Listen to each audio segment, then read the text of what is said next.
I used to be a licensed therapist. I used to work for a partner group in a big office park, and park my expensive car in the lot as I walked in with my Starbucks latte and my designer heels. I saw important clients and made the kind of money that most people would raise an eyebrow at. I was happy, I was comfortable, and I didn't think it would ever end. Now, I wash dishes at a diner in the middle of nowhere, Kansas. My hands are red and swollen, and my nails are rarely more than clear coat. I wear an apron instead of a suit, and my shoes are less Versace and more whatever is no-slip and on sale at Walmart. Despite this, I think I'm just happy to be alive. You'd probably say that sounds strange, but it's the God's honest truth. I was living well. I was thriving. And then COVID hit. Suddenly, there were no office visits, no Starbucks to pick up, no stores to buy my expensive shoes while people watched jealously. There was just me in my apartment, running appointments through Zoom. The partnership I worked for decided that they might try a change in how clients were distributed. Some of my rich clients, most of my rich clients, suddenly didn't have so much stress from their large companies or their mistresses, so they didn't see why they needed my services either. The ones who did showed up less and less, and most of us were used for this new program that was being rolled out to the public. I won't name drop. They probably don't want to be associated with me any more than I want to be associated with them. But it put therapists in touch with people who were stuck at home and in need of therapy. They were a long shot from the clients I was used to dealing with, but that was okay. My bills were still getting paid, my rich clients still called me on Zoom, and I was doing okay. The weird part was that I started to feel a little different about these new clients. It's strange the kind of perspective you can get from talking to people who have serious problems. Don't get me wrong, rich people have problems too, but suddenly I was hearing a lot more about childhood trauma and undiagnosed mental illness, rather than marital problems and the usual stagnation that comes with money. I felt, for a while, like I was making a difference. I felt like I was closer to doing real healing work, the kind I'd wanted to do when I first started. As I sat here in my comfy clothes on my couch, I felt like I did more than I ever had in my office in my pantsuit and my expensive shoes. It was nice. For a while. It was nice until I met Amber. Amber wasn't her real name, but I still believe in patient confidentiality. Amber was 22, still young enough to be on her parents' insurance, and it was her last year of college. She was working on her BA in English, had been since her senior year in high school, and she wanted to teach. Well, she had wanted to teach. Now she just wanted to stop feeling like she was constantly being watched. It started when I moved in freshman year, she told me, her hands scratching her arms absent-mindedly. I had a decent housing allowance on the grant that I had taken, and since the dorms were full, they let me rent a studio apartment, as long as it was close to campus and reasonable. I found one, and it was, so I set up there.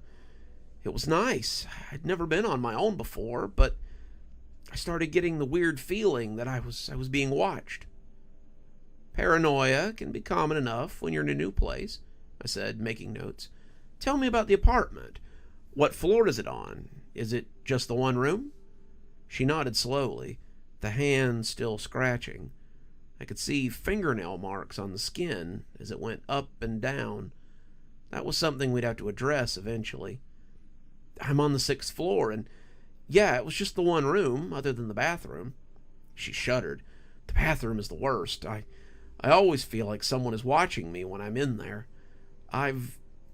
She looked away, seeming embarrassed to admit something. I started bathing in my bathing suit, just so I don't have to be naked in there. I added more notes. So it's unlikely that anyone is looking in on you from the windows, I stated, but her laugh cut me off. No, impossible, she said, turning the laptop to show me a series of dark and heavy drapes. I got these thick curtains, and at this point, the sun can barely get in. More notes. I see.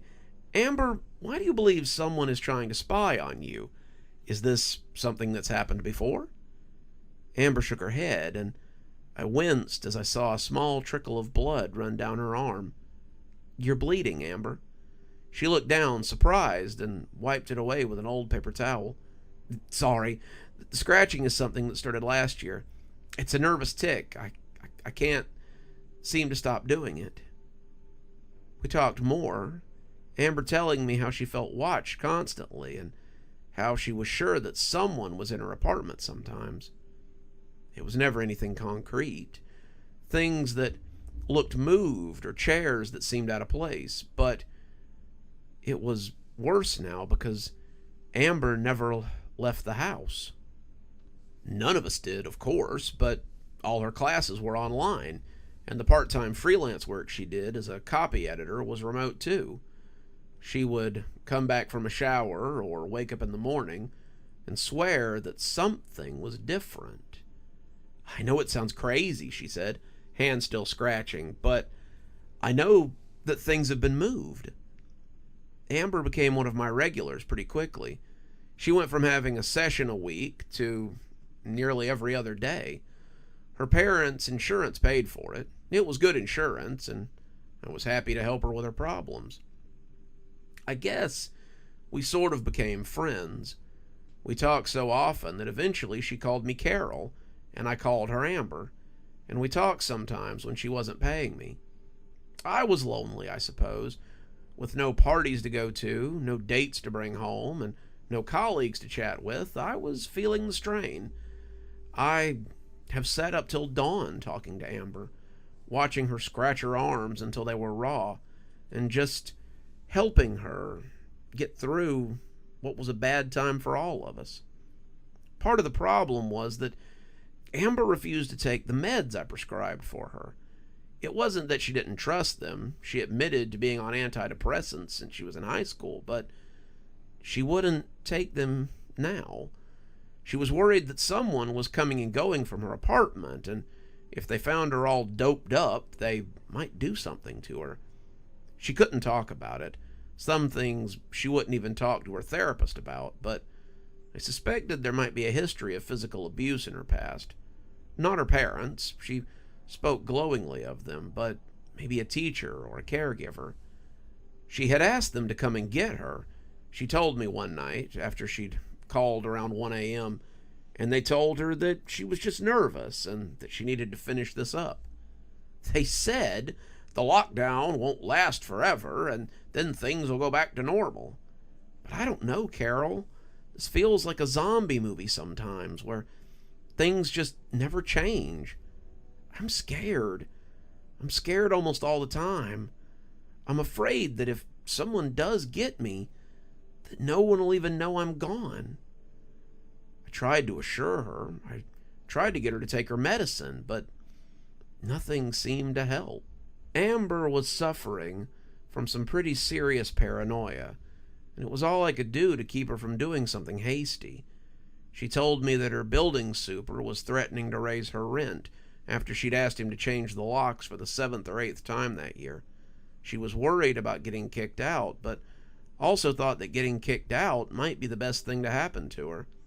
It would give her some space from the epicenter of her anxiety. But then she would lose not only her deposit, but she'd violate her lease. A lease violation on her record would make it hard to get housing off campus anywhere in the city. And she needed to finish out her last year so she could graduate. She was getting hopeless, saying some pretty troubling things, and I was worried that she would do something drastic sooner rather than later. Then came the last week of August, a week that changed everything. Monday, someone called me during a session to tell me that Amber needed to speak with me right away. I told them to tell her that I would get in touch in 20 minutes, the end of my current session, and to keep her on hold until then. We had a meeting later that day, and this didn't bode well. Amber had kept me up until nearly 4 a.m. the night before, saying someone was walking around her house in the dark, but she couldn't see them. The secretary stayed on the line with her, and when I took over the call, I could hear her erratic breathing and wished I had rescheduled Mr. Stress Hair Loss for later. Amber, I can't break client meetings. You have to respect my patient. But she rode over me. Someone stacked the chairs in my dining room. That stopped me in my tracks. What? Someone stacked the chairs in my dining room. It looks like a poltergeist went to work in my kitchen alcove. I took a breath. That was a little different. Okay, Amber, you need to call the police. They're on their way now, she said, and this time I could hear her nails sliding up her arm. Stop scratching, Amber. You're going to open your wounds again, I sighed, trying for gentleness, but just missing. I've got on sleeves, so there's no problem there, she said. But I wondered. I stayed on the phone with her until the police got there, and when she called me for her 2 o'clock appointment, she told me they hadn't found anything to suggest a break-in. They think I did it, she half screamed. Can't they believe me? They think I stacked my own chairs up. I made notes, trying to find something to reassure her, as the scratching sound persisted over the mic. She was sitting so I couldn't see her left arm, the one she always scratched, but I could see the marks on the other arm clear as day. The scratching was getting worse. You think I stacked them too, don't you? No, I assured her. If I did, I wouldn't have told you to call the police. I'm not just acting out for attention. This is happening. I need you to know that. We talked for an hour, and then she called me back that night after my shift was over. I didn't think she would ever sleep, and unfortunately I fell asleep while she was talking to me. I couldn't help it. I was so tired after staying up late the night before and then trying to stay up late that night too. I was still on the phone when she started screaming, and it woke me up. Someone had turned the burners on, all 4 of them, and they were glowing like coals when she woke up. The next day, it was someone standing over her bed who disappeared when she turned the lights on. The day after that, it was the sink in the bathroom and the kitchen, and Amber had water pooling on the floor by the time she woke up to find it. By Friday, Amber was a mess. Her arms were bloody ruins, and she was twitching as she sat on the call with me that night. There was a thunderstorm going on in the background, and I could see the flashes from under the curtains as it lit up the small apartment with each crash. She was so shaky, her whole body threatening to tremble apart, and I told her not to worry. The cops had been 2 more times and told her there was no sign of a break-in. There was nothing to show that anyone but Amber had been in the apartment, and she was getting very close to a full-blown meltdown. I asked her to contact a local program where she could check in, but she refused. I threatened to call them, but Amber said if I did, then she would never speak to me again. I asked her if she would take meds if I called in our emergency prescription, but she refused. I was about to ask if her parents would come get her if she called them when I saw something in the frame. Amber was sitting at the table, the camera pointing to the area beside the TV, and the apartment was pitch black. One of the windows was open, but with the rain, there was little to no light coming in. As the thunder lit the apartment, though, ever so slightly, I saw something in the corner of the apartment. At first I thought it was a jacket on a chair, but it was much too high. Then I thought it might be a picture in the corner. Probably not. It was person-shaped, maybe, but it was so still that I couldn't be sure it wasn't my imagination playing tricks. Amber was crying, saying she felt like it might be easier to just walk away from everything. When the lightning flashed again, and I saw it again. It was something in the dark corner, human-shaped, and it was utterly still. "Are you even listening?" she screamed at me, and I jumped as I realized I hadn't said anything. "Yes, Amber," I said, my eyes still on the corner. "I'm just not sure how to help you. You won't flash." The corner was empty now. Good, I thought. I just imagined it. "You won't let me help you. You've shot down everything I've offered, and I don't know how to make it any better." "Just listen to me. Hear me," she said, leaning in close. "I need help. I need someone to help me. I need..." Flash. I saw it again. It was leaning against the thick curtains now, its face the milky white of a geisha, and it was looking straight at Amber. As the light passed, it was lost in darkness, but I still couldn't be sure of what I was seeing. The quality of these cameras were terrible, and it was hard to tell what it was and wasn't. Maybe it was just a stray collection of pixels in the end. "Amber," I asked, keeping my voice calm, "is someone there with you?" "That's what I've been saying!" she screamed again. "I've been telling all of you that someone is here. Why won't any of you believe me?" Flash. I nearly screamed myself. The white face was right behind her, looking over her shoulder. It was a mask. At least I hoped it was. And it hung less than a foot from her head. My breath itched. I couldn't catch it for a moment. I was speechless. As the seconds stretched on, Amber must have seen something on my face. "Carol, what's wrong? What's behind you?" I croaked. The flash was gone now, so it was just Amber sitting in the dark apartment.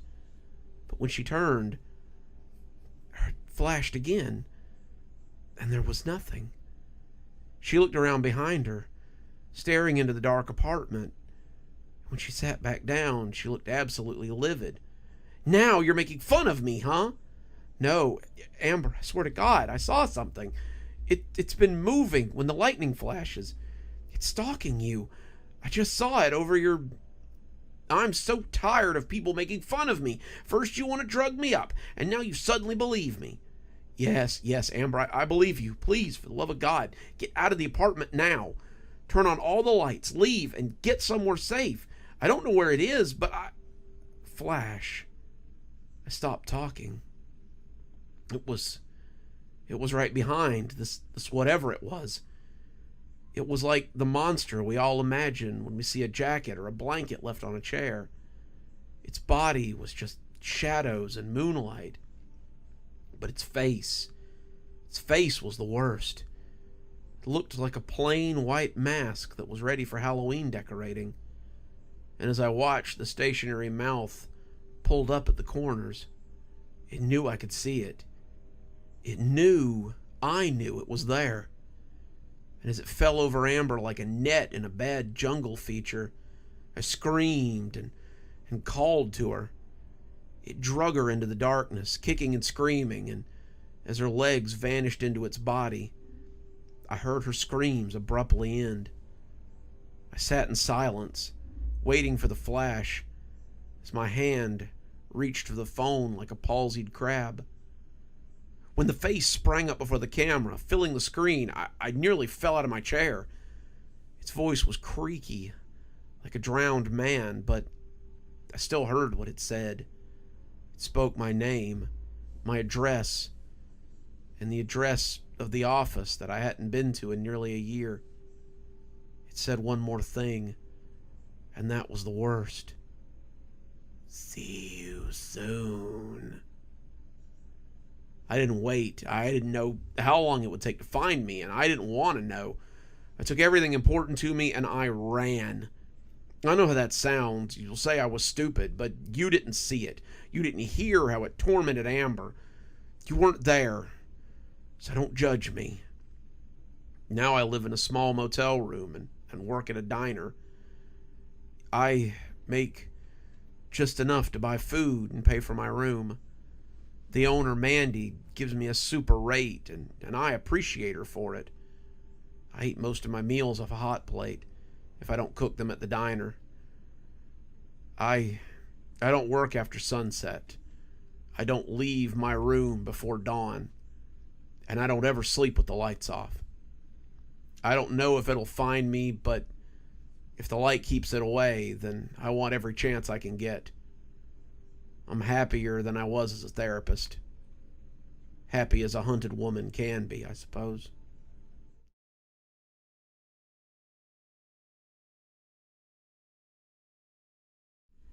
Mrs. Goldear came into the Cashmere Elementary School on the run. The call had been sudden and almost frantic, but the information had been far from forthcoming. A gaggle of students who had been walking up parted ways as she shot between them. She was moving up the hall like an anxious hunting cat, and as the office came into view, she made for the double doors and came through them hard enough to shake the glass. Miss Sherry looked up from the desk, pointed to the principal's office, and Mrs. Goldear made her way to the all-too-familiar wood-paneled door.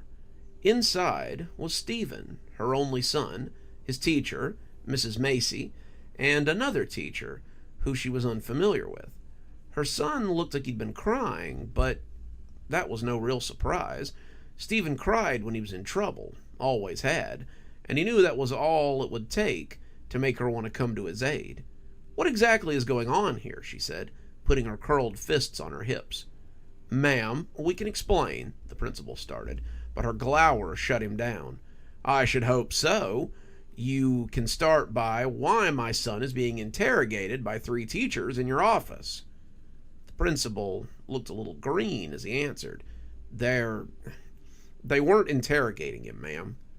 She looked at him. "Then what would you call this?"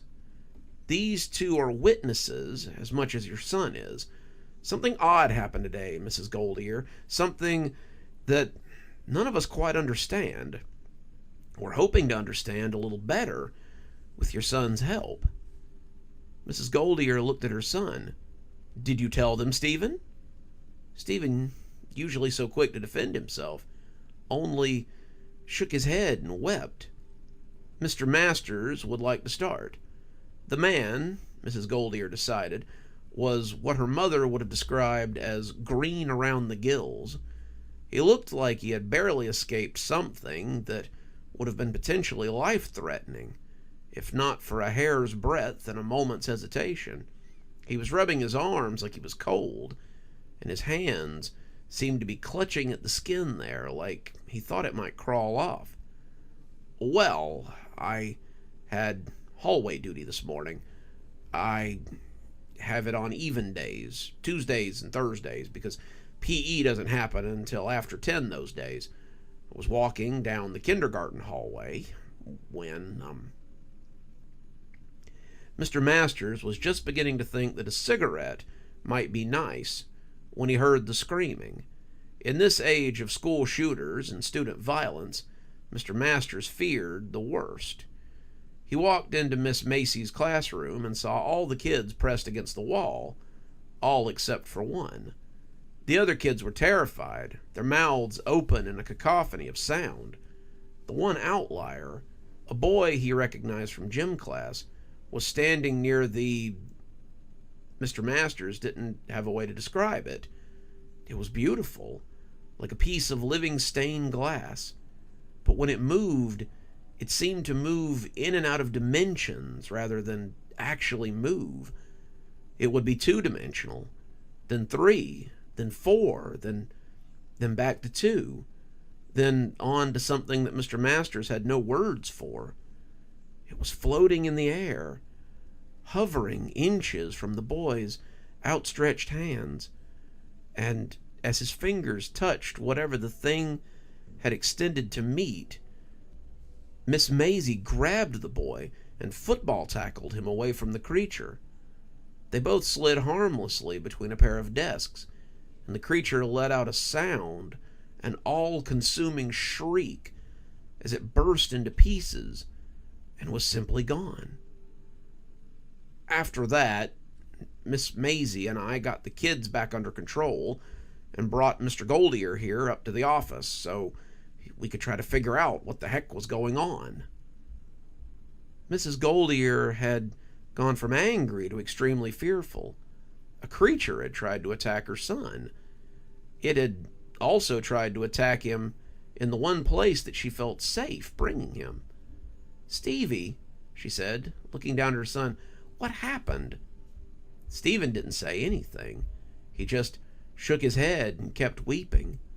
The weeping was the worst part of it. It was that free weeping of the distraught, the tears falling to the carpet between his feet. He hadn't stopped since she'd arrived, and the puddle led her to believe that he'd been weeping for a long time. "How did something like that get into the school?" Mrs. Goldier asked, sounding scandalized. "This is supposed to be a safe place." "Stephen brought it," Mrs. Macy said, and Mrs. Goldier thought she must have misheard her. "What?" "He brought it for show and tell. He'd been having a difficult time keeping it in his backpack for most of the day, and when the time came, he was the first to present." Mrs. Macy had been watching the bag shimmy around for the better part of 2 hours, and she'd been getting progressively more anxious. When Stephen Goldier had come in, canvas backpack swinging from his shoulder, she asked him if he was excited for show and tell. "Oh, yes," he said. "I think I have the best show and tell presentation of all time." That should have raised some red flags, but she just thought that maybe he had a cool rock or a new toy. That was what most of them had, the mundane trappings of a child, and she had seen everything. There were the odd standouts, too, like the time Lisa Myers had brought her mother's insulin, or the time that Macy Greenwood had brought in her older brother's adult magazine, but they were few and mostly far between. Most kids just wanted to show off their favorite things, and it was always a joy to see the things that came parading by. They had the usual morning. Reading came first, and that was when Mrs. Macy first got an idea of the trouble to come. Stephen opened his bag to get his reader, and for just a second there was a bright flash of light, and he stopped with the mouth of the bag open. Mrs. Macy saw something like a stained glass light show from the mouth of that bag, and he pulled out his reader as well as a couple of other books and pulled it shut again quickly. Mrs. Macy found herself wanting to look at that bag a lot as they read about Dick and Jane and their little dog, too. As they read about how they had run and jumped and all the other stuff, Miss Macy found herself staring at the canvas bag. If she focused, she felt like she could see colors through the mesh of the bag. It was beautiful, whatever it was, and as reading headed into world studies, Mrs. Macy found herself looking forward and dreaming of show and tell. It was about an hour and a half before lunch, and Mrs. Macy knew that she had no choice but to get it started. "Time for show and tell, boys and girls. Who would like to go first?" Stephen put his hand up as high and as straight as it would go, but she let Janie go first. Janie came up with the same little toy dog, though this one was purple instead of pink, and talked about how cute it was and how her grandmother had brought it back from Tennessee when she came back from vacation. The kids all looked bored. It was the same thing she had brought last week, but Mrs. Macy couldn't help but stare back at that bag. She kind of wanted to call Stephen next. She wanted to know what was in that bag. Her mother had always said, though, that curiosity would get her killed. "That was great, Janie. Who wants to go next?" Stephen's hand went up a full second and a half before anyone else's, and she couldn't deny him this time. He came to the front, the bag gripped in his hand, and when he came to the front of the class, he gripped the neck like a magician, preparing to do a trick. "On my way to school this morning, I was passing by the park, and I found something in the glass garden. It was playing there, jumping around the bird bath. It was the..." He paused, drawing in a breath like someone trying to describe the face of God. "It was beautiful, the most beautiful thing I've ever seen. I caught it in my bag and decided to bring it here for all of you to see. I wanted you all to know how perfect it could be." He opened the bag then, and out of the mouth sprang... Miss Macy couldn't describe what she saw come out of that bag. It was nothing she had ever seen. It was like a living piece of stained glass. It was colors come to life. It reminded Miss Macy of the fairies that her grandmother had talked about when she was a girl.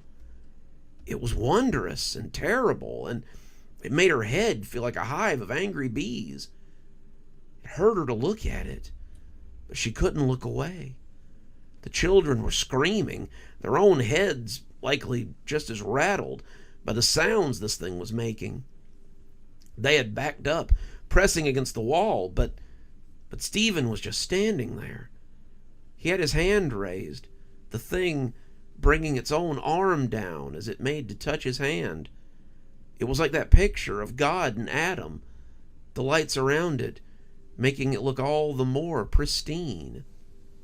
Mr. Masters came in on the run then, but Miss Macy wasn't paying attention. She couldn't let Stephen touch that thing. On an instinctual level, she knew that such a thing wouldn't be right. She was moving before she could think better of it, sprinting for Stephen before he could touch it, and when she tackled into the ground, she felt the thing explode into 1,000 tiny pieces behind her. It was all heat and swelter, and when she looked back, the thing was gone. "And that was it?" Miss Goldier asked. Mrs. Macy nodded. It was gone. There wasn't a trace of it left. Some of the kids complained of headaches, but most of them are fine now. Stephen hasn't stopped crying since the incident, and no one is sure why. Mrs. Goldier bent down to look her son in the eye.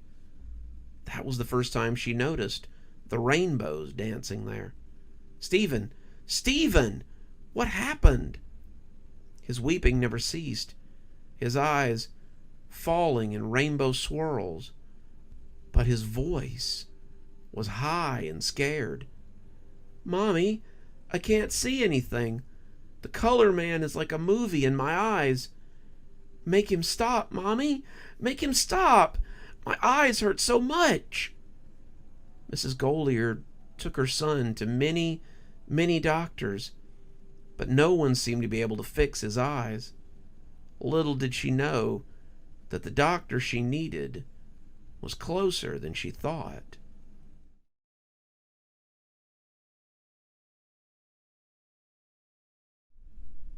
"Juliet," Winter asked, sounding completely exhausted, "am I done for the day?" Winter hoped so, because it had been a day. The writer was getting worse. He had shown up twice today, and the second time had just been him jabbering and yelling for nearly an hour. He needed to rest. He got like this when he tried to do too much. On top of that, she had 15 patients today, one of which had to be let off by the Kashmir Police Department. He was angry. He wanted something back that he had lost, and her business card was the only thing he had to point him in the right direction of that loss. He couldn't have hurt her, but he had upset her clients, and that she could not endure. The police had found him pinned against the wall, and Officer Woods had complimented her on her hold. That mixed with the usual needy clients and constant return business due to the human mind being so contrary, and Winter was one tired demoness. "No, ma'am, that's it for today. I was just about to ask if you needed me to stay until closing." "No, go ahead, Juliet. I'll see you tomorrow for more fun and games." "Cool. I had a date to get ready for," Juliet said, standing up and stretching as she gathered her things. "Night, boss." "Good night, Juliet." Winter sighed as she went and locked the door and headed to the back for her daily charting. It wasn't going to take long. Most of what she called charting was more like inventory.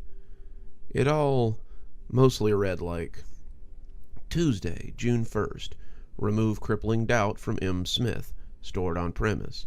Or Monday, September 2nd, crippling doubt from Mr. Smith, transferred, and no longer an inventory.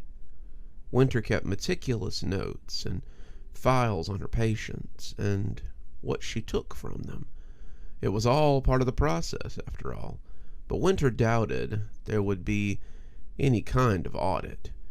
She closed the door and took a seat at her desk, and had just sat to start making notes when someone cleared their throat. Winter snapped her head up, looking around as she tried to find the source of the noise. The office was empty, not really big enough for someone to hide in, and she assumed she had just picked up something from the little window near the ceiling from the street. She bent to her work again, and when the throat clearing happened a second time, it left a nasty smudge line on the file that she'd been working on. "Is someone here?" she asked, thinking her brother was making mischief again. "If someone's here, then show yourself." To her surprise, they spoke instead of appearing. "Yeah, sorry. I didn't want to startle you by just starting to talk. My name's Richard Cavlis, and I was told you might could help me." Winter cocked her head as she looked around, not sure what to make of this disembodied voice. The chair in front of the desk was empty. Was she dealing with a spirit or some kind of fey creature? The area was certainly full of both, and Winter got up and moved to the front of the desk to make sure the speaker wasn't simply very small. The voice chuckled. "Don't waste your time, Doc. I'm not really invisible, just unnoticed. I have been for a while now. That's probably why it took me so long to get here. You have no idea how hard it is to travel when people can't see or perceive you." Winter took her seat again, still perplexed. "So, how can I hear you, then?" Because I get the feeling you aren't really of this world, like the guy who sent me. You guys exist somewhere else, so you can hear me, at least, but seeing is still a little difficult." Winter nodded, not really getting it, but figuring he would elaborate. "So, Mr. Cavlis, what brings you here to my office?" "Well, as you can guess, I'd like to be visible again." Winter rubbed her chin. "I see. What makes you think I can help you with this?" "Well, as the other fellow said, this isn't an ability that can be taken. This is something a little different, and I was hoping that maybe if I forgot that I had it, then it'd just, go away. That's my hope, at least. I'm not exactly an expert on it." And this guy you mentioned, who would that be?" The talent-buying guy, from Lieber's Talent. He recommended you, so I assumed you knew Mr. Seraph." Dr. Winters gritted her teeth. Oh, yes. She knew Mr. Richard T. Seraph, but they hadn't seen each other in quite some time. Probably because the last time she'd seen him, she had promised to end him if it happened again. Now the old ghoul was sending her clients. How nice. "I see. Mr. Cavlis. Rick, please," he said. "Okay. Rick, I have to warn you that this might not work as you expect. To remove memories, I have a very particular process which involves a person to be, well, there. I have a tea that must be drunk, and sometimes I find it necessary to touch the head so I can limber certain memories loose. Is that something I could do with you?" The chair made a groaning noise, and Winter was surprised to see it tilt back on its hind legs.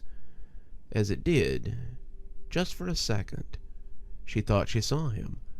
A man in his early 30s, or late 20s, with messy dark hair, old clothes, and sandals, but with a hopeful look on his tired face.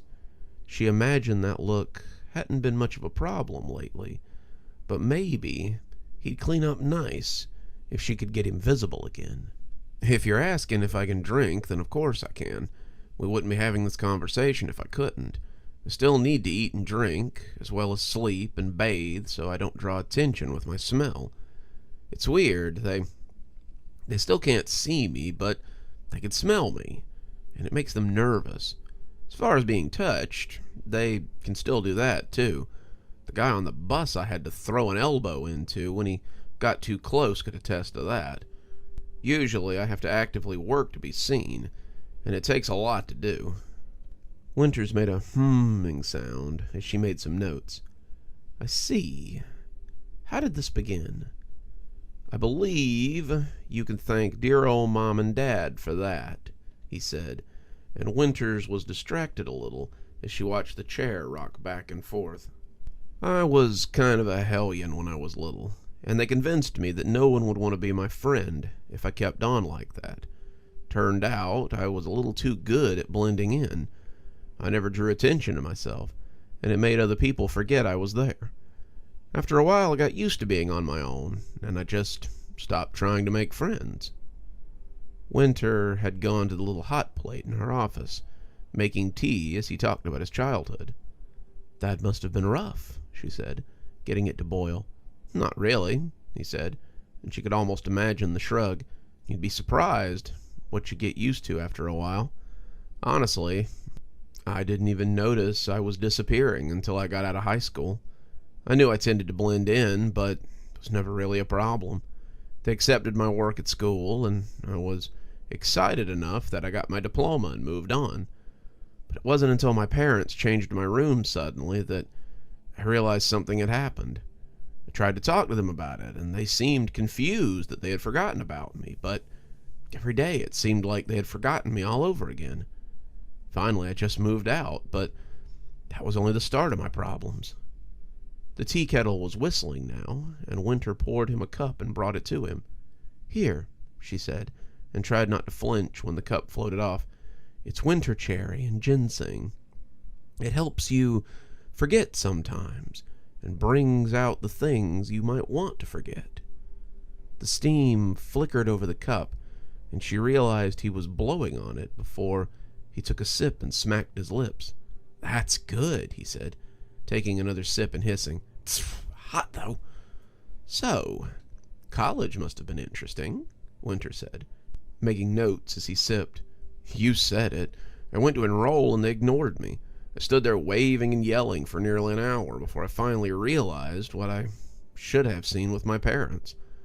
I've been blending in for so long that it stopped existing, at least where people could see me.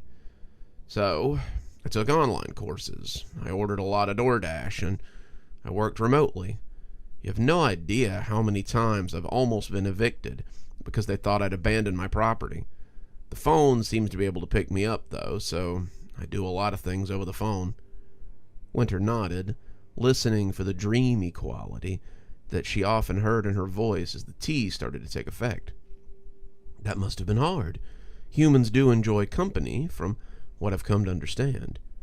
I guess, but I had also gotten used to it.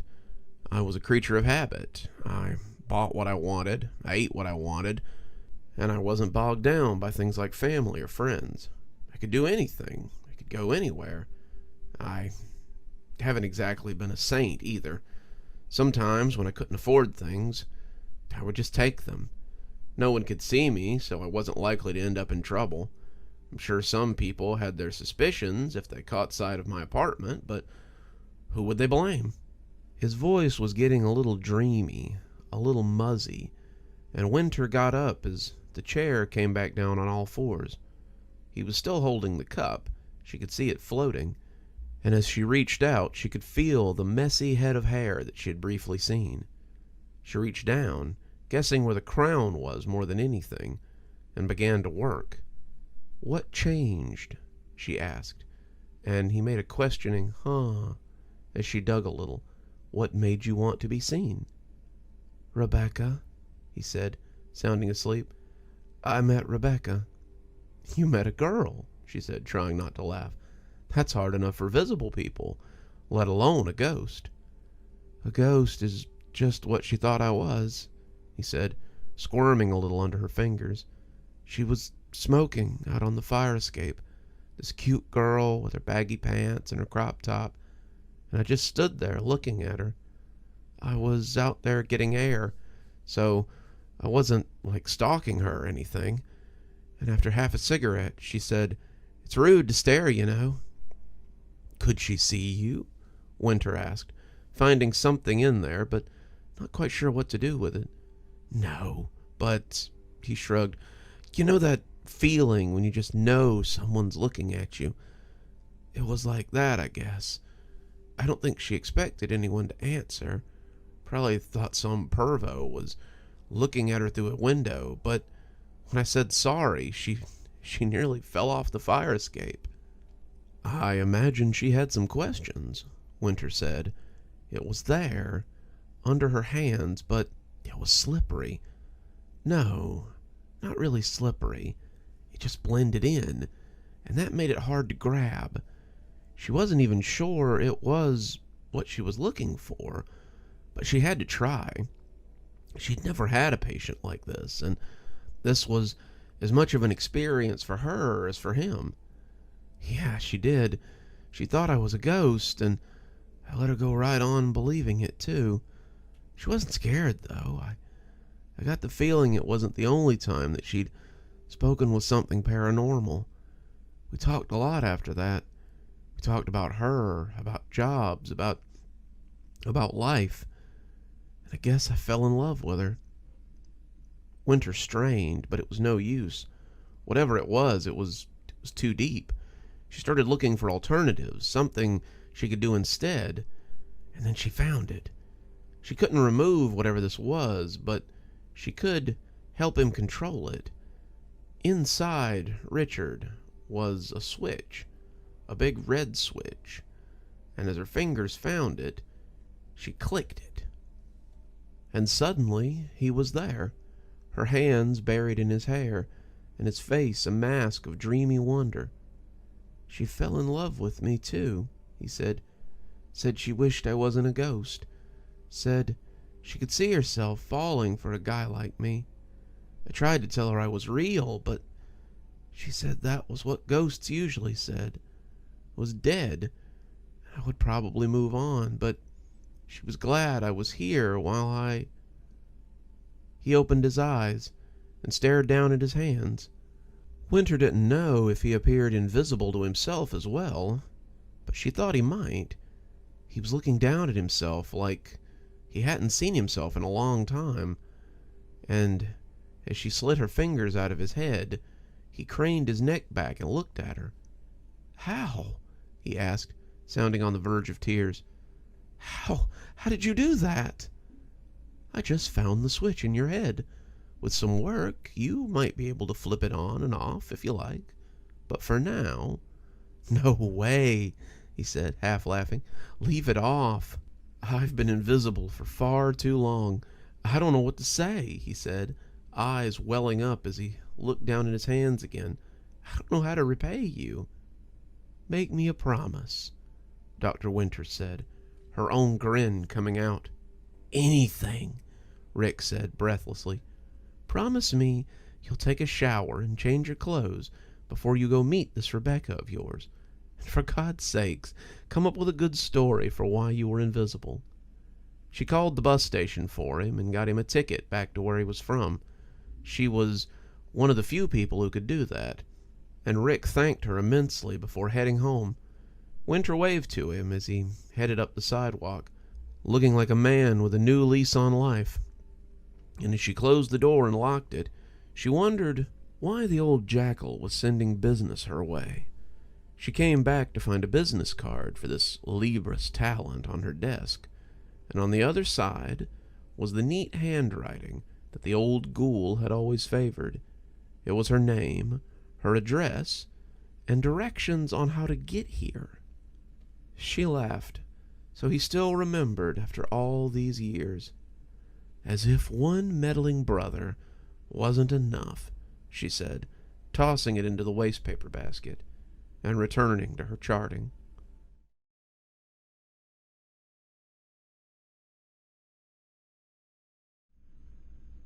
I've been looking at those lights every day since I took the job. I work overnight at one of those big warehouses. It's not an Amazon warehouse, but it's similar. They do a lot of off-brand furniture and things, and me and a couple of other guys work overnight loading trucks. It's not glamorous, but it keeps me fed and my bills paid. It's a 10 to 6 kind of gig. You bring your lunch and eat during one of your smoke breaks, but as long as the trucks are loaded by morning, the bosses don't really care. All that preamble was to tell you that the lights are something I've wondered about since the first night I came to the warehouse. It wasn't much, just a little string of lights in the woods beyond the road, but it took my attention off the playlist I was listening to. It was beyond some trees, maybe 100 feet into the woods, but I wondered what could be back there. Was it someone's workshop? Was it some housing development? Weirder still, maybe it was a government facility or some kind of haunted wooded area. I thought about it all shift and caught myself looking at the woods on the way home, though I couldn't see the lights in the daytime, of course. I dreamed about them that night. I didn't know what the lights were, but I dreamed they were twinkling in the woods as I sat beside the roadside. It reminded me of the lights on my light bright from when I was a kid. Sometimes I would set up the paper and just fill it with the white bulbs and pretend it was a field of fireflies, the ones that came in the spring and summer. I would sit on the back porch for hours when I was a kid and watch them until my mom made me come inside. That's what they looked like to me, and the longer I looked, the more they danced. That night, as I drove past the lights again, I resolved to ask somebody about it. "What do you guys know about those lights in the woods?" I asked, the three of us sorting and loading boxes into tonight's truck. Andre and Kevin looked at each other, pausing for a moment in our nightly drudgery. "The lights along 45 East?" Kevin asked, clearly hoping I was talking about something else. "Yeah," I said. "Why, are there more lights?" Andre laughed, but it sounded forced. "Oh, that ain't nothing. It's just some lights out in the woods. Nothing to worry about." We loaded a little more cheap furniture as I chewed it over, but I still found myself curious about those lights. "But what is it?" I asked again, and the two of them sighed.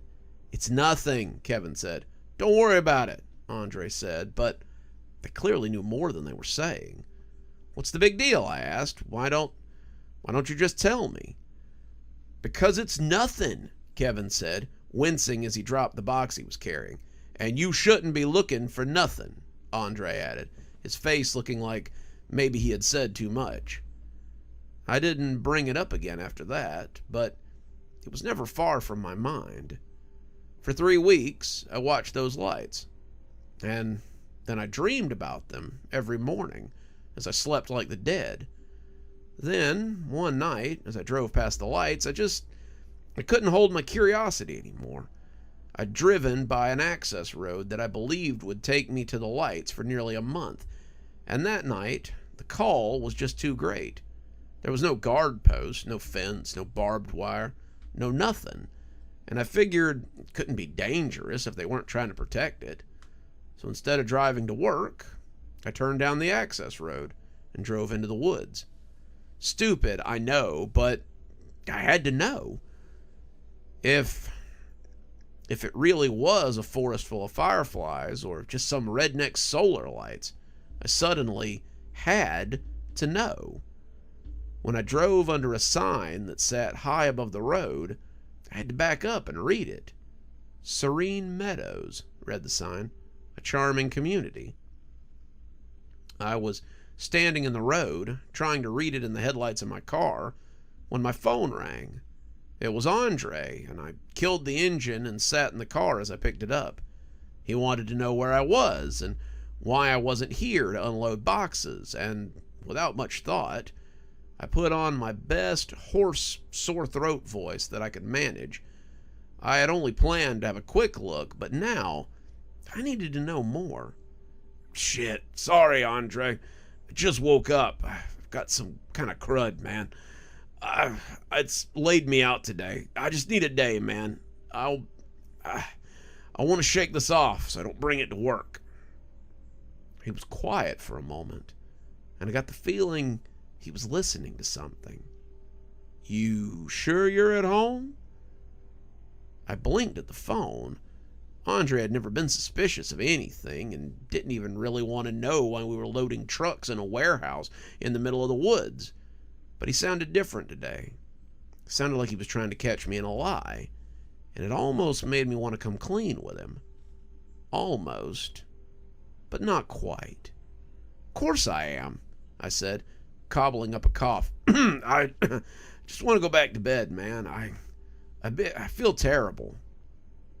"Okay, well, feel better. See you tomorrow night." "Yeah, of course," I told him. When I hung up, I actually sighed in relief. It felt like I had dodged something big, or like I hadn't been caught doing something I shouldn't be doing. I could see the lights getting bigger as I drove up the cracked and unmaintained road. No more than 10 minutes later, I pulled up into a very normal-looking cul-de-sac. Each house, and there were 7, was a different color. There was a blue one, a yellow one, a purple one, a red one, a white one, a green one, and a black one. And in front of each house was a blazing streetlight. Each house was a 2-story, with a large front and backyard and a picket fence around the front of each. They were well maintained, the concrete of the road too, and it was strange to see something like this in the middle of the woods. This was what I'd been seeing all this time, a perfect little community, not that far from the road. As I parked and walked around the neighborhood, I expected to be stopped by somebody. The lights were on in the houses, and I figured someone would come to see what I was doing here. There were no cars in the driveways, though, not even so much as an ATV in the shed. And when I peeked in the windows of the yellow house, I saw it was as empty as can be. All of them appeared that way. The lights were on, but no one was home. It was the strangest thing, just an abandoned subdivision left in the woods.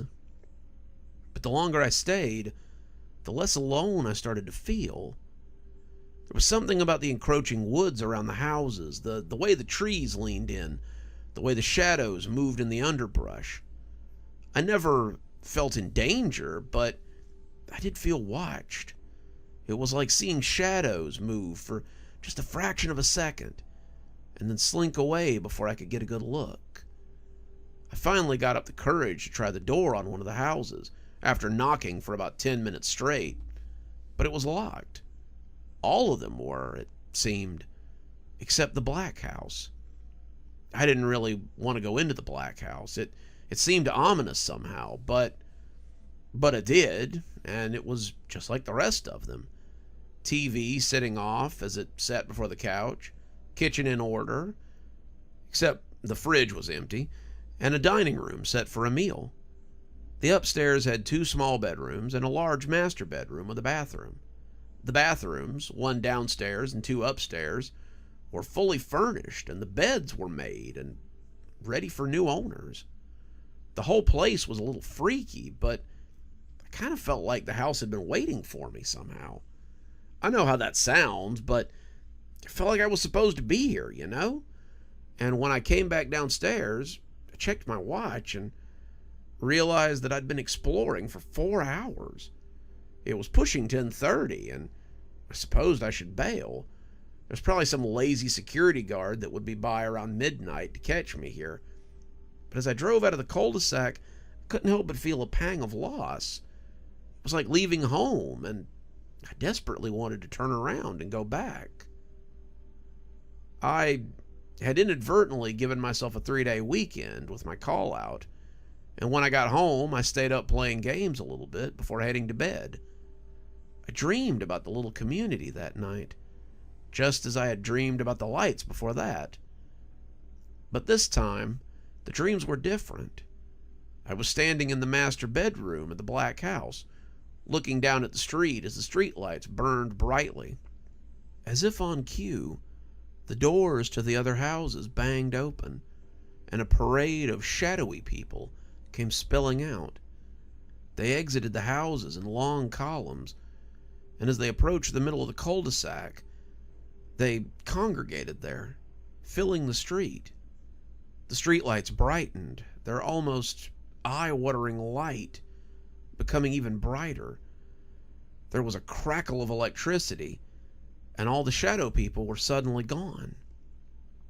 I woke up then, gasping for breath, and wondered what the hell that had been. I went back to Serene Meadows that day, dreams be damned, and by daylight the place seemed very different. The cul-de-sac was pitted and cracked, the road nearly gone from the grass. The houses were still there, but they were peeling, and the windows were mostly broken or dusty. The doors were splintered, and most of them had been kicked in, but it was the street lights that seemed the saddest. The glass was broken, the lights shattered or missing, and the whole place looked like the woods would reclaim them at any time.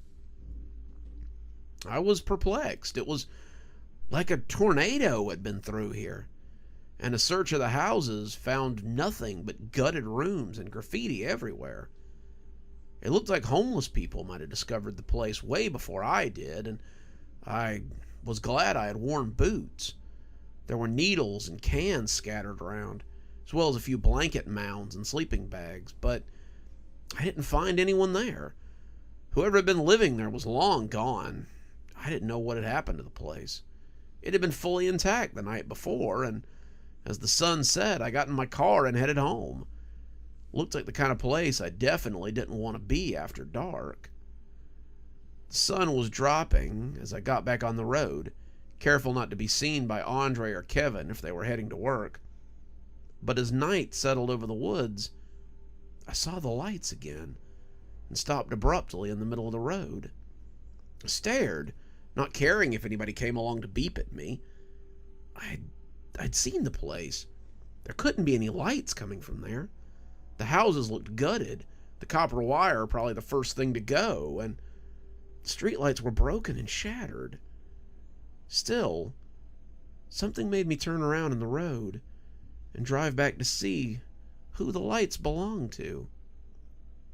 What I found was the same little community that I'd seen the night before. 7 perfect houses around a cul-de-sac, the streetlights burning bright and the road well maintained. As I sat there marveling at them, though, that was when I saw the first of the figures. With the lights on, they were hard to miss. Perfect shadow people, looking down on me from the windows of the upper floors. There were just a few of them at first, but the longer I watched, the more they piled up.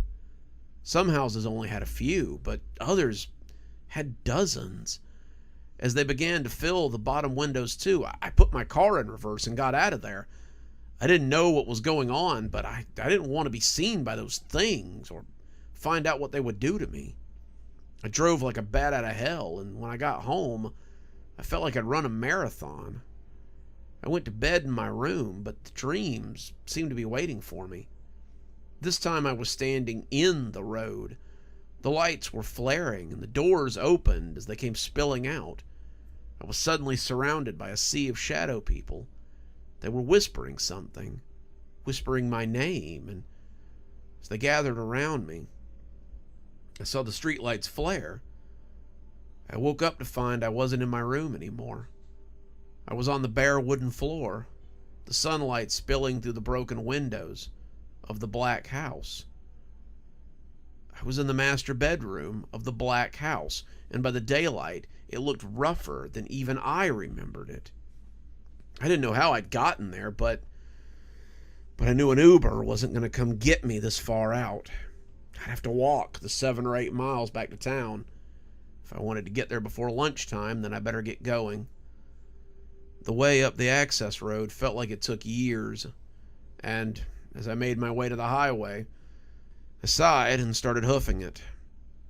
When a car pulled over to the shoulder, I wasn't surprised to discover that Andre was behind the wheel.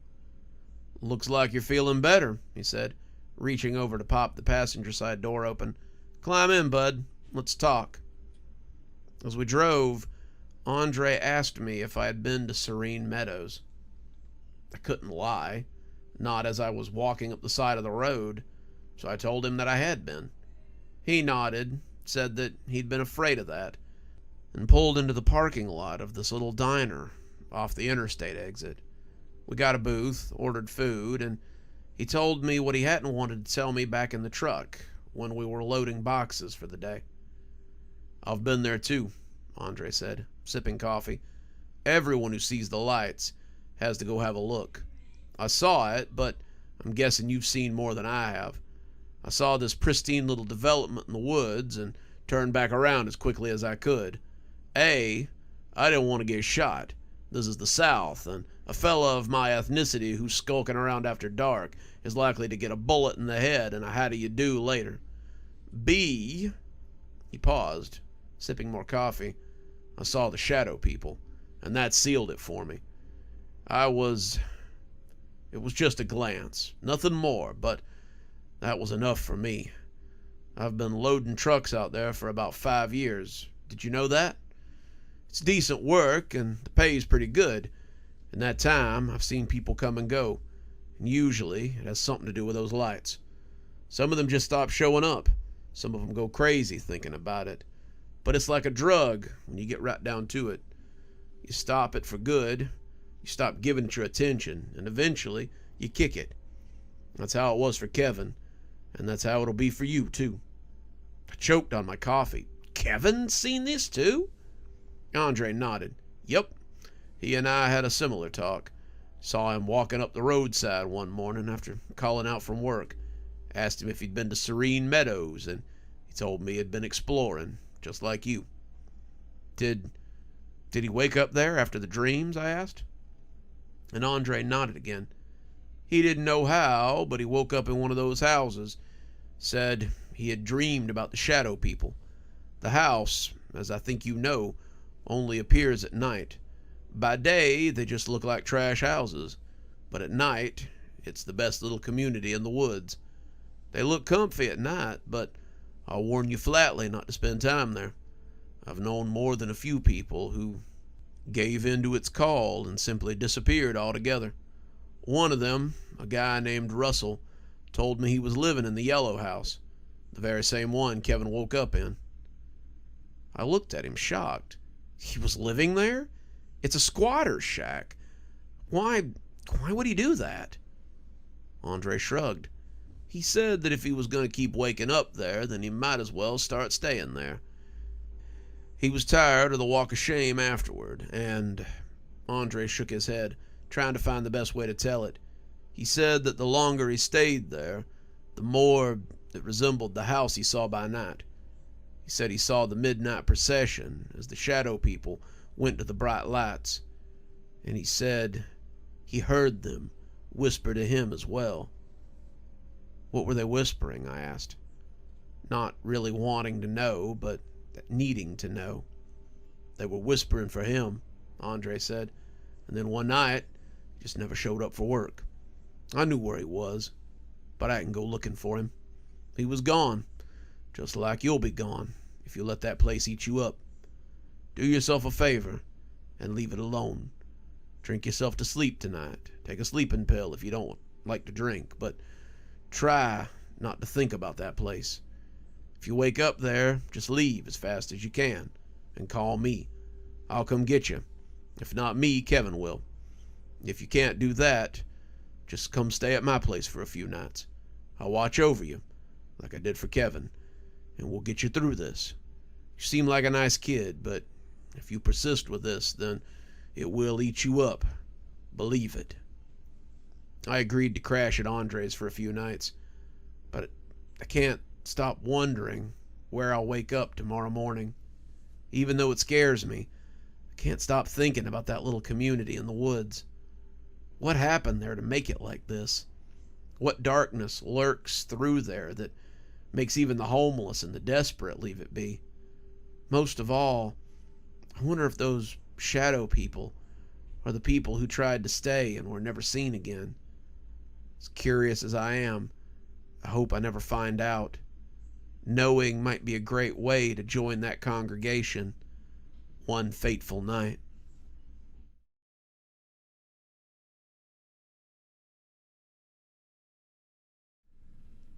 Warwick looked at the outside of the studio and took a long drag from his cigarette before heading in. This was it. This was where the breadcrumbs led. This was the hive. At least he hoped it was.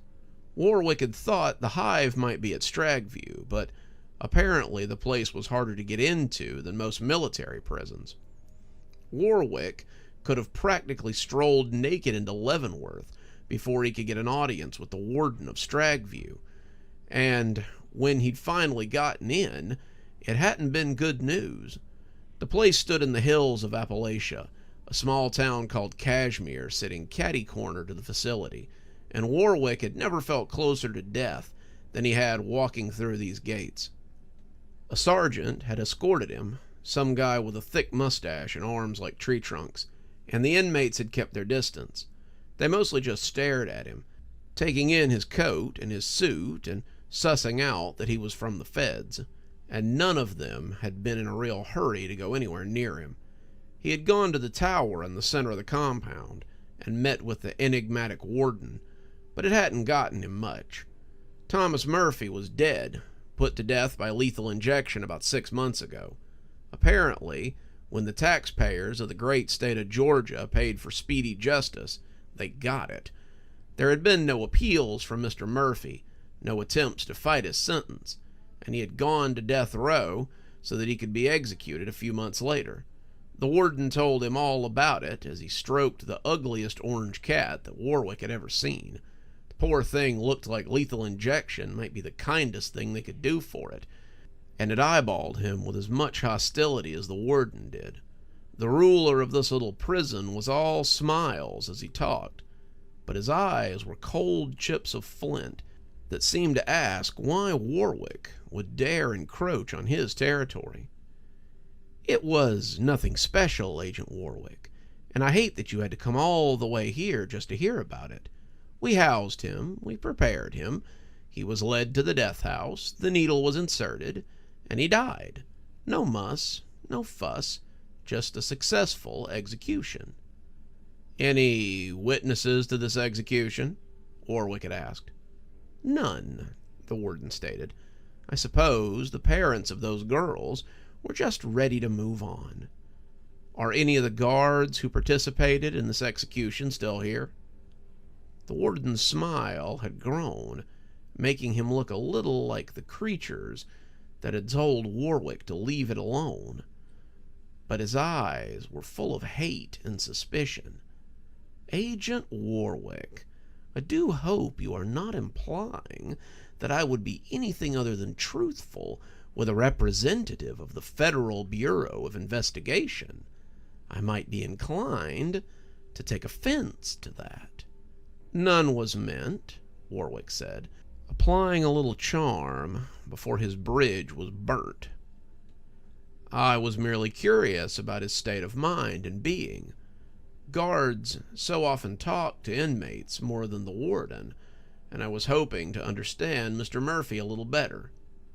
That seemed to assuage some of the warden's anger. "I'm afraid they have all left not long after that execution. This job tends to fluctuate in its retention. They either stay till retirement or they leave after a few months. Unfortunately, these men were of the latter variety." Warwick had left then, unsatisfied, but unlikely to get any more answers. The warden was clearly hiding something, but Warwick wasn't going to get much more out of him but excuses. If this was the hive, then the smiling devils could have it. This place would be better as a smoking crater, and nothing of value would be lost if they took it. Besides, Warwick didn't think it was where they planned to make their move.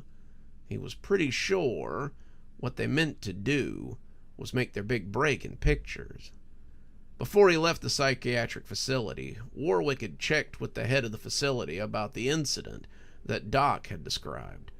He had confirmed that the event had taken place, but he apparently didn't think it was a big deal, at least not as big a deal as Doc had. It was just another day for the facility and the staff. It happens more than you might expect. The TV can be a blessing and a curse sometimes, and you just never know what's going to set them off. That day, it happened to be a children's television show. Have you ever had something set all of them off at once? He had thought about it. I suppose it's rare, but I guess anything is possible. Anything in this case was a children's show involving puppets. Puppets that resembled the grinning fiends that were haunting the mentally troubled so frequently these days. So now he had come to the source, and he had questions for the ones peddling this garbage. TomboiTopUwU was one of the biggest kids shows on the market right now, and the idea that the smiling horrors had gotten their claws into it was terrifying. 1 8-hour plane ride later, and an hour spent with a tired and unhelpful car rental employee, and Agent Warwick was pulling up to the set of TomboiTopUwU. His credentials had gotten him onto the lot, but it was the argument that he walked into that made him positive he had found the right place. The door slammed open, missing him by inches, and an angry man with a long ponytail nearly ran straight into him as he turned to yell over his shoulder. "You tell Julia that I don't care how many awards this show is up for. I'm not staying on this set another—" But he stopped when he noticed the suited man that he had nearly slammed into. "Oh, I'm so sorry. Didn't see you there." "Everything okay?" Warwick asked, looking behind him as if expecting to see the man being followed. "Much better now that I'm quitting this." He flapped a hand behind him at the still open door. "Thing. I tried to be a good sport about it, but I'm done. I can't take it anymore." "I'm actually here to speak with a Julie Mars. Do you know where I can find her?" The man blew out a breath dismissively. "In her office, I would wager. She never comes out anymore, just stays there all day and does whatever it is she does. Good luck with whatever it is you're here to do, but I doubt that Julie will be of any help." Agent Warwick watched him go, but his attention was stolen by the fantastic set pieces that he suddenly walked into. It was like they had built a whole theater in here, and he could see the orchestra pit with its cadre of suited animals, and the rooms where the players lived, and even the attic and the basement where some of the ghost scenes were shot. He was looking at it all in awe when his eyes landed on something that brought him up short. In the corner of a large room, lamp flickering a little on the desk, were a trio of grinning shadows. They hung there, just smiling into the void, and they gave Warwick a definite chill. What the hell were those things doing in a kid's show, he wondered. He had seen some pretty messed up things on children's programming when he was younger, but the sight of these guys would have been enough to haunt his dreams indefinitely. "Sir?" someone asked, and he turned away a little guiltily. "I'm sorry, but this is a closed set. Do you have some business here?" "Agent Warwick," he said, showing his credentials. "I'm here to speak with Julie Mars." The woman seemed a little surprised, but not overly so. "Yes, please, come with me." She led Warwick away from the stage, but they didn't seem to be going towards the offices on the second floor. The woman was leading him deeper into the backstage, and Warwick felt like others might be close behind them. He didn't know what this was, but Warwick was pretty up on his hand-to-hand. If this was some sort of ambush, they'd find him a little harder to take down than they might think. She led him into a break room, somewhere likely used for changing, and the 3 men waiting for them did not inspire confidence. 2 of them were rail thin, one of them with a cigarette poking between his nearly non-existent lips, but the other one was a rotund fellow with sweat stains under his arms. His mustache looked drawn on, the way certain aunts will with their eyebrows, and they all looked up when Warwick and the woman entered. "What is this?" Warwick asked, looking around. "I need to speak with Julie. It's very important that We need to have a word with you first," said the woman. "My name is Terry. I do the payroll and the human resources for the production. This is Carlos, the one with the cigarette." He lifted a hand. "Jean," he had raised a hand as well, "and Wallace," she said, indicating the portly man. "Wallace writes the scripts, and Jean and Carlos are puppeteers. We wanted to speak with you before you spoke with Julie." Warwick looked around, not sure what to make of all this. "Well, say your piece then. I'm not with the labor union, I don't control your pay rate, and I can't help you personally if you feel your workplace is unsafe. That being said, I will listen and pass it on to the proper channels." Gene rolled his eyes. "I told you this was a waste of time, Terry. He's not going to believe us anyway." "I might," Warwick said. "You might be surprised what I would believe. Is this..." He hesitated, trying to decide if he could trust them. "Does this have something to do with the smiling shadows?" All four of them turned to him, startled, but not in the usual way they did when he mentioned the shadows. They looked like they not only believed him, but that they knew what he was talking about. Have you seen them?" Carlos asked, scooting a little closer. "Have you spoken to them?" Gene asked, looking like a kid who's just realized his therapist can see the monsters too. "I have," Warwick said, nodding. "And they have. I believe they might be here now, using this show to get their message out, and I need to speak with Julie about it so we can fix the problem." Wallace scoffed. "Then you're wasting your time, friend. Julie would sooner pull her own eyes out than cancel the show. The show must go on, she always says, and we suspect that they've gotten to her." Warwick took a seat, pulling out a pad of paper. "Start at the beginning. Why do you think the shadows are using her?" Gene and Carlos looked at each other, and when Carlos shrugged, Gene started talking. "The muses are what they're called on the show. They give ideas to Carlos's character, Gus. They help him make music so that the show can be saved. But lately, the muses have been talking to all of us and damaging things they shouldn't. They break my puppets. They whisper to me when I'm all alone in the puppet room. They give me terrible nightmares." "It's the headaches, too," Carlos broke in suddenly. "I tell the doctor it's the stress, but it's the constant laughing I can hear in the deepest recesses of my brain. I can't sleep without hearing it. I can't work without hearing it. Sometimes I find myself laughing along with it before I catch myself." Warwick nodded. "Have any of you actually seen one of them? And not the puppets, I mean the real ones." "I've seen them," Wallace said. "Sometimes I come back to the writer's room and I catch a glimpse of them before they scamper. There's nothing to them but shadows and teeth, and it's never more than a glance. Sometimes I can swear I hear laughing, too. It always happens before a major script change. Thankfully, I've caught it before it can go live." "What sort of changes?" Warwick asked.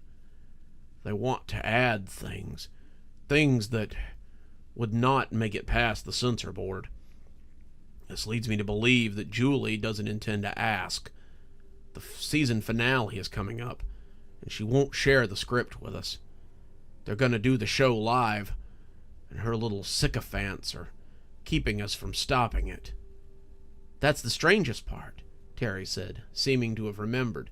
"If someone doesn't agree with her, she takes them into her office, and they suddenly have nothing but good things to say about the show.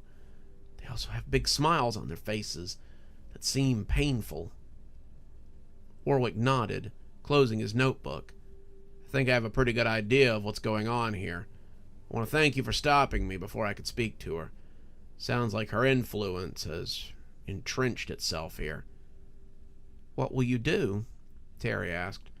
"I need to speak with my supervisors, but I want to help you. Is there something you can do to stop the live show? Anything at all?" "We're preparing to do it," Carlos said. "You may hear about it before long. Needless to say, we won't be part of this travesty." Warwick nodded. "I need contact information from each of you. I also need a way out of here, where I won't be spotted."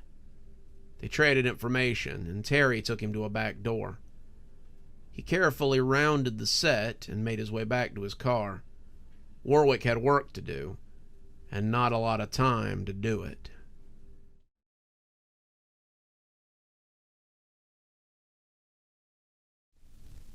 Charles stepped off the bus and into the terminal of the Greyhound station. He checked the sign and frowned as he read the name Cashmere hung over the ticket counter. Ticket counter, he thought, might be too grand a term for it.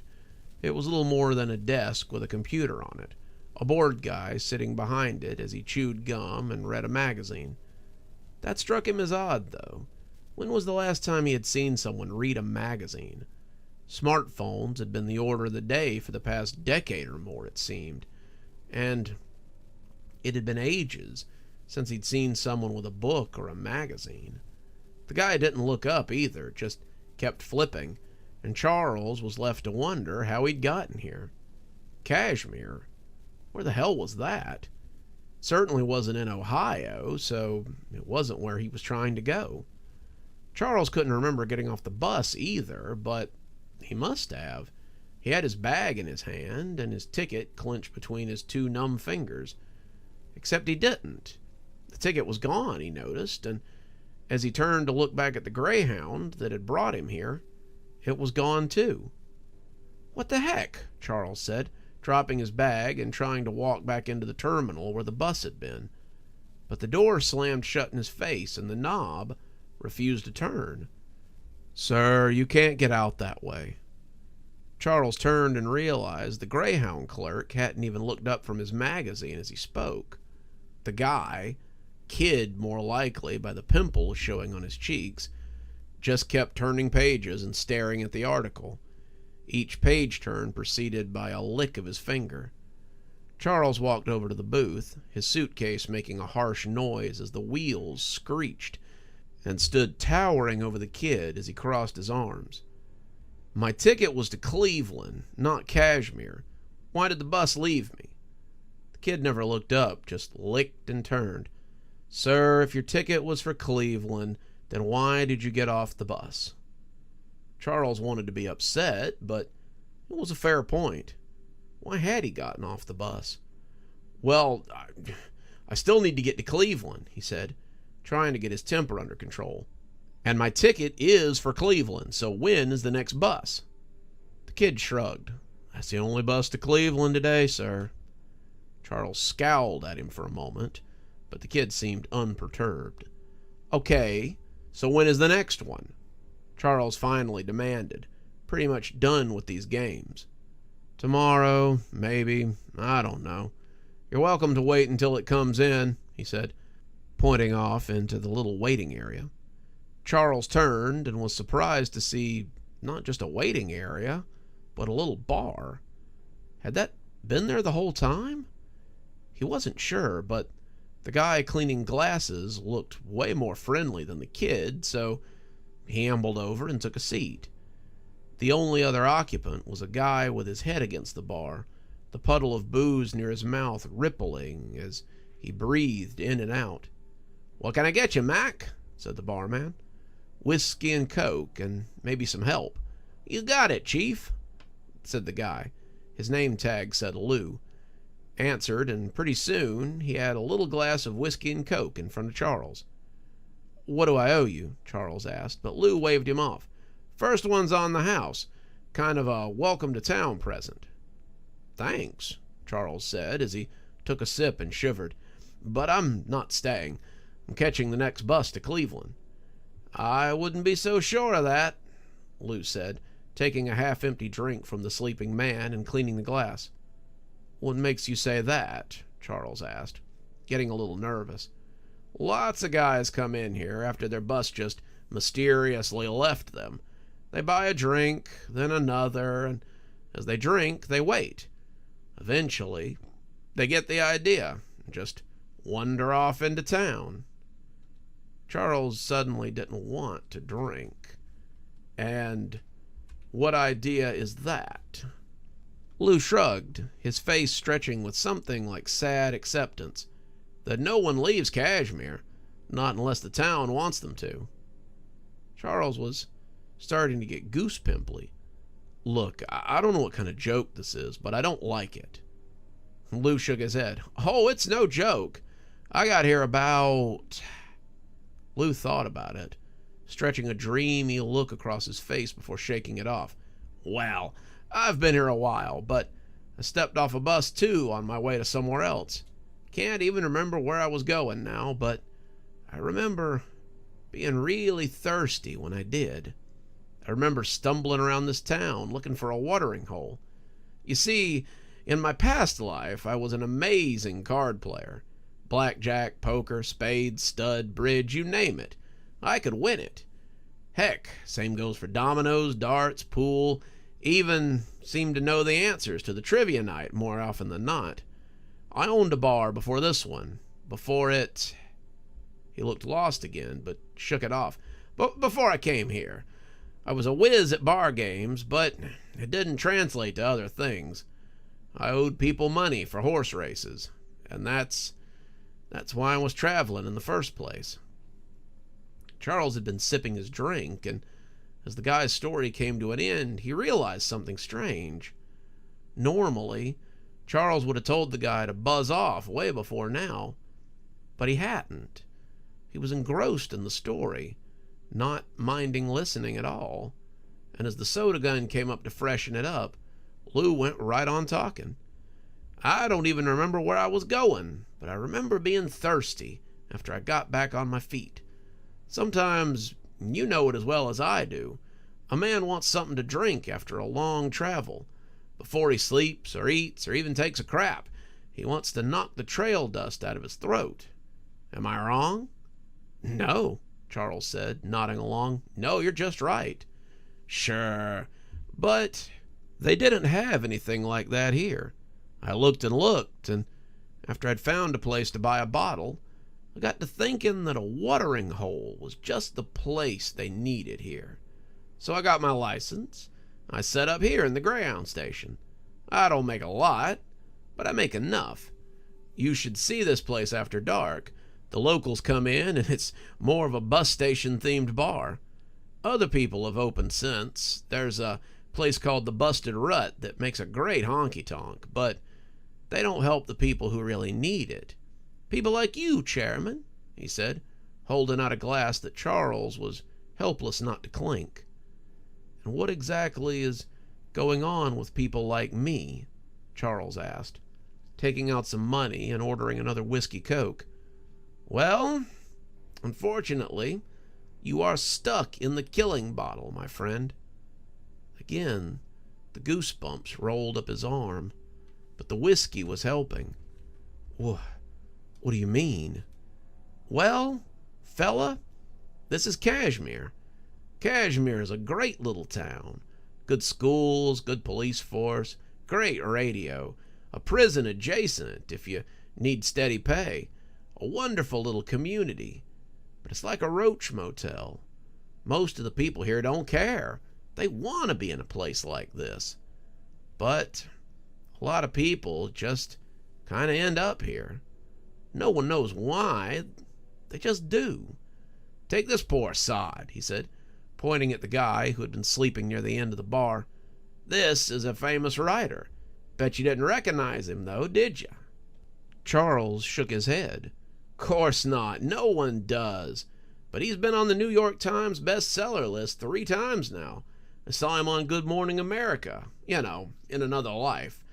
He's a high muckety-muck, but he stays here because it's better for his sanity. You see, Kashmir collects people who don't really have a place. It likes broken things, damaged goods, and people who need a place to hide. Shoot, I have no doubt that those guys I ran from would have found me wherever I was going, but they won't find me here. Whatever you're running from, Kemosabe, won't find you either. Charles shook his head. Me? I'm not... But he stopped. Why had he been going to Cleveland? Daddy, are you coming to see us? The words hit him like ice water. What is it you do for work, Pally? Lou asked. Again, this would have been a prime moment for Charles to hit him with his old philosophy of minding his own damn business. But he didn't. Truth be told, Charles liked Lou. He couldn't have said why. He barely knew him. But he felt that his secrets were safe here. Banking, Charles said, taking another sip to clear the dust. I was a banker, and, he fumbled. I was a banker. Lou grinned, and Charles suddenly wanted to ask him how he'd lost his tooth. Probably something involving those games he was good at. Charles would have put money on it. Well then, you should go down to Cashmere Credit. I bet they'd hire you on the spot, though maybe do it tomorrow when the whiskey ain't so fresh.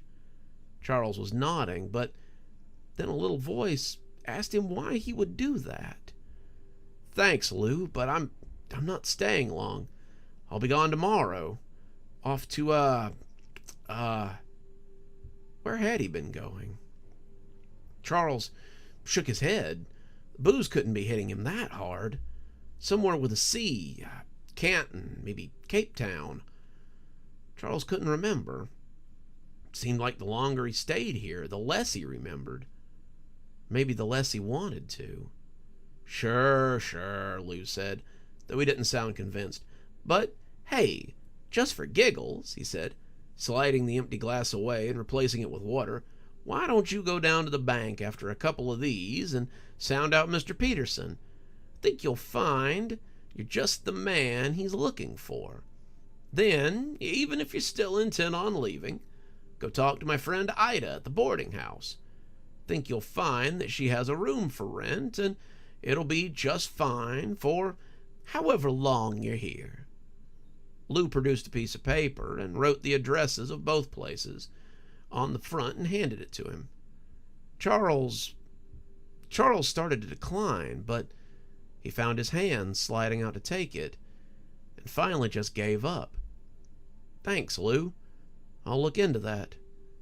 Charles drank a pitcher of water as he and Lou discussed everything from high school football to local sites, and when he finally left to look for lodging, Charles felt like the two of them had known each other for years. He waved as he walked off with his suitcase, telling Lou that he'd be back before his bus arrived tomorrow to talk again. Lou smiled and waved, saying he'd see Charles around. As a revolving door spun, though, Lou shook his head. I think buses'll be the last thing on his mind the next time I see that young man, Lou mumbled with a chuckle. Who am I? The writer mumbled in his sleep. But Lou laughed and patted his shoulder. No one important, Mac. Get some rest. He turned the volume up on the radio a little as John Marvolo, the voice of Kashmir, welcomed them all to his show. Thank you for tuning in to 1097 Mountain Radio, the voice of Kashmir. We've got a new face in town, so be extra nice if you see him. His name is Charles Hayes, and we want to wish him a wonderful stay here in Kashmir.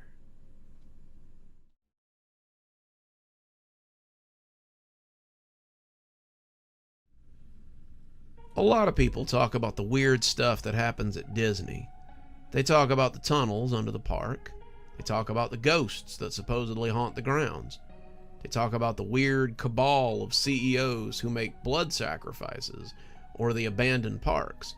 But I don't think anyone has seen what I saw on that summer evening in 2006, and I hope they never do. I was working for the Disney parks while I attended college, back when a scholarship and a part-time job would still get you something. I had been at Epcot for a few months, operating rides and occasionally standing in for costumed characters. During the event in question, though, I was working at the Magic Kingdom. They were having a staff shortage, and they needed a few of us to come and work the rides at Tomorrowland. Two of my friends, I won't name them because they aren't important to the story, got sent to Space Mountain, and were excited about it. I got sent to the Carousel of Progress, and even though my friends ragged me about it, I wasn't too upset about it either. For those of you who don't know, the Carousel of Progress is one of the few original stage shows left in the park. It was designed by Walt himself, or so they say, and was one of the few things he took with him to the World's Fair in his day. It's a family show that revolves around a father whose family comes in during various years and gives what they hoped at the time was a decent representation of the future. I remember thinking that, as a kid, the future in the carousel looked bright, and I couldn't wait to get there. But, as an older kid, I thought it was kinda hokey. It was also air-conditioned and pretty easy to operate, so long as you didn't try to move between the stage pieces, which is a whole other piece of Disneyland horror. If you know, you know. So, I started at opening time, counting attendees and closing and opening doors, and it wasn't too bad. I stood in the air-conditioned little room, something that's a great wonder in the Florida heat, and basically just listened to the excited chatter all day from happy families and grumpy adults. The Carousel of Progress was a ride that attracted the tired and the hot usually, and once they got inside and out of the heat, they usually got into a much better mood. I was working a double that day, open to close, so that I could get that coveted 3-day weekend to finish up a project, and as the clock ticked closer and closer to closing time, I put up the velvet rope and put out the sign that said the ride was closed. Now came my least favorite part of the job, cleanup time. Disney had an army of janitors and cleaners, but if an operator left their ride, especially a ride as simple as this one, dirty at the end of the day, they were likely to come back to a pink slip in their box, or maybe a boot in their ass. I was running the little brush broom to get all the old popcorn and wrappers up so I could run the vacuum before I went home, but I kept looking at the dad animatronic as he sat there in the darkness of the show stage. If you've never seen one of Disney's animatronic shows, then you might not understand how real they look sometimes. I mean, they don't look like people, but they kinda do, too. It's hard to explain. Most of the ones that are human animatronics, and Epcot has a ton of them, tip the uncanny valley just enough to make your brain question. Not to mention that the eyes are pretty expressive for marbles or whatever they use, and having them look at you is kind of unnerving. I kept glancing at the dad. I think his name was John in the show, and in the dim theater setting on the dark stage, it was downright creepy to have him scrutinizing me. "What the hell are you looking at?" I asked, half joking. "Why, at you, Paul," he answered back, and I thought I was going to have a heart attack right there. Paul isn't my name, but for the sake of the story, I'll call myself Paul. I was taken completely off guard, and as the lights came up and the soundtrack ran in that slow, woozy way it does when it's just getting warmed up, I felt like I'd slipped into a nightmare. Someone had to be messing with me, but I couldn't imagine how. All this was pre-recorded. The show had a voice cast and a script, so there was no way that someone could just speak to me in the dad's voice. "What?" I ejaculated, not at my most eloquent. "I said I'm looking at you, Paul," he trumpeted, and at that point all the weird little things on the set started moving too. The dog sitting beside him barked and wagged its tail happily.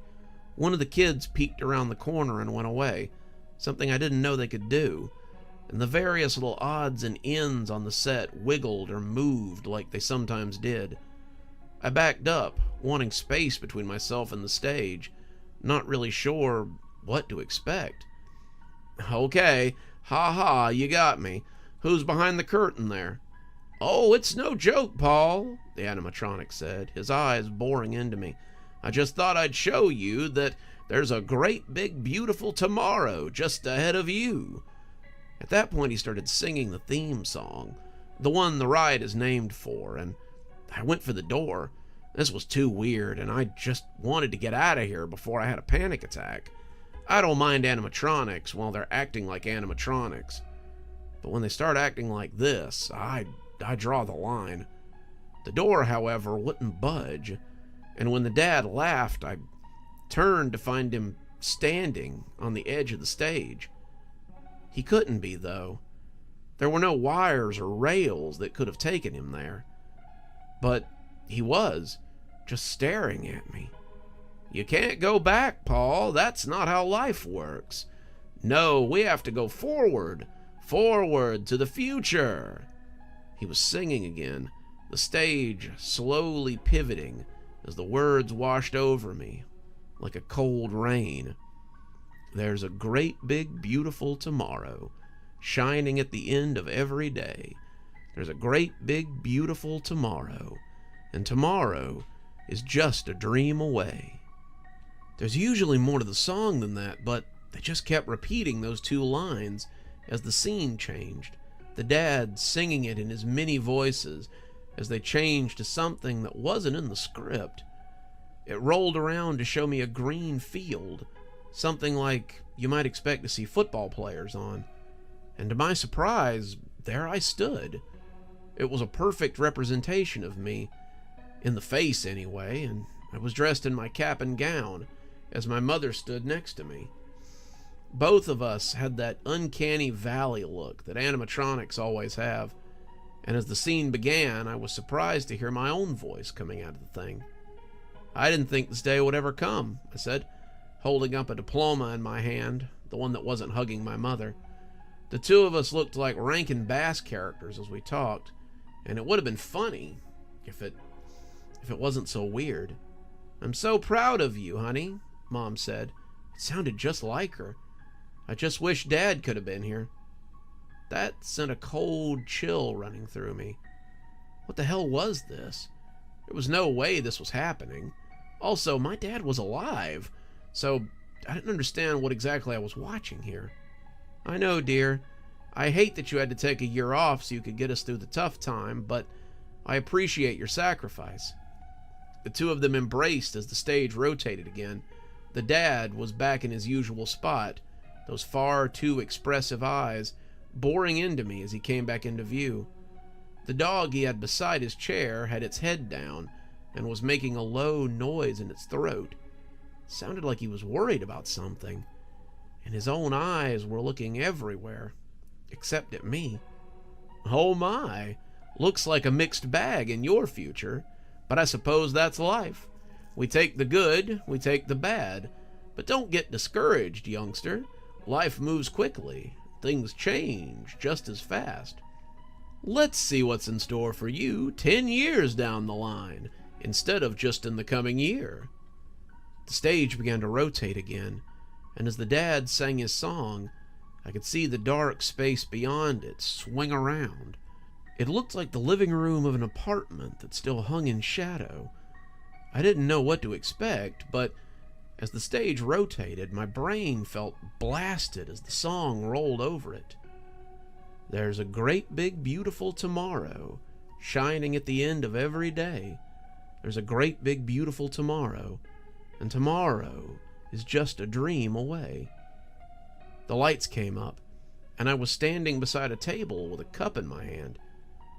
I wasn't in my cap and gown anymore. I was dressed in jeans and a band t-shirt, taking slow and mechanical sips, looking around as music played in the background. It looked like a house party, or maybe the after party for a band, and as I sipped at whatever was in the cup, someone came in from off stage. She was cute, her blue hair poking from beneath a beanie, and her black skirt was swishing as she came towards me. The detail was amazing, and I could even make out the black and white Vans that she was wearing, and the lip ring jutting from her full lower lip. "Hey, handsome, I'm Jenny. Want to blow this place and find somewhere quieter?" The me robot nodded and followed her out of the scene as it transitioned again. Then the lights came up, and there I was again. I was definitely older, my hair grayer, and I had the start of a 5 o'clock shadow beard. A woman was sitting on the couch, a remote in one hand, and something I thought might be a cigarette in the other. By the look on her far too expressive face, I was willing to bet that it was some of the stuff that my coworkers smoked in their car before shift. The robot appeared to be looking at something on the table. As he picked it up, I could already tell it was a bill. It had a final notice stamped on the back, and I turned mechanically to the woman as I held it out to her. "They're getting serious about these. The lights are already off, and the water won't be far behind. At this rate, we'll be homeless by the end of the month." The woman took a deep intake from the thing that might be a cigarette, and slowly turned her head towards me as she breathed out smoke. "So work more hours. The bills are your job, not mine." Her head slowly turned back to the TV as the thing that might be a cigarette came back to her mouth. He looked like he wanted to say something, but instead, he just sat silently and watched the woman on the couch. The two of them sat in silence for quite some time, until after what felt like hours, the stage rotated again. I expected the dad to come back, but it transitioned to a similar scene, though it was definitely more chaotic. The apartment was still there, but the chairs were knocked over and the TV had a big crack in it. There was trash and broken things all over the floor, and the two animatronics appeared to be very close to each other. They were in each other's faces, their eyes and features furious, and the skin looked bruised like they'd been fighting. "Get out, Jenny," the one who looked like me was yelling. "I can't do this anymore. I can't keep carrying you." "Fuck you, Paul. You can't kick me out. This is as much my home as yours." The me animatronic walked past her off stage. "I don't care. Get out. I don't need you here. All you do is smoke and take my money. Find someone else to mooch off of." The girl, no longer the sexy rocker that she had been at the start, walked over to the table and picked something up. "If I can't call this home, Polly, then no one can," she breathed, and started off after him. I had just registered that she had a knife in her hand when the stage began to turn again, and I was left looking at the terrible face of the father. He was quiet too, those eyes boring into me as I slowly backed away from the stage again. I would have just kept right on backing, but the wall came into contact with my backside. Suddenly there was a light behind the windows that sat behind him. There was a flash too, and I thought, maybe imagined would be more likely, that I could hear rain coming down in the background. The set where he sat, a place that usually lights up when he's on stage, stayed dark. It made the eyes all the worse, and the dog beside his feet never so much as twitched. I could see him sitting there in the dark, furry and solid as ever, but it never so much as wagged its tail.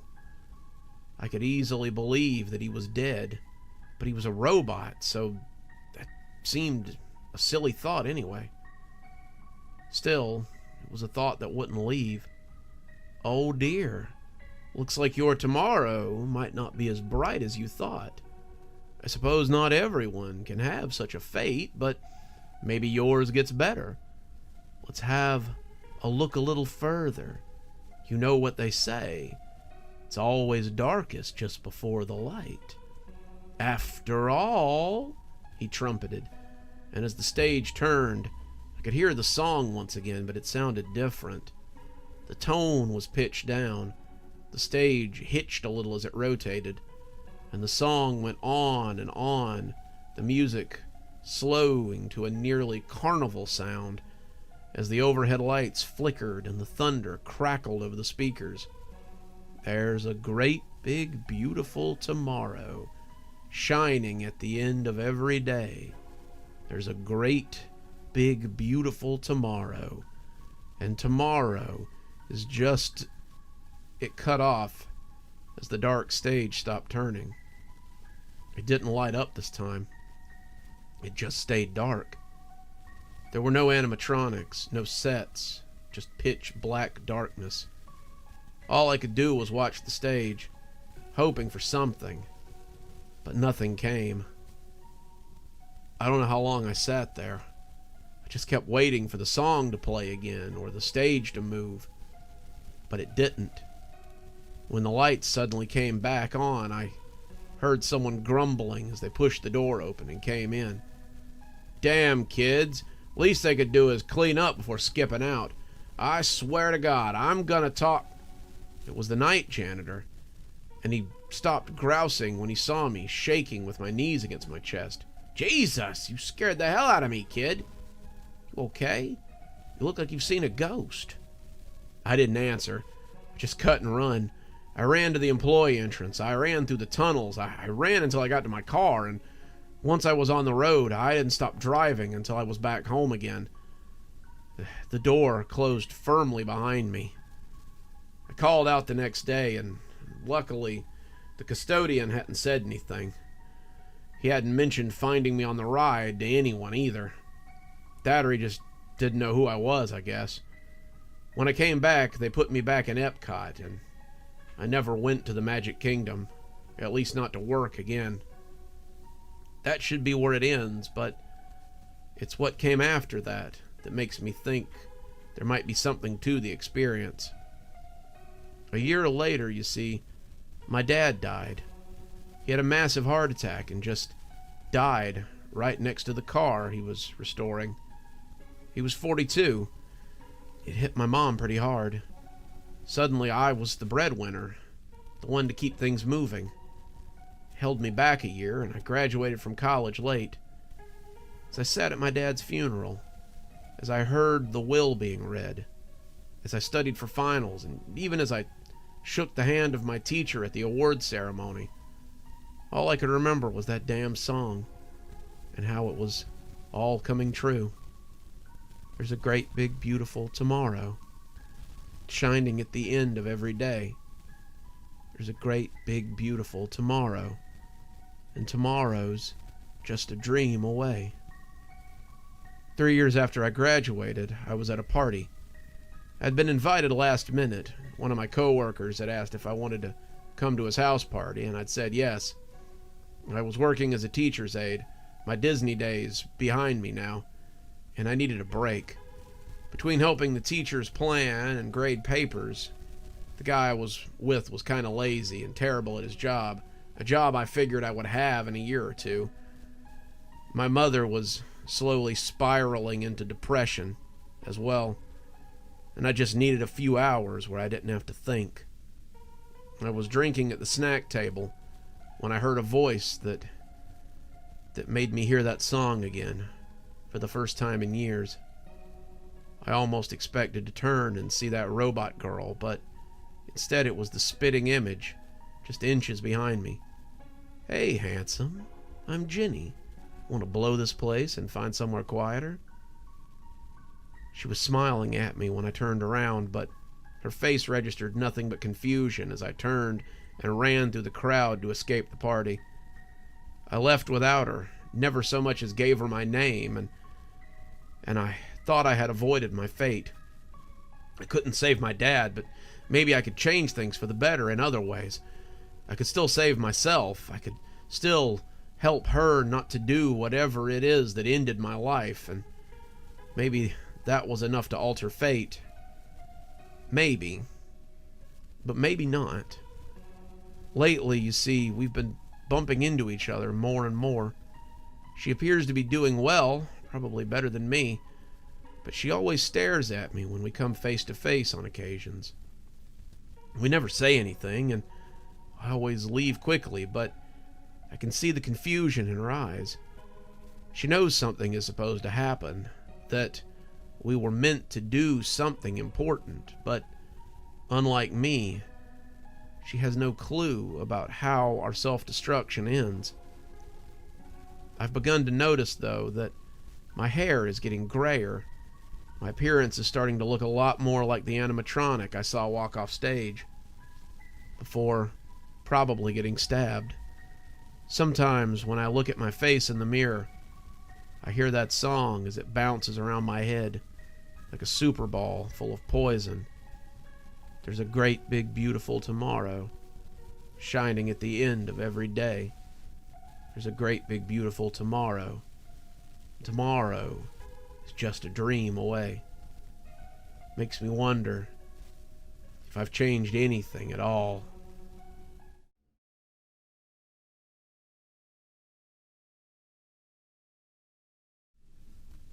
And then she said my top was so last year, like she didn't wear something just like it a month ago. She's so terrible, I can't stand her. I looked back at my own reflection in the mirror and was unsurprised when it didn't answer me. Talking to myself in the mirror had become a nightly ritual since I was very small, and it was really the best thing for putting my mind at ease. Ever since I can remember, my parents really haven't had time for me. It wasn't that they didn't love me. I could tell they did. They were just always busy with work or with house things or with the other things that often took up an adult's day. They didn't have time for a silly 13-year-old girl and her problems with school and friends and life in general. They were always tired or busy, and that led me to look for someone to talk to. I didn't really have anyone to talk to at school, no one who wouldn't use it against me, so I started talking to my mirror. It began as a way to blow off steam, just someone to talk to who happened to live in the mirror on my little vanity. I would talk to her for hours, that girl that lived on the other side of the glass, and she would keep all my secrets and never interrupt me or talk back or tell any of the other people what I said. Surprisingly, it gave me confidence and led me to be less reliant on what others thought. Suddenly, I wasn't the weird, quiet kid. I was the confident girl who walked with her head up and was above the gossip. No one knew that I went home and spilled all my secrets to my reflection, and if I could help it, they never would. This confidence actually led me to make some friends, something I had always wanted. Margaret, Victoria, and Ashley were the most popular girls in school, and when they came to my table at lunch, it took everything in me not to blow it right away. They wanted me to hang out with them, and I took a breath before saying that I supposed that would be all right. If they wanted to sit with me and walk to class and hang out after school some, then that would be all right. They smiled, and I smiled, but inside I was squealing. I finally had friends, real girlfriends, and I owed it all to the girl in the mirror. My reflection was the perfect confidant, the perfect ego boost. Right up until the night she spoke back. I'd like to say it came out of nowhere, but there had been signs that I had tried to ignore. Recently, within the last few weeks, my reflection didn't seem like it was precisely what it should be. It would move a little slower than me sometimes, blink a little more often, maybe not sync up with me like it should, but I always shrugged it off as my mind playing tricks on me. Of course it was just my dumb brain playing tricks. Reflections were reflections, after all. And they were the way they were on purpose. There wasn't really another world on the other side of the glass. That was just silly. But I still couldn't shake the feeling. Then, as I started in on a conversation about some new girl at school, my reflection did something I hadn't expected. I sat back, eyes wide, and sat the brush down that I'd been using as it paid specific attention. I had sat down the brush that my reflection still had in its hand. For a moment, we just sat and looked at each other. It smirked at me, turning its head as I turned mine, and I remember thinking that the smirk looked entirely unlike the one I sometimes wore. It was a fox's smirk, calculating, and not altogether healthy. It was a smirk that made you think you weren't part of the joke, that you might in fact be the joke. "Hello, Grace," the reflection said, and I did scoot back now. It knew my name, I thought, but of course it did. I had told it my name, had told it all my secrets, so why wouldn't it know? "Hello," I answered breathlessly, not sure how to proceed. "Sorry, did I startle you? I didn't mean to. You'd spent so long talking to me that I thought I might talk back. Seemed only polite to talk a little after you've kept me company so many afternoons while I brush my hair." I struggled to find something to say, but was coming up with nothing. I didn't know that you could talk. It sounded lame, even to me, but my reflection just laughed. Well, of course, duh. All reflections can talk. Most of us just choose not to because, well, who talks to their reflection? Most people think it's just that, a reflection, so they don't share anything with it. But when you started talking to me, I was shocked. "So," it said, picking up the brush again as I reached for mine as well. "Tell me what happened today. I'm all ears." After that, my evening talks were a lot more. I would talk to her, well, to myself, and she would talk back. She rarely told me anything about herself. In fact, I can't remember a single time I learned anything about her. She would always give me a lot of things to think about, and some good advice, though. I found the advice helped me thrive at school and in life, and the company was also appreciated. I had been the quiet, reserved girl for so long that anytime I acted out of character, they made it sound like I was acting strange or out of pocket. With the mirror me, I could just be myself and let the neurotic self out to voice all the fears and worries I usually held inside. We'd been talking every night for about 3 months when she arrived to find me studying instead of brushing. I was in my junior year and had been forced to take a science so I could get the credits to graduate next year. My friend Becky had told me that chemistry was easy, but it had proven quite difficult. What Becky had meant was that Chem 2 was fun because most of it was spent in the lab doing sciencey stuff.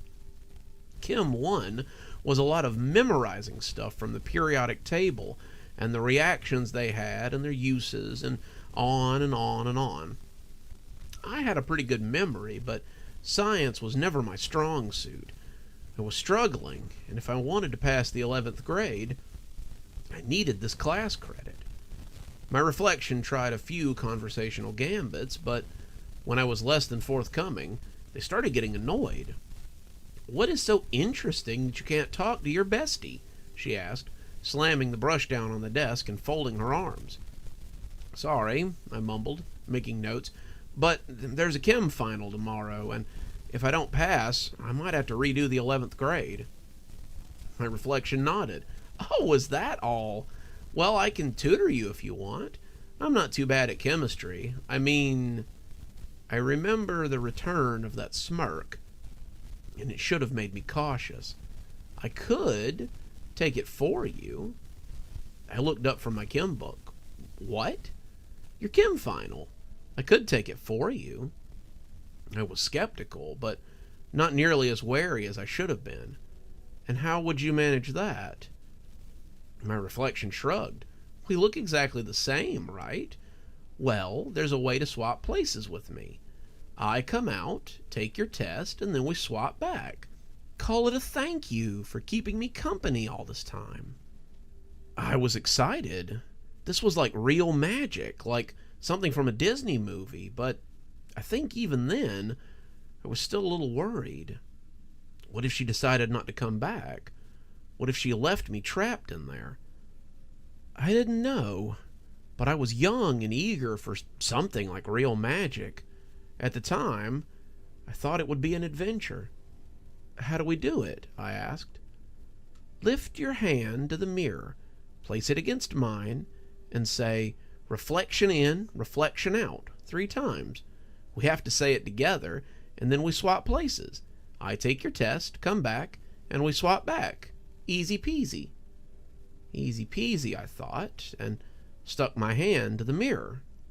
She laughed. "No, silly, not right now.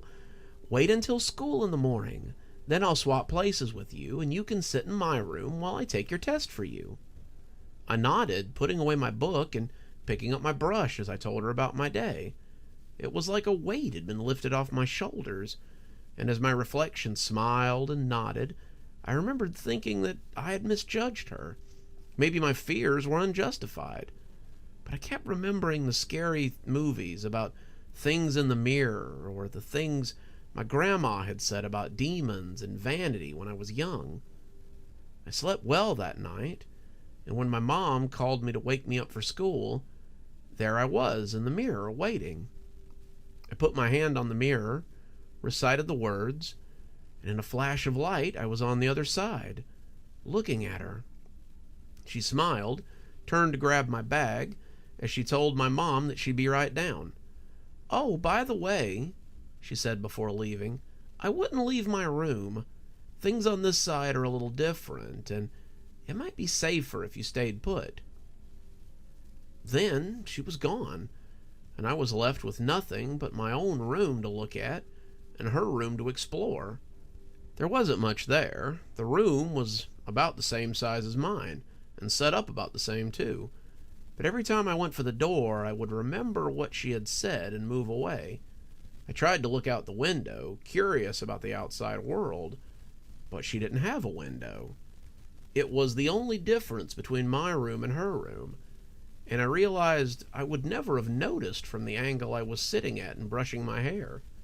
She had curtains hung up too, and as I looked for something to do, I stumbled upon books on her shelf. They weren't my books, but they were books.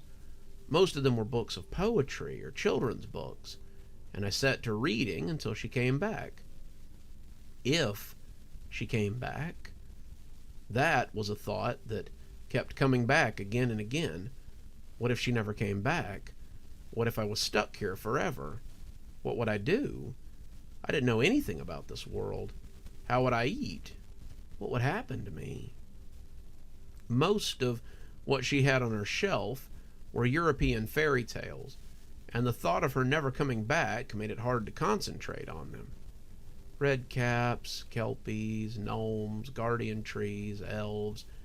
I was flicking through the old pages, trying to find some story to hold my attention, but I couldn't keep my eyes away from the mirror. The Pale Reflection, I read, turning to a page near the middle as I glanced up again. A creature that hides within mirrors. That caught my attention for a moment. It assumes the identity of its victim so it can leave the mirror. I paused, rereading so I could be sure of what I was seeing, so it can replace them in the real world. That made me look a little closer. Suddenly I was afraid.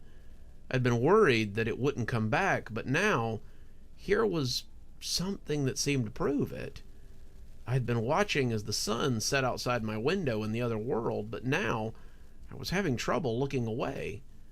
It can take on the form of the person it chooses as its victim, and I looked up, hearing the doorknob rattle. I looked at the clock and saw that it was around 4:30, which was the time that she would be coming home. I put the book back on the shelf hastily, feeling silly now that I'd worried about something like this, and took a seat at the vanity as she came in and smiled at the mirror. "I'm home. Did you miss me?" "I'm glad to see you," I said, extending my hand. For a moment, I didn't think she would do it, but as she put her hand on the mirror, we swapped places. There was a test in my bag with an A on it, and she told me how it had gone well, and how she'd hung out with my friends, and how no one had suspected a thing.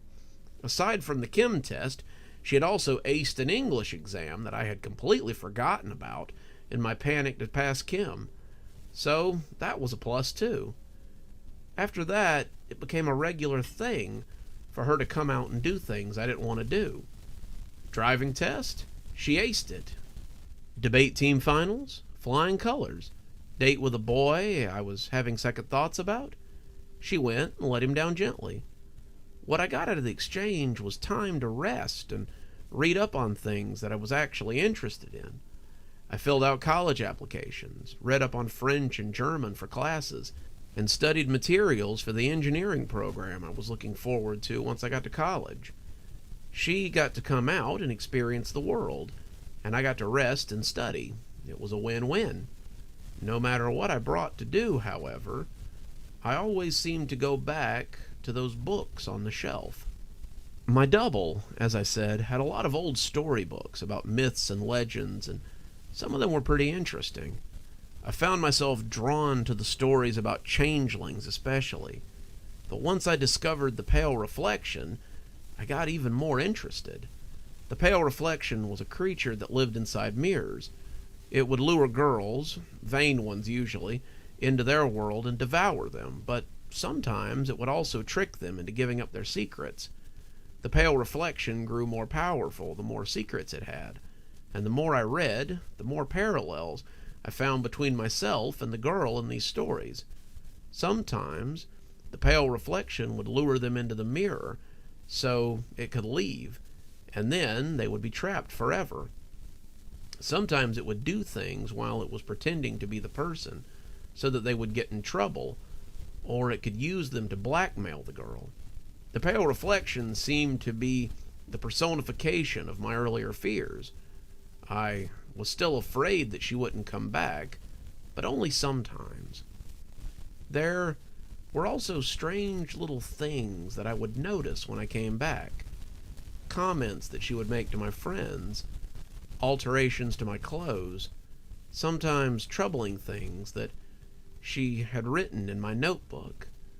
I always chalked it up to just being unsure of herself, or maybe having trauma. I couldn't understand, but I think the one thing that made me believe she was on the level was that she always came back. The pale reflection in the stories always left them behind or ate them or something. My reflection always returned and seemed happy to get back to her room, so I assumed she wasn't like that. Still, it was a hard fear to shake, and it saved me in the end. It was my senior year. I had a few months left of school, and I'd been using her more than usual. She was happy to take tests and do things I had no interest in, but there had been some trouble recently, too. One of her poems for my creative writing elective had gotten me sent to the counselor's office. She had said something to Ashley, and it had taken a lot for her to speak to me again. My dad had given me a long talking to after a conversation he had had with her, and now he acted kind of weird around me. I wanted to stop using her after the thing with Ashley, but the Chem 2 final was coming up, and I desperately needed to pass. I told myself that this would be the last time. I'd leave the mirror behind when I went to college, and she'd have to find someone else to share secrets with. What a fool I was. I was doing SAT prep when she came back, and something instantly seemed off. Her clothes were rumpled, her hair was a mess, and she had her hands behind her back. She smiled, but the smile was way off. It was the same smirk I had wondered about all those years ago, and it made me hesitate as I brought my hand up. She never did, though. She slapped her hand on the mirror, and the red mark that spread across the glass made me pull back. It looked like she had dunked her palm in paint, and she cursed as she pulled it back and tried to wipe the glass clean. Come on, she said, putting her hand up again. You want to hear about the chem final, right? I did not put my hand up, though. What happened? I asked, taking a step back. Nothing, she assured me, but she kept glancing back at the door. Nothing. I just tripped and hurt my palm. Come on, let's swap. I'm so tired. My neck hair was up, though. Tired. She'd never claimed to be tired before. I could hear something in the background, and I took another step away from the mirror. Something was wrong. She was too hasty, and it made me edgy. Come on, she shouted, and the mirror cracked a little as she slammed her fist into it. She put her hand up to her mouth, seeming to realize what she had done. Please, I need to swap back now. It's your turn to come forward. She turned then, and now I could hear the yelling from downstairs. It wasn't my parents. Not just them, but they were part of it.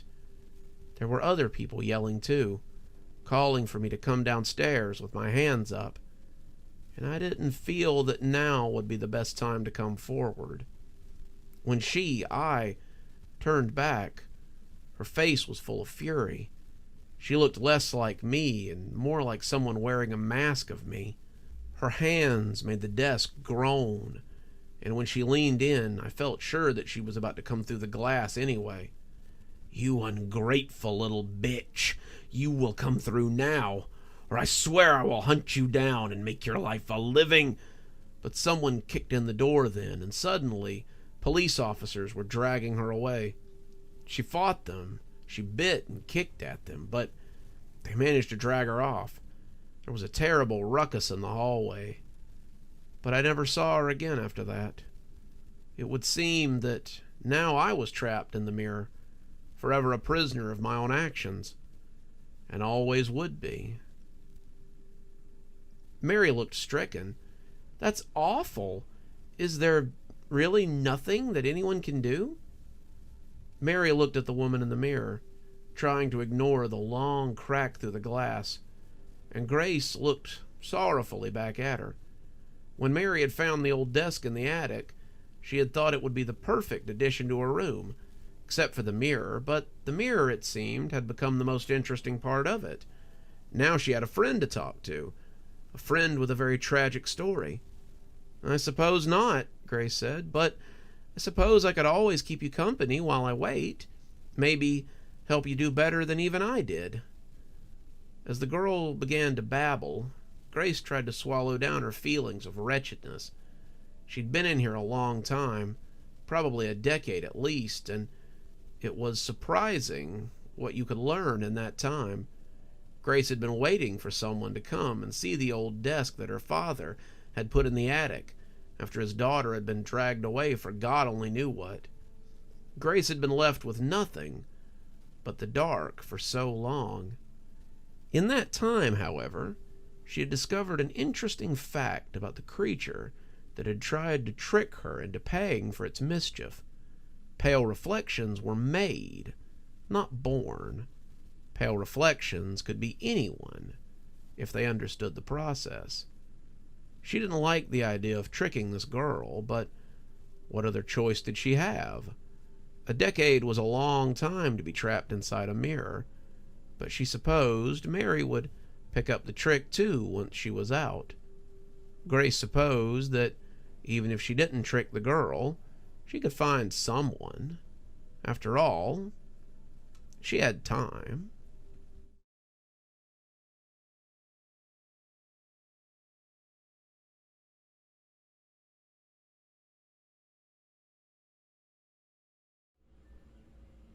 "We have a problem," Strauss said, after being let in.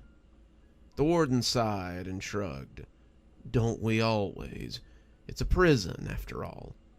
"Yes, but it's a little more serious than usual. Sergeant Forks says that he's been having trouble with the outside grounds crew." The warden lifted an eyebrow. "Are they after more game time or something? Because most of them are lucky they even get out these days." "I believe he said most of them just want to come back alive."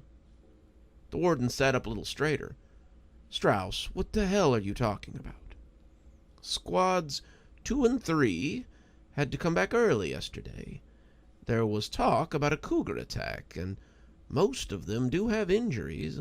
Some of them will be in the infirmary for quite a while, but most of them made it back to the van and back to the compound." The warden exhaled loudly, steepling his fingers before him on the desk. "I don't think it was cougars, Strauss, but I want you to tell Miss Evergreen that I need to speak with her. It sounds like it might not be enough to have the ghoul crew in the laundry room. We might have to branch out a little more and start them on outside grounds, too." "Sir, if I may," Strauss said, adjusting his glasses, "I don't understand this. How is she doing any of—" The warden raised a finger. "Tut, tut, tut, Strauss. Yours is not to question why. Yours is to crunch numbers and keep the lights on. Understand?" Strauss opened his mouth, and then closed it again, looking ridiculously like a fish before finally shaking his head and leaving. The warden stood and walked darkly to the catwalk that ran around the top of the tower. He glowered at the woods, the trees swaying in the wind mockingly. They had dared to attack his people. They had never dared before, but he supposed it was their new leadership. He was encroaching, getting closer and closer each day. But the warden still had some tricks up his sleeve. They would find that stretch between the woods and the prison harder to breach than they believed, and he would enjoy watching the things that lived beneath the turf, the warden's grass, he supposed, drag them down and devour them. It had taken a lot of training to get them to ignore the work squads, but after the incident today, the creatures that made up his army were given no such quarter. You want to take my prison? Good luck. I think you'll find it a little more difficult than you believe. He wondered what had happened to Cribbs at that moment. Cribbs had been in there for a month, but he'd heard nothing of the leader of these horrors being killed. He supposed that, if Cribbs had done his job, then he never would, but he didn't know if that'd be enough to make the attacks stop either. The warden sighed. Only time would tell. The rabbit was alive 1 minute and dead the next. Inmate B50967 dropped from the tree and rolled the rock off the rabbit before pushing it into his pack. He had 2 rabbits, a pheasant he'd caught in a similar manner, and 2 skins of rainwater he'd managed to collect in a tarp he'd set up. He had to go pretty high to get the rainwater, and B50967 wasn't as small as he had been when his father had taught him how to collect rainwater and dew, and the other little presents the woods saw fit to give a man living rough. He had to get it high, though, because the rainwater never touched the ground in these woods. B50967 didn't know how that could be, but it was the truth. B50967 took his provisions and went to the fire pit. He had taken branches from high up, where the whatever it was couldn't ruin them. They burned just fine, and he set the moss against them. He smiled as the moss took fire and the sticks began to crackle. It was good, but it had taken some learning to get here. B50967 had spent his first 2 weeks learning the woods, and it had nearly killed him more than once.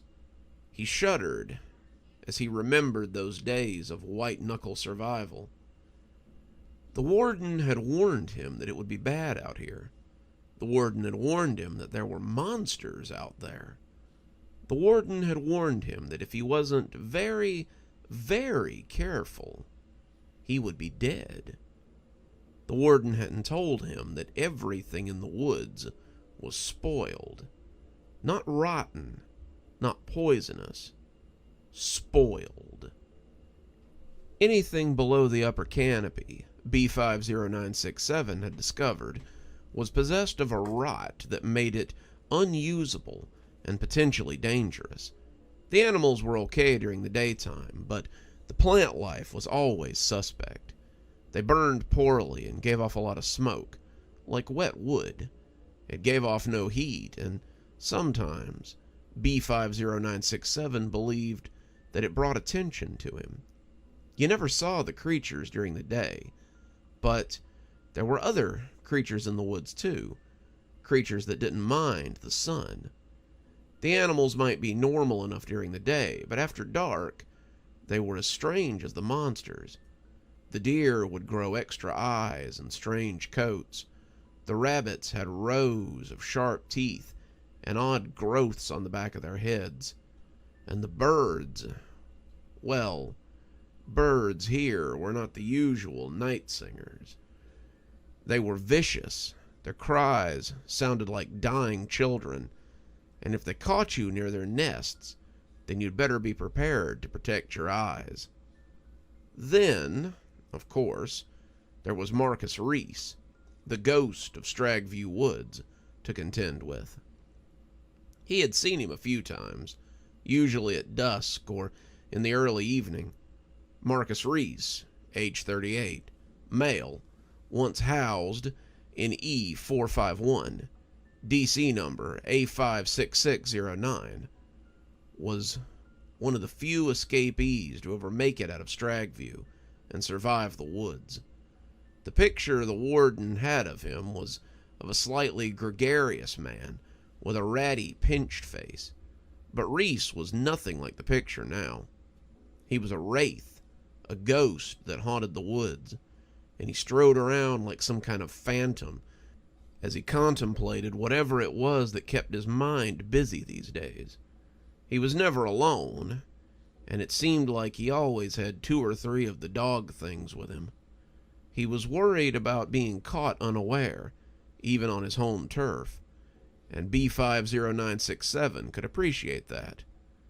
He was a worthy adversary, but B50967 wondered if Reese was half the killer he was. Killer or not, he was going to be harder to kill than the warden had thought.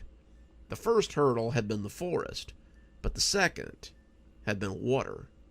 B50967 had been hunting his target with little luck for the first week and a half, and after 12 days, the water he had was running low.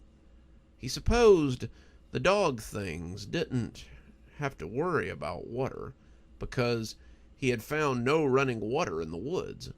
Not a puddle, not a stagnant pool, not even a dry stream bed to mark where something had been. It was dry as a bone, and B50967 had begun to panic a little. It had rained, but it never made it past the upper boughs. That was when he began to set up the rain catchers and the dew collectors. It wasn't much, but it kept him going, and that would allow him to complete his mission. Whatever happened after that was nothing to him. If he died with Reese's blood on his hands, torn apart by his monsters, then that would be okay. He would die at the climax of the greatest hunt he had ever embarked on, and that would be a worthy end. The rabbits and the pheasants cooked up well, and he was careful to put them in sealed bags, the ones the warden had provided him. The rabbits he would eat today, and the pheasant he would eat for breakfast and part of lunch. It would keep him going for another day, and that was what he needed. One day at a time. That was how one lived out here. The second problem was safety. The creatures roamed the forest floor during the night, and he had found that sleeping in trees was necessary. Trees were plentiful, but they were mostly pines and firs, and some of them could be treacherous. There were other native trees scattered throughout, but most of them were thin and less likely to hold him if he went up high. He'd spent his first 2 or 3 nights in the thinnest of sleeps, waking often to make sure that the strap that was holding him was still attached. Then, on day 4, he had found the thick old oak. The oak was massive, the kind of tree you'd expect to see in a Halloween display or holding a kid's treehouse. It poked above the canopy and seemed to be the perfect place to settle himself. The base also had a thick system of roots that jutted out of the ground and provided a great place to hide his fires and supplies. The first night he spent there, it appeared he wasn't the only one who thought it was so great. From the upper branches, he saw the pack of beasts come charging by and had gotten his first look at Reese. They camped at the base of the tree often, and if they suspected him of being there, they gave no sign. Reese sat amongst them, just contemplating and speaking to the beasts as if they understood him. B50967 observed him, making notes and plans of his own, but the pack was always gone by morning. He didn't know what they were doing during the day, and he wasn't curious enough to go looking. B50967 was also careful not to put his dew or rain collectors near the trees. He didn't often leave much around the big oak to give him away, but tonight he had decided he might make an exception. Tonight he wanted to try something different, something that might help him in his plans to bring down Reese and free himself of both the warden and the forest. He looked to the sky. It was about 1 in the afternoon, he judged, and he had about 5 or 6 hours until the sun started to sink. It wouldn't be true dark for another 7 hours, and by then he had to be in his tree and secured. B50967 judged he had time for another hunt, and this one might be a little more difficult. He took out his hide map that he'd been making, the images crudely drawn with charcoal. The tree was in the center, his collectors marked all around in other badly drawn trees, and off to the left, was a wide open place he thought of as the meadow. There was no question what the creatures ate. The deer here were plentiful, and if he'd had a bow or a gun, B50967 could have eaten venison any time he wanted. As it stood, they were too skittish to let him get close enough to brain them with a rock, but he thought he had an answer to that. B50967 had been saving some of the bags from the provisions the warden had given him, and some of them had quite a bit of salt. When he was starving, it had taken a lot not to lick those bags, but he had told himself that he might need them for something bigger. That something, it seemed, was here. B50967 set up his trap on the edge of the meadow and laid the open packets out in the center. It wasn't much, a trifling offer, but the deer here weren't likely to encounter people very often. Flashy packages and the remnants of salt and sugar might catch their attention, and that was all he would need. By the time the sun began to sink, B50967 was ready. The deer liked to graze here in the early afternoon.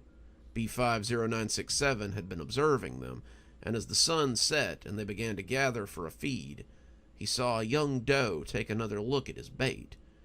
It was subtle at first, the deer sniffing and hesitantly approaching, as B50967 hunkered on the branch and waited.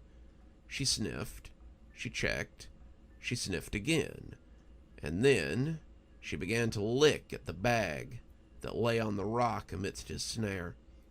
He let her lick, let her get distracted, and then he rolled off the limb, rope in hand, and the snare yanked her up into the tree, where she bucked and cried. The other deer scattered, alarmed by the screaming doe, and B50967 tied the rope off before her jerking could attract attention. He climbed back up, careful not to lose his footing in the excitement, and reached the branch where the doe jerked and fought. The knife put a stop to that, and as she hung, her blood dribbling onto the ground of the meadow, B50967 got to work. He had the deer mostly butchered, a sloppy job, but it didn't have to be perfect, and stored before true nightfall. Tonight would be another one of those thin sleep nights, as he dangled from the boughs of the tree, but it didn't matter. He had the bait, and soon he would set a much bigger trap. Soon, his operation would truly be.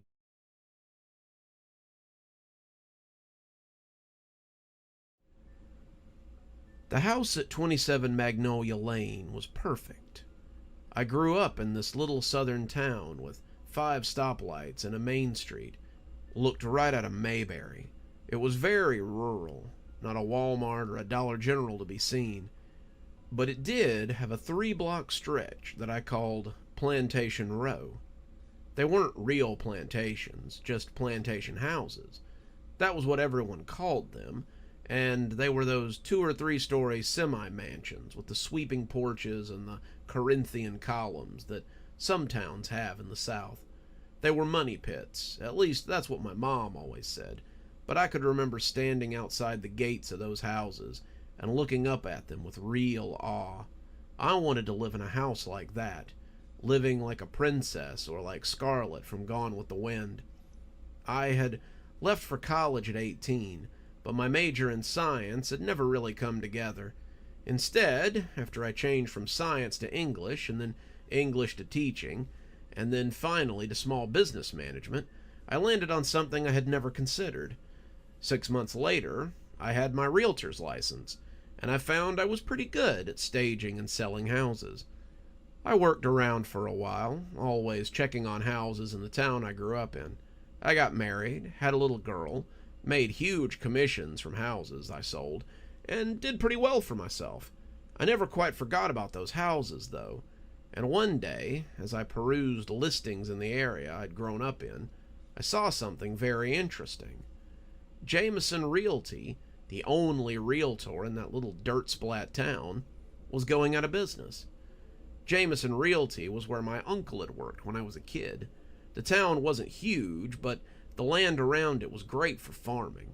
Uncle Chuck usually did pretty well off the acres of farmland he helped people buy, or the old homesteads from people who couldn't hack it.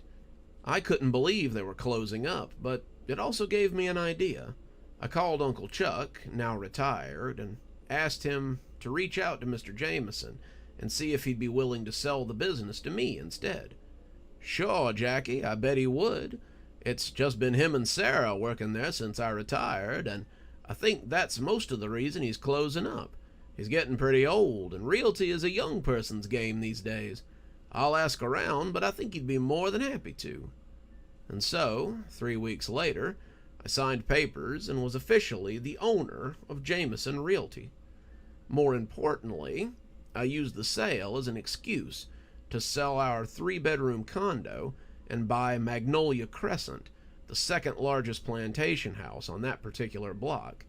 It needed some work, but David said it was a project he could work on while I sold houses. We hired movers, packed our bags, and a week later, I was pulling up in front of the huge old turn-of-the-century house, the very one I used to stare at when I was a kid, actually. The house needed some TLC and a lot of renovations and remodeling, but it was comfy, and parts of it were move-in ready.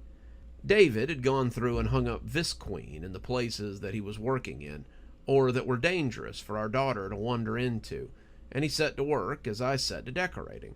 I couldn't believe that I was here at long last, decorating one of the plantation homes that I had coveted for so long. It was like a dream come true, and Emma, our daughter, seemed happy to fix up her room just the way she liked it. Emma was 4, so it wasn't like she could do more than arrange her toys without help, but she seemed excited by the new room, twice the size of her old room, and the big backyard where we promised her that we'd set up a swing set and a pool. It started out subtly, but I was too busy to notice at first. I was decorating and moving things by night, and pulling a struggling realty company into the 21st century by day, so my mind was a little busy most of the time. I came upstairs to talk to David about the changes to the master bedroom one afternoon, and heard Emma talking to someone in her room. It was the typical little kid chatter, the kind of thing you would hear on the playground or at daycare. But when I walked past her room, I noticed she was playing alone.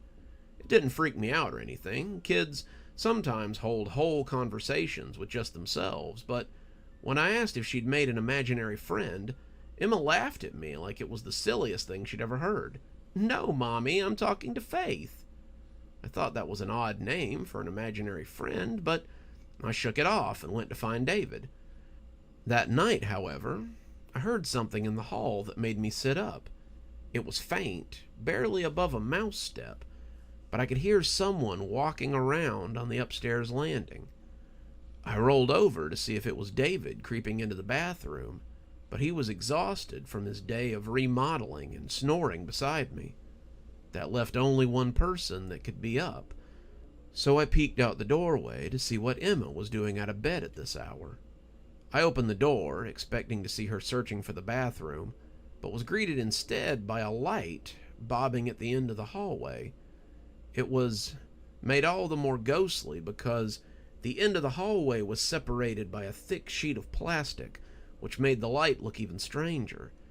It reminded me of the descriptions of St. Elmo's fire or fairy lights, and as I walked slowly towards the partition, it crept slowly, bobbing along behind the murky plastic. And as it did, I could hear someone whispering into the gloom. "Hello," it said, before walking a little farther and saying it again. The voice sounded like Emma, but it wasn't exactly the same either. The voice was a little higher. The voice contained just the twang of an accent that Emma had never had. And when I brushed the plastic aside, I saw her walking down the unsafe hallway and calling out to no one. "Hello," Emma said, though it took me a moment to recognize her. She was dressed in some kind of bedsheet, looking for all the world like a kid in a ghost costume. And as she stumbled along, she would raise her Fisher-Price lantern she'd gotten with her make-believe camping set and call out for someone. "Emma?" I asked, not wanting to startle her, and when she turned around, I had another awful moment where I thought something terrible had happened to her. In the light of that lantern, it looked like her eyes were missing for a moment. She put the lantern down and did this whole body shudder, like a dog shaking off water, before looking at me with confusion. "Mommy? Where am I?" I went to her, hugging her before leading her back to bed. "You're sleepwalking, Emma. You looked like you were trying to find someone. Do you remember who?" "I don't know," she said, looking lost. "In my dream, Faith was calling for me, and I got up to look for her." "Well, tell Faith not to play in the unfinished part of the house, please. It could be dangerous down there." She nodded, still looking half asleep, and I put her to bed and told her goodnight. That was the first night, but it wasn't the last. It wasn't every night, at least not every night that I could remember, but at least twice a week I would hear Emma walking into the hallway that David was renovating and calling out, "Hello." At first, I would just come and help her go back to bed. Sometimes she knew me, but sometimes she didn't. Sometimes she asked if I was Gladys, sometimes Bridget, but most nights she knew I was Mom. She never went downstairs, something I was afraid of, and she never came into our room or the bathroom. It was always the hallway, and always at night. After a while, I was more curious than concerned. David had fixed it so that most of the repairs were cosmetic, and now there was little chance of her hurting herself on a loose board or something. I started following her, seeing where she went, and each of those nighttime excursions would end the same. She would go to the farthest room, helloing all the way, dressed in her bedsheet and holding her lantern. Once she came to the room, she would go to the closet, a dark wood box that was barely big enough for guests' coats, and stand there facing the wall. The first time I found her there, I could only hear her whispering, and when I shook her, she spun around so fast that I had to take a step back. She glared at me through the veil, and for just a moment, I'd thought it might not be Emma. Then she shook herself and asked me where she was. A few days later, I found the drawings. I was cleaning up a room, kids can be pretty messy, when I came upon a stack of drawings. They were piled on the table, Emma working on a new one, and they all depicted two girls playing in various parts of the house. Emma was in a pink dress, something that stayed consistent throughout most of her pictures, and the other girl was in a strange kind of wrapper. It almost looked like she was in a mist, and Emma had taken great pains to draw it, so it almost seemed translucent. "Who's this?" I asked. "That's Faith, Mommy," Emma said. "She's my new friend, remember?" Looking through the pages, it seemed as if Faith and Emma played a lot together. In the backyard, in the kitchen, in Emma's room, and there was even one or two of them in the bathtub. The only one that really stood out was the last one. Emma was standing in a room that looked a lot like the one I often found her in at night. The furniture and the layout was what gave it away, and she was holding a little lantern. Faith was in the closet area, but she appeared to be crying as Emma looked for her with the light. "Emma, why is Faith crying?" I asked. Emma looked away. "'Cause I can't get to her." I looked at her as she was coloring, but despite her eyes sitting glued to the paper, it felt like someone was looking at me. That was the first night the banging started. It was subtle the first time. I woke up at 2 a.m. to the sound of someone hitting the wall farther down the hall. I already knew what it would be when I found it, but before every thunk, the little voice came drifting from the room. It took a while to realize, however, that it wasn't the same hello that she always shouted. As the door came open, I saw her standing in the dark closet, lit only by her little lantern. I realized she was saying something else then. Thud. "Help! Thud. Help!" She was smacking her little palm against the wall, and the way she winced made me rush forward to stop her. I didn't know how long she had been doing this, but the slight red tint on the eggshell paint made me think it had been long enough. Emma, stop! You..." But then she turned, And there was that look again. It wasn't Emma, I was suddenly very sure of that. And when the strange eyes looked at me in confusion, I wasn't surprised when the voice that came out was different. It was still high, a little girl's voice. But it was wrong. "Bridget, is that you? I can't see. Is it night? Light a lantern. I'm so cold, Bridget. Help, I can't see. I can't see. My hand was very loud in the quiet house when I slapped her, and I immediately felt sorry for it. I'd never hit Emma, not even a slap on the hand when she was a baby, and as her eyes began to well with tears, it was a mercy to see them return to normal. She rubbed her cheek, looking at me in a betrayed way as she began to sob. Mommy, why did you hit me? Why?" I told her I was sorry. I told her she had scared me. I made 1,000 different excuses, but in the end, I bundled her into bed and stayed with her until she was asleep. I fell asleep in the chair beside her bed that night, but it wouldn't be the last time. That day was rough. I sat with Emma a lot, my daughter back to her old self, and when I went to sit with her, I noticed that she was doing more drawings. She didn't pull away from me. She had mostly forgotten about the night before, and I felt a chill as I watched her color. Emma was standing in the bedroom in the one she was working on, and I couldn't help but notice that she was dressed in her shroud, as she sometimes was when she went sleepwalking. She was holding the lantern in her hand and shining it at someone in the closet, the girl in the black dress that she had said was Faith. "Why is Faith in the closet?" I asked her, cocking my head as she began to fill the closet in with a dark crayon. "That's just where she is," Emma said, as if it were the simplest thing in the world. She was filling the closet in with black, and it was hard to watch the little girl disappear under the layers of black. Why are you coloring over her, sweetie?" I asked, trying not to let the terror in my voice come out. "That's what she sees," Emma answered, continuing to color. "What do you mean?" "Faith says it's dark where she is, and when nighttime comes, that's where she goes back to. She doesn't know why it's dark, but it's dark." That night, it wasn't her hand hitting the wall. That night it was a hammer. That night Emma wasn't whispering. "Help!" she half yelled, and this time the thunk woke up my husband too. How we had managed to sleep through it for this long, I would never understand, but it likely had something to do with all the work. He had always slept like the dead, but he was even more tired after all the renovations lately. He was up in a second, grabbing for the bat beside the bed, and we were both heading down the hall towards the room that Emma seemed to frequent these days. She was in there again, her lamp on the floor and her usual costume in place.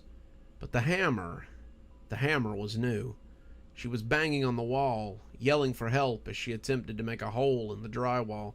She was 4. Her blows weren't very hard, but the pool of white powder on the floor, as the drywall bent, looked like fallen snow. David ran to her, taking the hammer and pulling her away from the wall, and as he did, she began to screech and thrash. She bit him. She threw herself back and forth in an attempt to make him let her go. She screamed loud enough that I was sure the neighbors thought we were being murdered, and she kept shouting for him to release her. "I can't see! Let me go! Let me go! Help me! Help me! Won't someone help me? It's so dark! I need help!" I started to tell David to be careful, but that's when I looked back at the wall she had been hitting. She'd made a little hole, nothing bigger than a golf ball, but by the light of the lantern I could see something looking back out. It wasn't an eye, but it was something white, and something far darker than the hole in the middle of it. "David," I whispered, drawing his attention to me. "David, what is that?" David put her down, the thrashing going on as she lay on the floor, and he took up the hammer and gently made the hole a little bigger. I heard his breath hitch as he drew back, And when he told me to take Emma and put her in her room, she didn't fight me. Whatever had been happening was over. When I put her to bed, she seemed to be back to normal, and as I tucked her in, she said something that brought me up short. Faith says there's light now. She says it isn't dark anymore. She says that Daddy is going to rescue her. I told her to get some sleep, my voice shaking only a little, and went back to see what David was doing. What he was doing, what he had done in fact, was call the police. He told me not to go in there, telling the operator that he needed the police here right away. And when I asked him what had happened, he answered the woman on the phone and me. Yes, that's right. I'd like to report a body on my property. It appears to be the remains of a child. Yes, no, there's no identifying marks. It's a skeleton, and it's in the wall of my guest room. I was speechless. All this time, all these weeks of living in this house, and there'd been a skeleton in our wall. The police came and took about 1,000 pictures before carefully removing the body. The skeleton was so small and delicate, and before they zipped it in, I couldn't help but notice the remains of a dress clinging to the chest and legs. It was black and gauzy, and it reminded me of the little girl from Emma's picture. They didn't know who she was, but they thought she had been there for a very long time. I did a little digging, and I happened to know that she'd been in that house for 110 years, if she's who I believe she is. Faith Stokes, the only daughter of Nellie and David Stokes, was reported missing on February 13th, 1915. Her mother had recently died of scarlet fever, and her father disappeared a month after her death.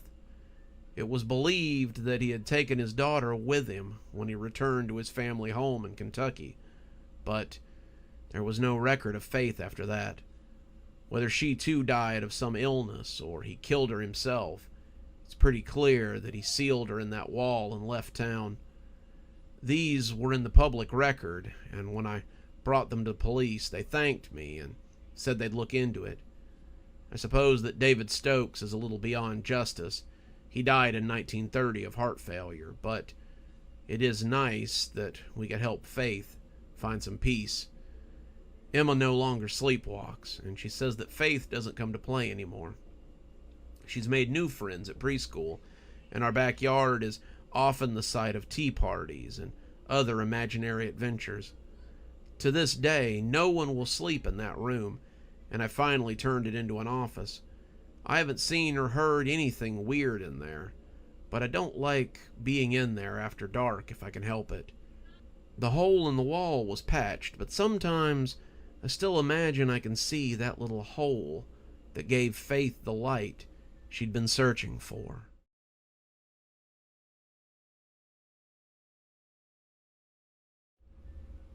Wayne! Wayne! Wayne sat up, wiping the sleep from his eyes as he looked around. He hadn't been working for the Cashmere intrigue long, about a month and a half, and this was his afternoon routine. Cashmere was a tiny little town. The paper only needed 3 reporters and a copy editor, and his afternoons had been spent napping and still getting paid for it. Wayne was usually responsible for traffic reports, police blotter content, and sports scores, and such things usually only filled his day until lunchtime. Today, however, it seemed that things had changed. "What's up, boss?" he said, looking at Mr. Pace as he stood impatiently behind him. "Gabriella's called out. She's going to be out till next Tuesday, and we need you to take her workload." Wayne held the sigh, but just barely. Gabby was one of the oldest writers for the paper. She had been there since the paper had been called the Cashmere Crier, and she was the one who wrote about the big events. Holiday celebrations, the dead hikers in the woods who sometimes showed up, the people who appeared on the buses sometimes, and so much more. If he was taking her workload, then he was going to have to step it up. "Okay, what's she got going on this week?" he asked, wiping drool off his chin. "I sent you an email, but there's a big one that you need to attend tomorrow. Get your stuff together and be ready, because I need a full report when you get back." Wayne nodded, letting his boss walk off as he opened the email and got to work. An hour later, he was sighing loud enough to make Tracy look up over his cubicle. "What's going on? I don't think I've ever seen you do that much work the whole time you've been here." "Hardy har," Wayne said. "No, it's Gabby's workload this week. She's got a lot on her plate. Garden Society judging, the store opening for the Cashmere Sundries, the elementary school's annual spring concert, and..." Wayne squinted at something in the email. "What is the arrival of the Ragged Traveler?" Tracy smiled, but Wayne didn't think the smile was entirely normal. He'd seen people look that way at church. He'd seen a date once that looked that way after some really mind-blowing sex, and it was 5 parts ecstasy and 5 parts religious experience. "Oh man, is that tomorrow? I can't believe it's been a year already." "Yeah, but what is it?" Wayne asked, getting a little flustered as the look continued to spread over Tracy's face. "What? How can you not know about the Ragged Traveler?" "Trey, I've only been in Cashmere a few months, and I've never heard of anything like this outside of town." "Oh yeah, I forgot. You haven't been here very long." "Well, go tomorrow and experience it. You'll get it then." "But what the hell is it?" Wayne asked, getting really frustrated with all this vague nonsense. "Go. Set up on Main Street. Get a good spot. Be there before 8. You'll want to see it, trust me. It only happens once a year. You'll... Well, I won't say any more about it. It's something that has to be experienced." Tracy went back to his work, but Wayne found it hard to get back to his. He went to bed later thinking about it, but the more he learned, the less he seemed to know. The boss had come out of his office towards the end of the day to remind him and Tracy that the office would be closed the next day for the arrival of the Ragged Traveler. He told Wayne that he wanted the story before day's end tomorrow and needed it in his email before the paper went to print at 9. And when Wayne asked him what it was, the boss got the same look on his face as Tracy. "That's right. It's your first time. Get a good seat. Make sure you record it. Don't videotape it, though. It'll frig up anything you try to record with it. And enjoy it, kid. The Ragged Traveler only comes once a year, and it's something that's best experienced in person." Wayne had seen the banners and the flyers on the way home, too. They hadn't been there that morning.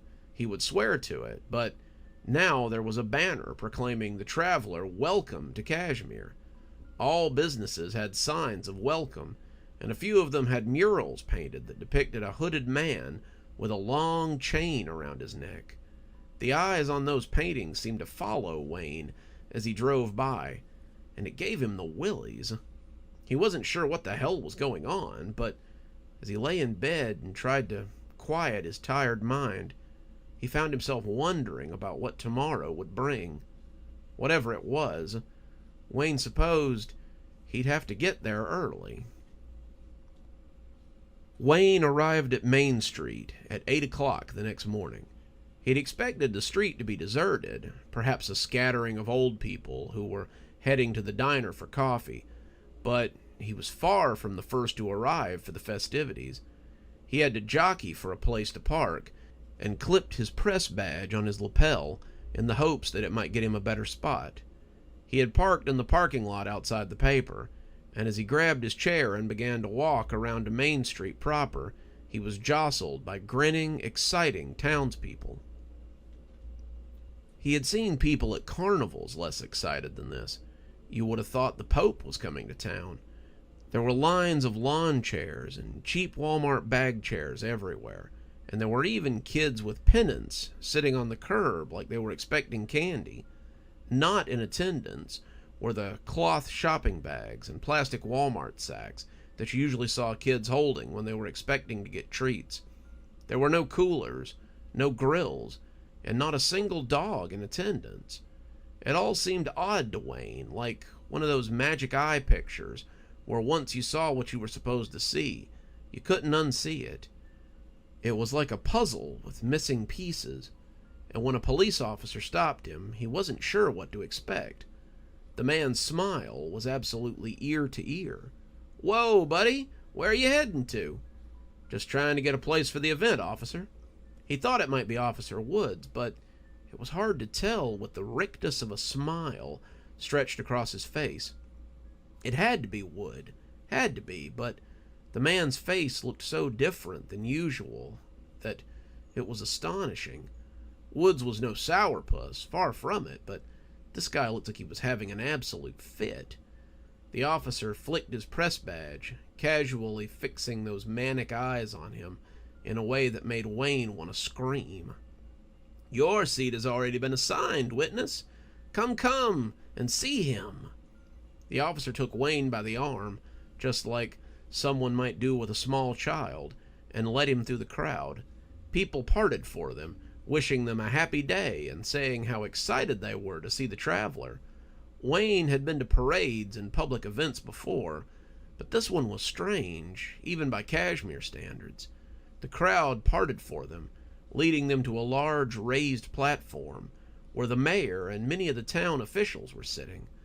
They all welcomed him, but they also looked a little off, their own mouths stained with worry. It was like that with public officials, though. They were usually worried about things going awry or things ending badly. Wayne didn't know who this ragged traveler was, but he wasn't sure that his presence was something that needed to necessarily be celebrated. Wayne took his seat between an alderman and the head of sanitation and seemed to be awaiting for the show to begin. He fumbled out his tape recorder as he sat, switching it on as the crowd roared around him. He'd never catch anything with all this noise, but he remembered what Tracy had said and sat up anyway. Suddenly, as if a signal had been given, the crowd fell silent.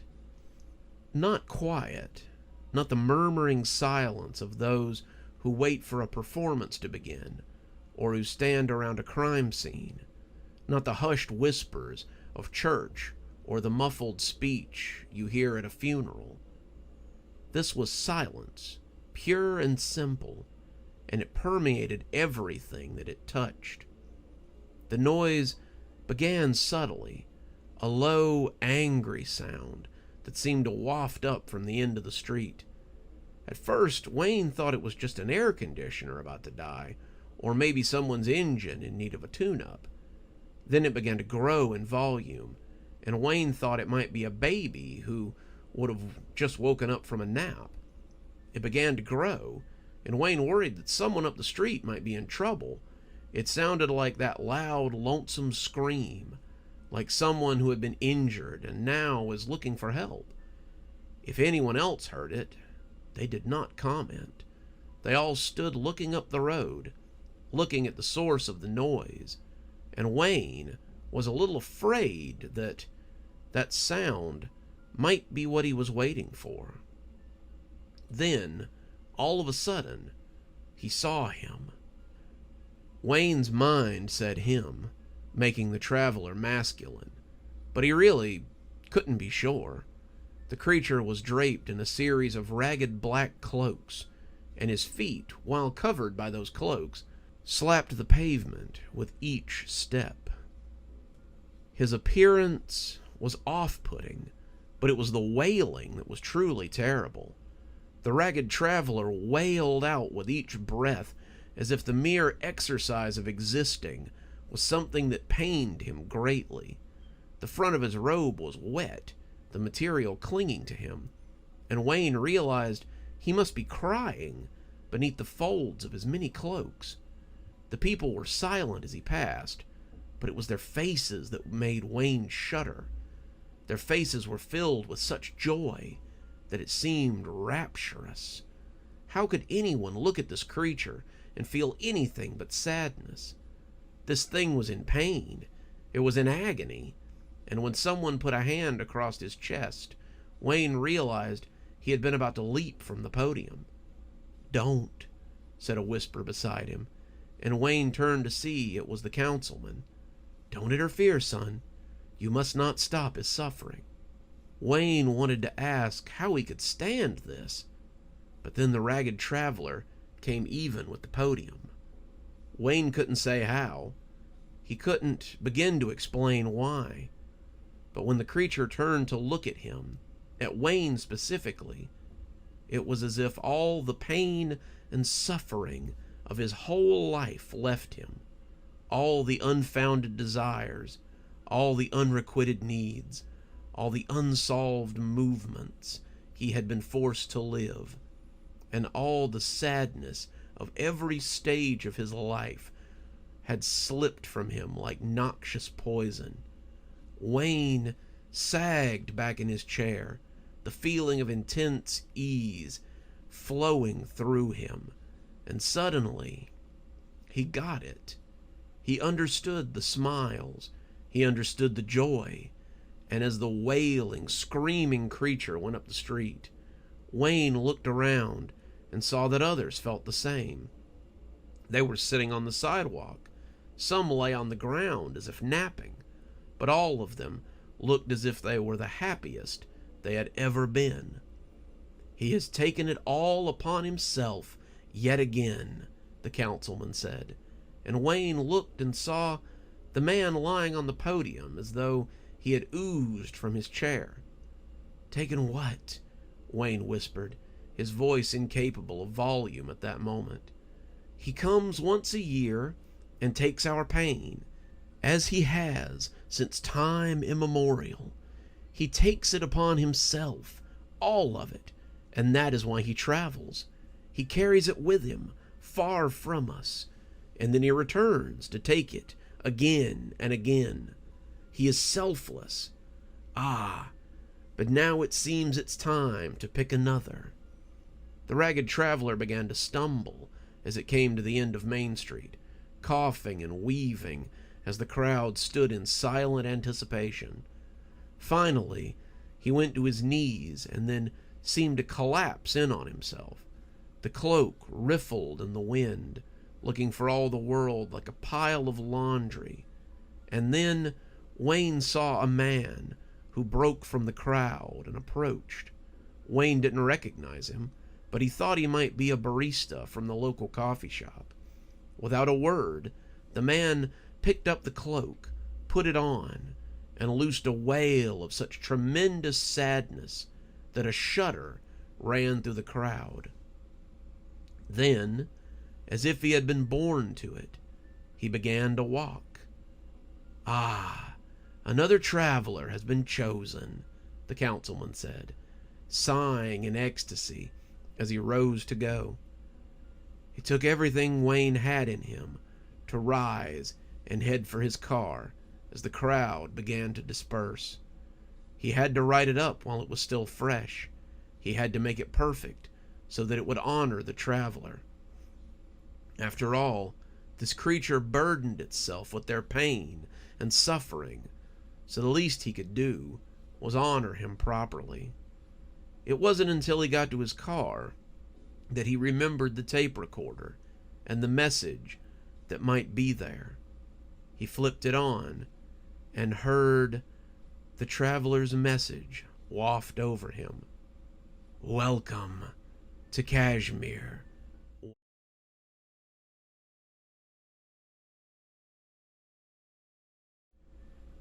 Detective Richard shook his head as he looked over the crime scene.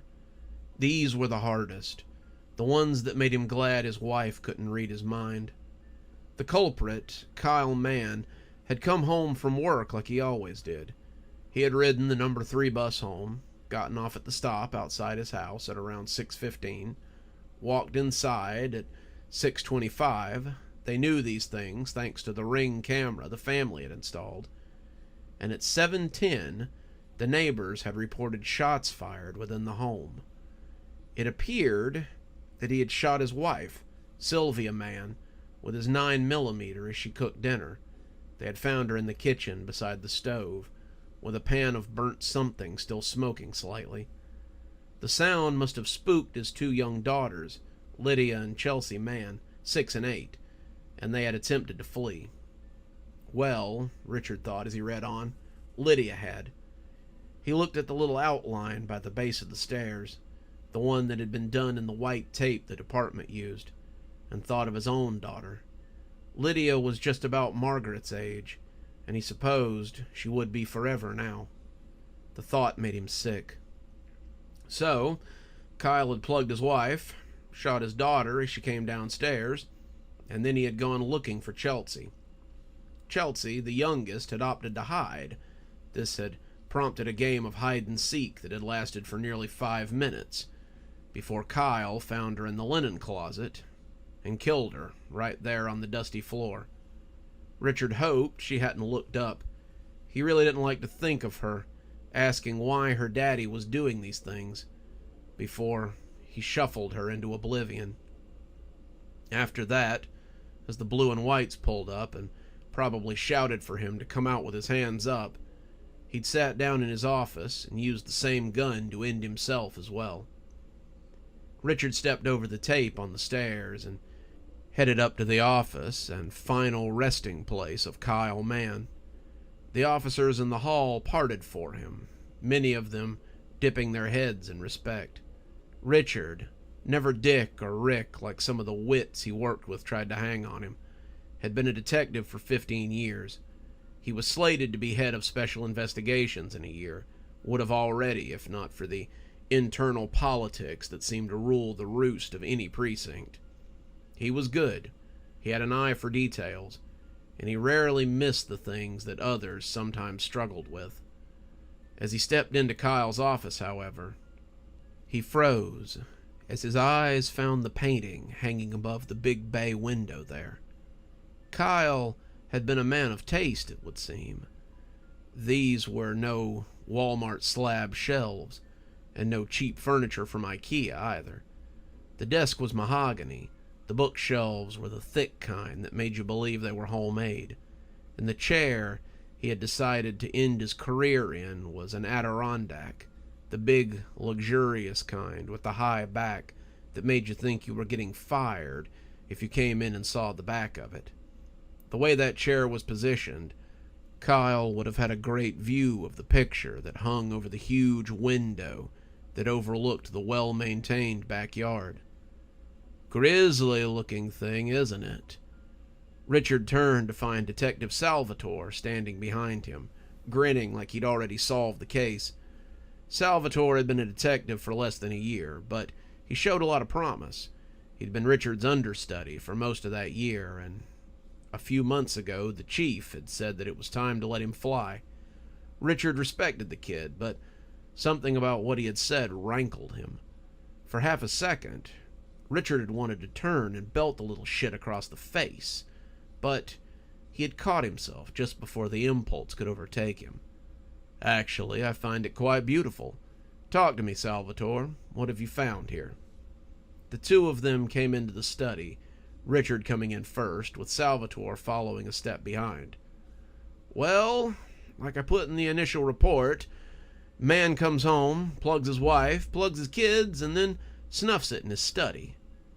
Richard moved around the expensive chair to look at Kyle Mann, or what was left of him. Kyle had apparently decided that his skull was a little too musty and opened a window. It wasn't a big hole, but it had done the job. His jaw was ruined and open, the body sprawled out in death as they so often were. It had been quick, but the chair was likely unsalvageable. He was sure that some vag would consider it a throne when they put it by the side of the road, blood and brains notwithstanding. Richard tried to take these things in, but his eyes kept being drawn to the picture over the window. It wasn't some grand work of art, far from it. It reminded him of the pictures his mother had collected before she died, her own death no less inglorious than Mr. Man here. His mother had always been religious, and he had been raised in the backwood Georgia churches of Praise Jesus, the Lord is Mighty. But her own vice had been smoking. At her prime, she would smoke 2 packs a day, but even as her lungs failed her, she'd still manage a pack a day. She would slide the oxygen mask down before taking a puff, always asking Rick, always Rick, never Richard, to light it for her before passing it over. "The devil lies in that first spark," she would say, but the devil had been waiting in a forgotten spark one night as she slept in her easy chair, the cigarette forgotten. She didn't much care for art, but she liked the 7 or 8 paintings done by a local artist in the hollers of Tiger. Richard couldn't even remember the man's name, but he did these pictures of hell that always seemed to be too real, too lifelike. They were shadowy, they were dark, and they hinted at brimstone and sulfur fires that burned for 1,000 generations or more. If you looked at those pictures long enough, you would start to see eyes in the gloom. If you looked at them a bit longer, you would pick out the subtle lines of a horn or a mouth or a claw or some such thing. The longer you looked, the more demons you saw. And if you happened to wake up on the couch when the lights were off and the old TV was finally extinguished, you could swear they were moving. Once you saw those demons, you never unsaw them. Once you saw them, they were there forever, and Richard had believed that they would someday come get him one night and take him to the place in those paintings. Then, one night about 10 years ago, his mother's oxygen tank had erupted and bathed his mother, her lung cancer, and those hateful paintings in cleansing fire and sent all of them to whatever waits beyond. This painting was like those, except the medium seemed different. If those had been painted with smoke, then these had been done with blood. It was as if someone had opened an artery and sprayed their medium on the canvas, making such beautiful images from something so grisly.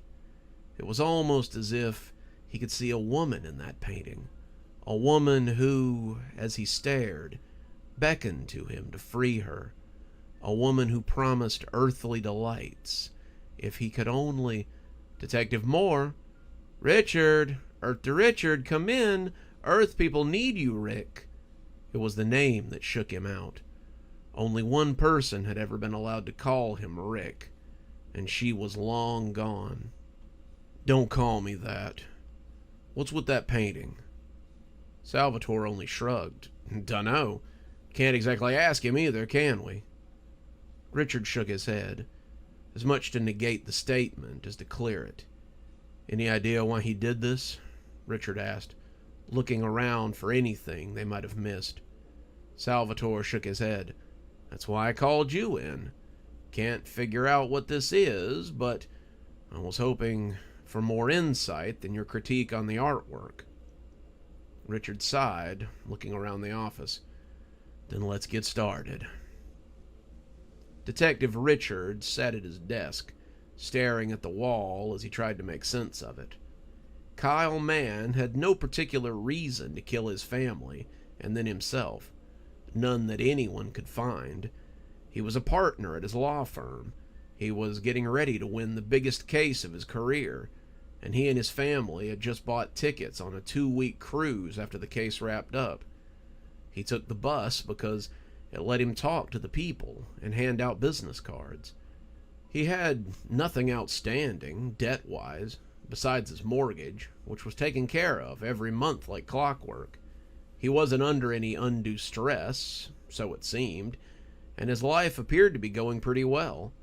The firm he worked for said he hadn't seemed different, maybe a little distracted, but anyone would be with a caseload like he had. Richard wasn't thinking about the case as much as he should have been, however. What he was thinking about was that painting. As he stared at the wall, he could see the painting hanging there. It was so real that he imagined he could almost reach out and touch it. The woman was still there, calling to him, begging him to release her. But Richard didn't know how. Richard didn't understand why he kept going back to that picture. And when someone came in and bumped his desk, he jumped like he'd been using his work computer for porn or something. Figured you'd have gone home by now, Salvatore said, pulling up a chair next to his desk. Richard snorted. Someone's got to pull your ass out of the fire. Found anything useful? Salvatore gave him a weird look. Not about man, but I may have something else. You remember the Triddle case about 8 months ago?" Richard thought for a moment before slowly nodding. "Yeah, art dealer. He killed himself, didn't he?" "Correct," Salvatore said. "I only thought of it because it was one of my first cases. They suspected foul play, remember, because there were rumors he was fencing stolen art. Well, I also remember that painting we saw in Man's office." He pulled a picture out of a file folder he had tossed onto his desk. Sure enough, there it was. It was hanging in the art dealer's office, in a place of prominence, very close to where the little man had ended his art-dealing career. "Do you suspect that someone might be killing the people who own that picture?" Salvatore shrugged. "No, but it's a hell of a coincidence. Triddle didn't have a family, but he did have a cat. Right before he ended himself, he broke its neck and left it in the adjoining office. I remember the landlady going on and on about how sad it was. She said he had loved that cat. He had raised it since he found it in the dumpster out behind the office when it was a kitten, and she couldn't see him hurting it. Kinda lends some credence to someone else having done it," Richard speculated. "If someone did, then they covered their tracks well. The only person in that office was Triddle, and Man is the only one with prints on the gun and with witnesses to say that he was the only one in or out." Richard sighed, getting up as he tried to shake off the phantom painting that had been hanging on the wall across from him. "Did we take that painting into evidence?"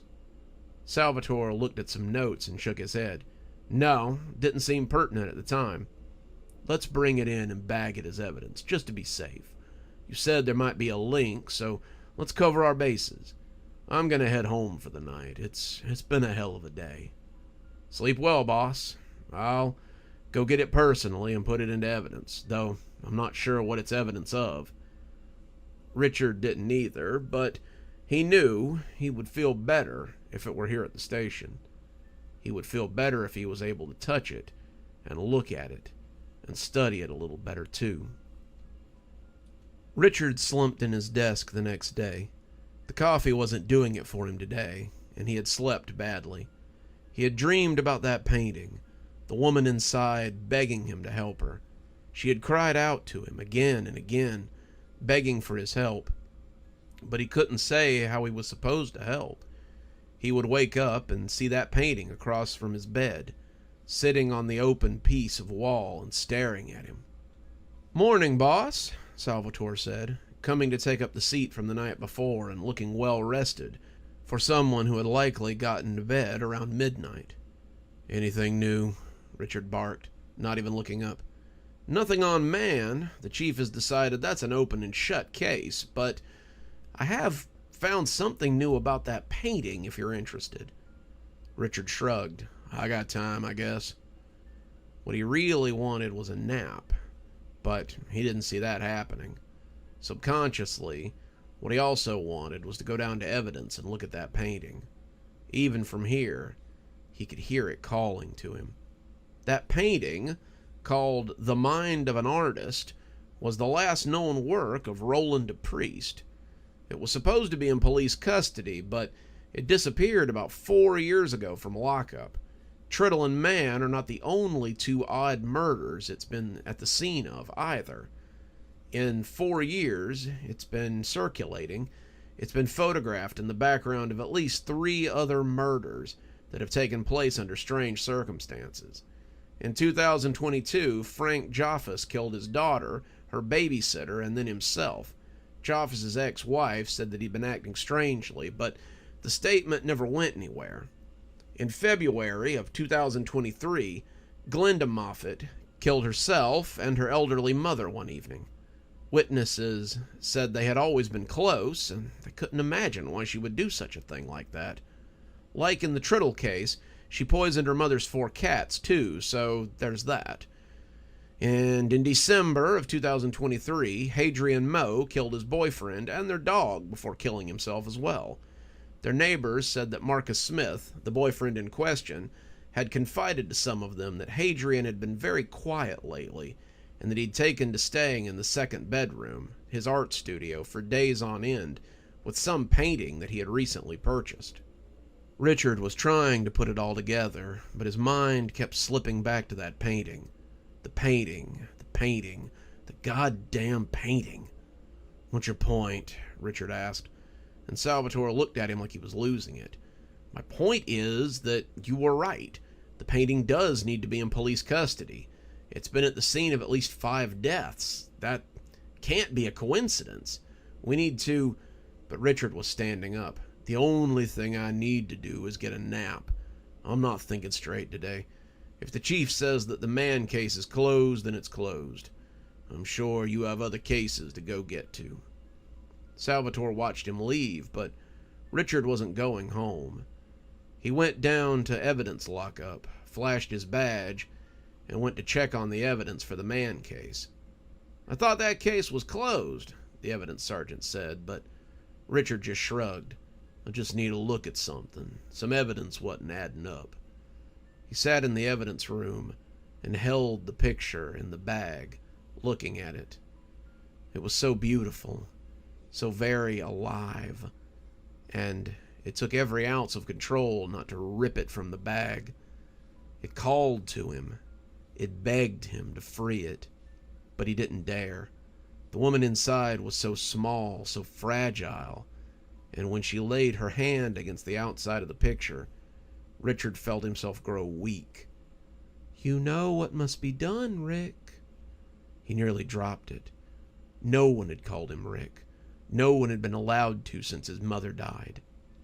"You know what must be done." He did. He did know.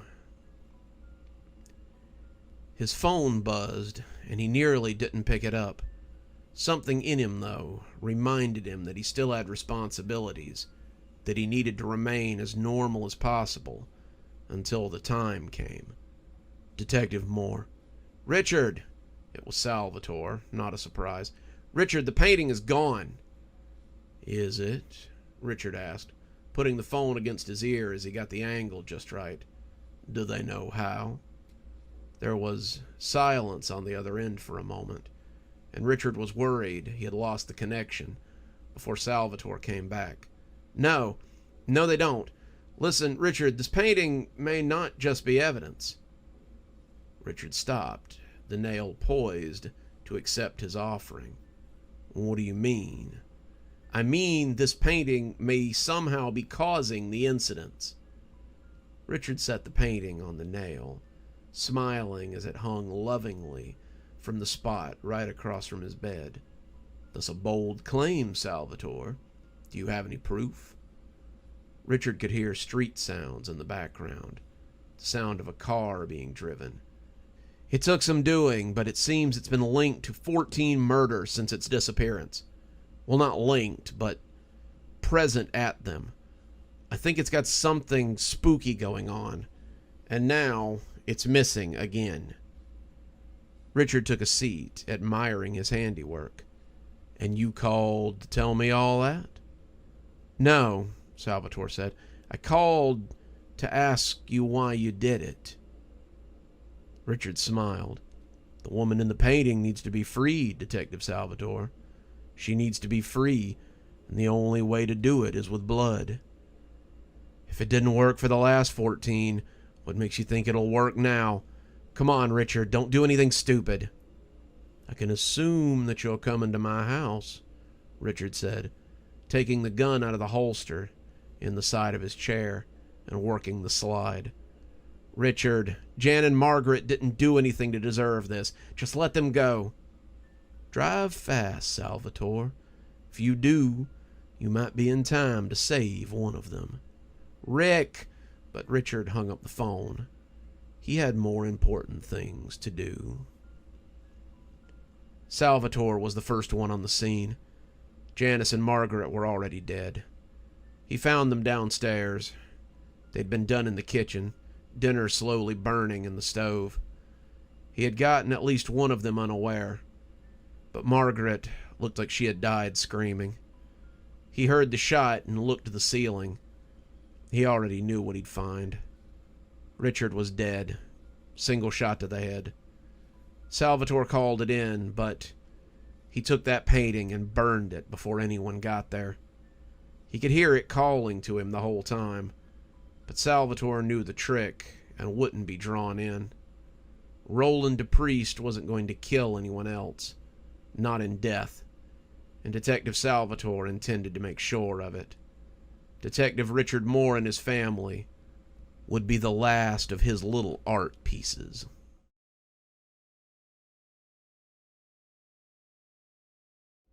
So that's what we're up against. I knew there was some connection between the Beatles and the Forresters, but I didn't know it was that deep. They said the Beatles had come out of the woods before. Do you know anything about that? Terry scoffed. Of course I do. I wouldn't be much of a historian if I didn't. The drought of '64 was one of the worst droughts in 20 years.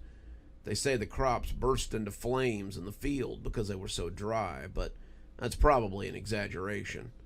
What isn't an exaggeration is that once the creek beds started drying up, the beetles started coming out of the dry beds and started wreaking havoc.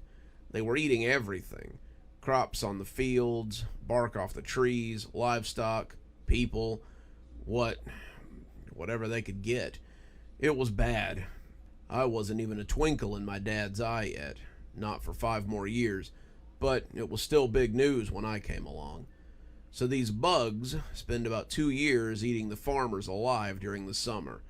They always go to ground in the winter, and they always come back at the end of spring. The legend goes that Mayor Register Sr. goes into the woods to find something to help the bug problem. He reads about another drought and another time the bugs came in. They got rid of them, but no one knows how. Mayor Register Sr. thinks it has something to do with the Forresters, so he goes into the woods to parlay. He comes out with something, a liquid of some kind, and it stops the bugs. It doesn't just make them go to sleep, it kills them dead. Mayor Register is a big hero. Everyone's happy. Then the town keeps making the stuff to keep the beetles away. Sounds like the Forresters gave him the secret to me, I said, and Terry nodded. Yeah, me too. Problem is that no one has ever proved it. No one knows how the stuff is made, except it kind of sounds like they do. The people at the cannery are making the stuff to keep the beetles away. Exactly. Question is, why? The beetles haven't been a problem for years. Why keep spraying? I thought about that. Dad had said something about beetles being a problem lately. Tyler had too, and I wondered if maybe they were coming back again. The spray was helping, but I guess it probably wasn't as potent as it used to be. Maybe the beetles were starting to become more of a menace, and they were scrambling to increase their potency so they could continue to fight them. Whatever the case, we need to see this cannery and find out what's going on. Terry looked at me strangely. Yeah? I raised an eyebrow at him. Well, yeah. Isn't that our next move? We need to see what's going on here, right? A slow grin stretched across Terry's face. That's just what I was thinking, too. But I wasn't sure if you were open to a little night reconnaissance. It's dark now, I told him with a shrug. It isn't like I had anything else to do but head home. Call home first. Tell them you're staying here for the night. I don't want your parents risking the Forresters to come look for you. I agreed, and he went to put a couple of things in a bag so that we could head out. Dad picked up on the second ring, and I could hear the smile in his voice. Let me guess, your car ran out of gas on the way home. No, but I am staying to talk to Terry a little while longer. I'm going to crash here again. I'll be home in the morning. Whatever you say, champ. Have fun, but be safe. I hung up and rolled my eyes. Terry tossed me a gray sweatshirt and a black knit cap as I slid the phone back into my pocket. He was wearing a similar pairing and had traded his house shoes for boots. He had packed some things in a sleek-looking net bag, and I could see flashlights and duct tape sitting at odds with some other items I couldn't identify. Your jeans are probably fine, but they'll see you from a mile away in that red shirt. We'll take your truck so as not to raise suspicions. It's got good doors, too. That's a plus if we run afoul of any Forresters. We snuck out through the back door and rolled off without attracting too much attention. Rayford always looks so lonely after dark. No one's on the street for fear of running into the Forresters, and all the shops turn off their lights and roll up the sidewalks after dark. It's a peaceful place if you don't count the murderous tree creatures that are trying to take people. We rolled easily out of the cul-de-sac and onto the main street. We were heading for the old part of town, the place the town had originally been settled in, and as we drove, I kept my eyes peeled for fog. The Forresters weren't small, and I'd hate to find out what they would do to my truck if I hit one. So, why do we have a cannery anyway? This is a logging town. We don't even have a waterfront in Rayford. Ah, well, you're probably too young to remember when the river still had fish in it. The Pangorn and the Massakeek used to provide fish for the cannery, which Rayford was sure would be another thriving business. You'll never guess who owned the cannery either, I'm sure. The Registers, I said, feeling pretty confident in my guess. Hey, you got it in one. Yes, indeed, the Registers opened the first and only cannery in Rayford, and they ran the netting operation that brought the fish to their final destination, too. There's a point where the Pangorn and the Massakeek converge into a major spawning area for salmon. They put the cannery at that convergence, and for a time they were doing pretty well. Eventually, however, the river became so choked with garbage from loggers and the sawmill that the fish stopped coming. The river dried up, and now the cannery is just a relic of a bygone era. When I was younger, I can remember seeing the cans for Register salmon, but the cannery closed when I was in high school. Seems like a million years ago now. I was almost certain that the place had fallen to the ground by now. Have you been there before? Oh, sure. It didn't close till I was 17, and I worked there during the summer for 2 years. I remember when one of the old guys told me they were closing up. I was pretty bummed, but there was always work in the woods. I didn't know that you worked on the logging crew. While I was in college, it got me through 6 years and paid for my doctorate in antiquities. That was working part-time, too. Most people in this town work in the woods at some time or another. It's like a rite of passage. The woods are a part of the town and its people, and it's hard for us to escape them for long. We drove through the old part of town, and I shuddered when I saw how much of it had been overtaken. I suppose the outskirts crew hadn't been working as hard as usual, and the new growth was impressive. It was growing through the old buildings and between the storefronts, and as I drove down the cracked and pitted streets, it was easy to believe that this place would be overrun in a few days. We turned down an old access road near the remains of a hardware store, and the woods encircled us as we drove deeper into the Rayford woods. I kept expecting to see Forresters, but we hadn't encountered one the whole trip. I'd lived with the idea that going out at night was a death sentence, but it seemed now that it might be less dangerous than I thought. "Terry," I asked, as he turned from the window to look at me questioningly, "where are the Forresters?" "What do you mean?" "I mean, where are they? They say not to go out at night because they roam after dark, but we haven't seen any of them. If it's so dangerous out here after dark, then why haven't we seen any?" Terry grunted. "Huh, it's almost like there aren't Forresters roaming around after dark all the time or something." That didn't make any sense, but I could clearly see he was right. Then why would they tell people to stay off the streets after dark? That's the question, isn't it? Why would they? But he stopped and flapped a hand at me. I hit the brakes. "This is the spot. Drive into the woods a little bit and we'll leave it here." "We're going into the woods on foot?" I asked unbelievingly. "What's the matter, kid? You afraid we might find something out there other than Forresters?"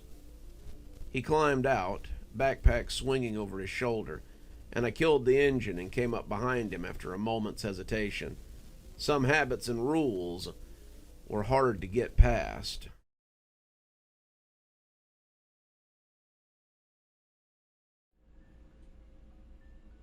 It's a town of about 15,000, well past its prime, and slipping further every year.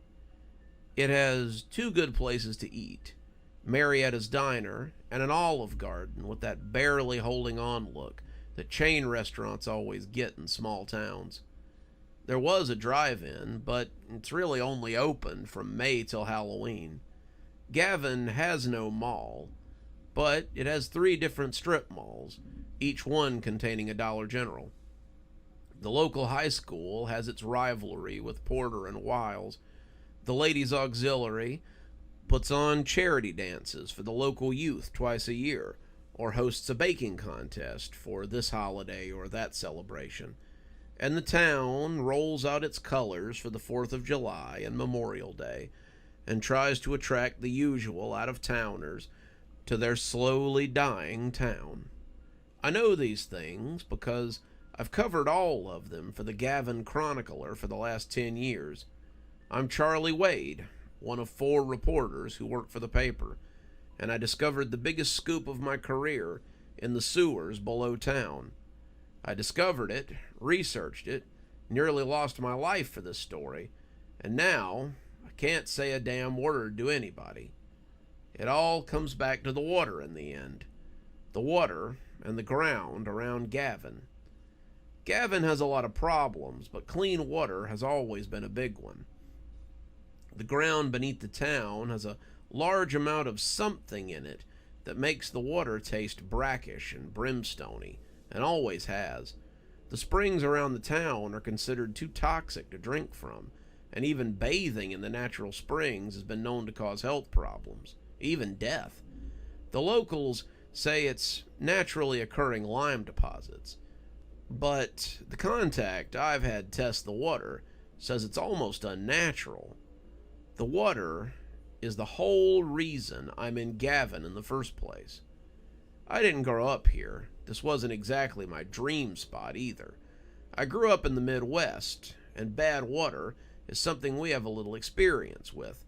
The bigger the city, the worse the water seems to be. I'm sure I don't have to tell you guys about how bad the water has gotten in certain parts of the country. And when the stories started blowing up across the country, I knew it could be my big break. I was working in Boulder, doing a lot of what I do here in Gavin, when I stumbled across an older article about 2 hikers who had died in Gavin earlier that year. They'd been found dead in their tent a week after they had succumbed, and the Gavin Chronicler had blamed the water. We tell out-of-towners every year to boil the water before consuming, but there's always a few who don't listen. The woods around Gavin are beautiful, but they definitely have dangers beyond the brown bears who make the woods their home. I started looking into it and discovered that around 2 to 3 hikers a year actually die from consuming the water around Gavin. Smelling the next Flint, Michigan, in the small rural town, I packed a bag and sent an inquiry letter to the Chronicler to see if they were hiring. Turns out they were.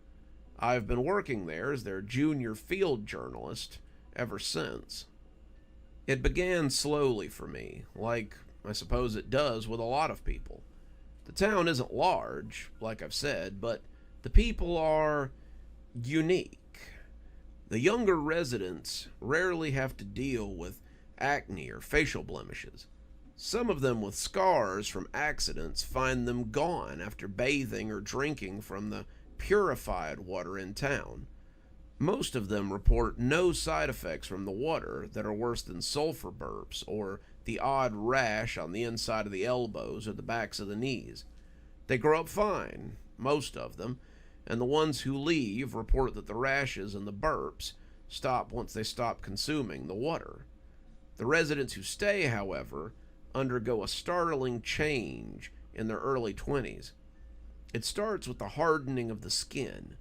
The skin seems to thicken, calcify almost, and since much of the town's trade is logging or mining, they see this as a good thing. I have a first-hand account from a logger who claims his partner missed a swing with an axe and caught him in the leg, just below the calf.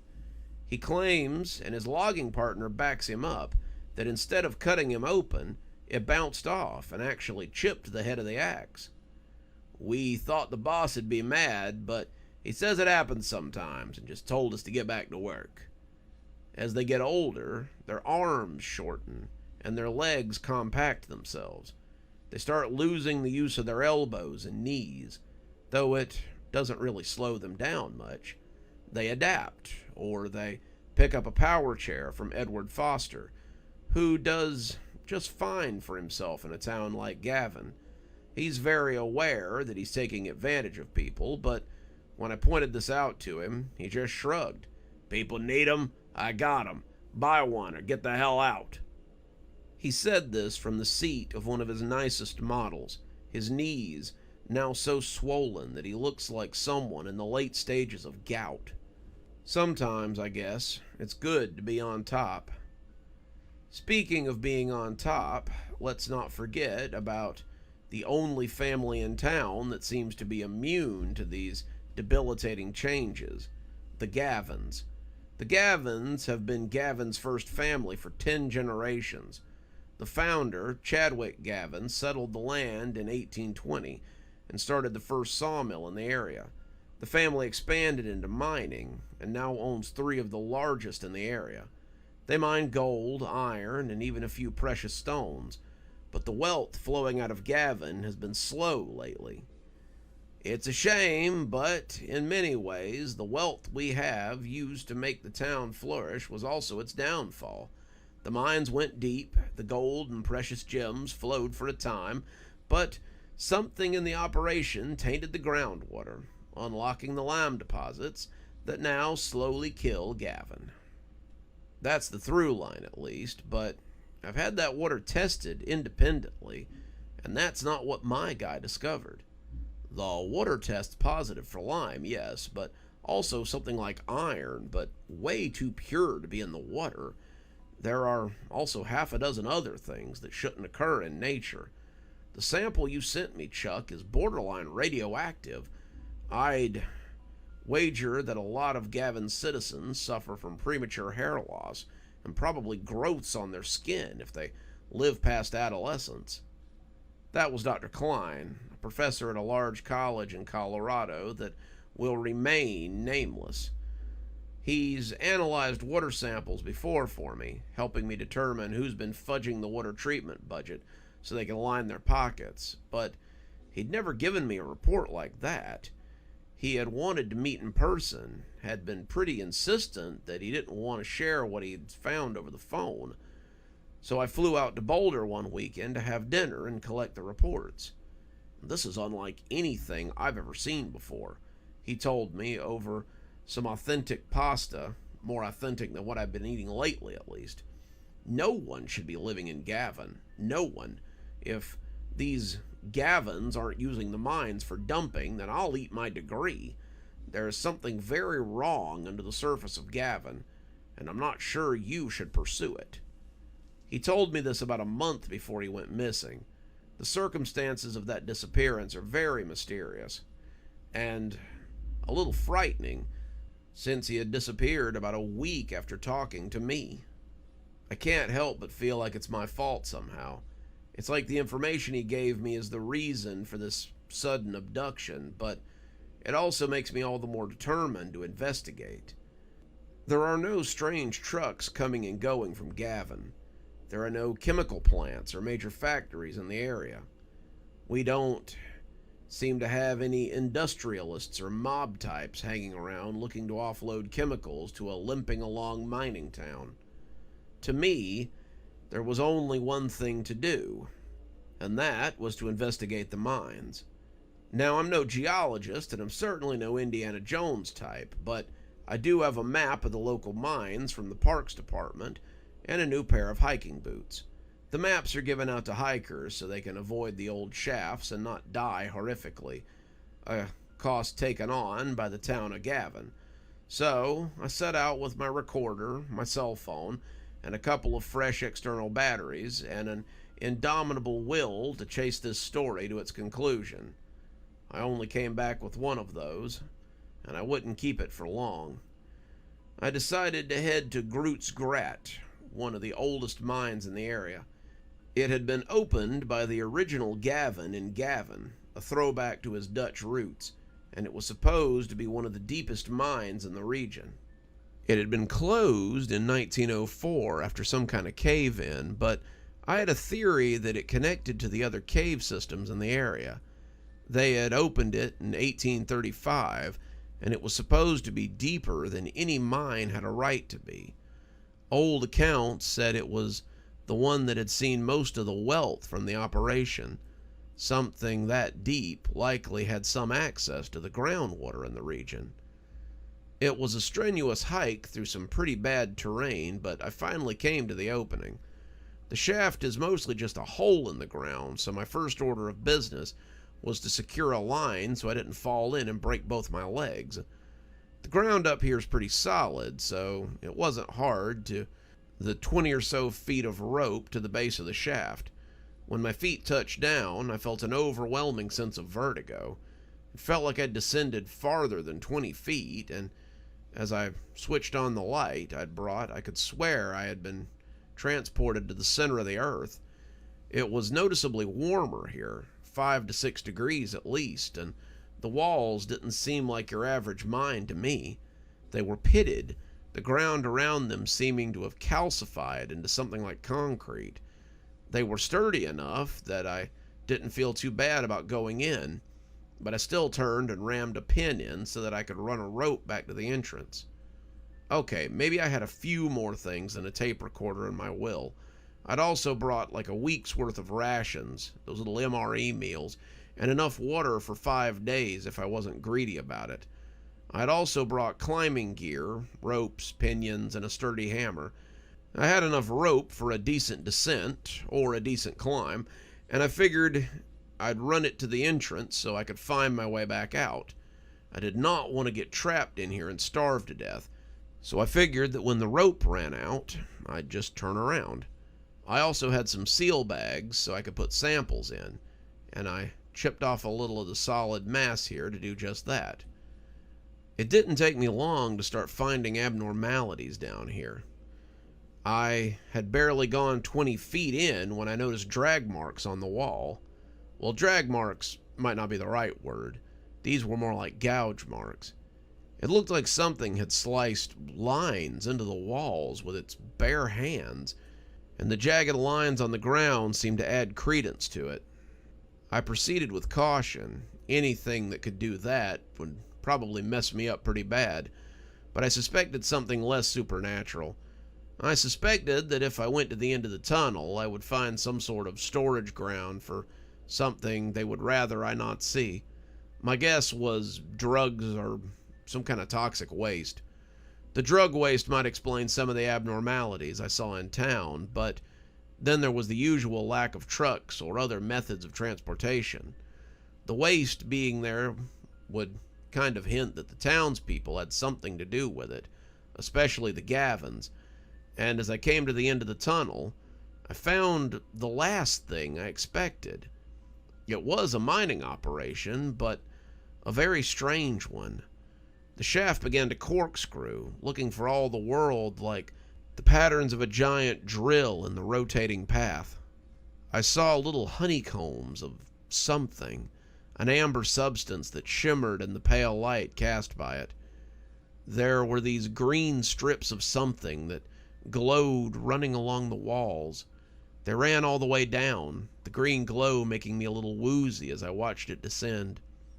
By that green glow, I could see something moving. They looked like, I don't really have a good way to describe them. They were like stubby little boulders, I guess. They waddled on their tiny legs, but when they extended their small arms to the rock, the sound of their burrowing was frightening.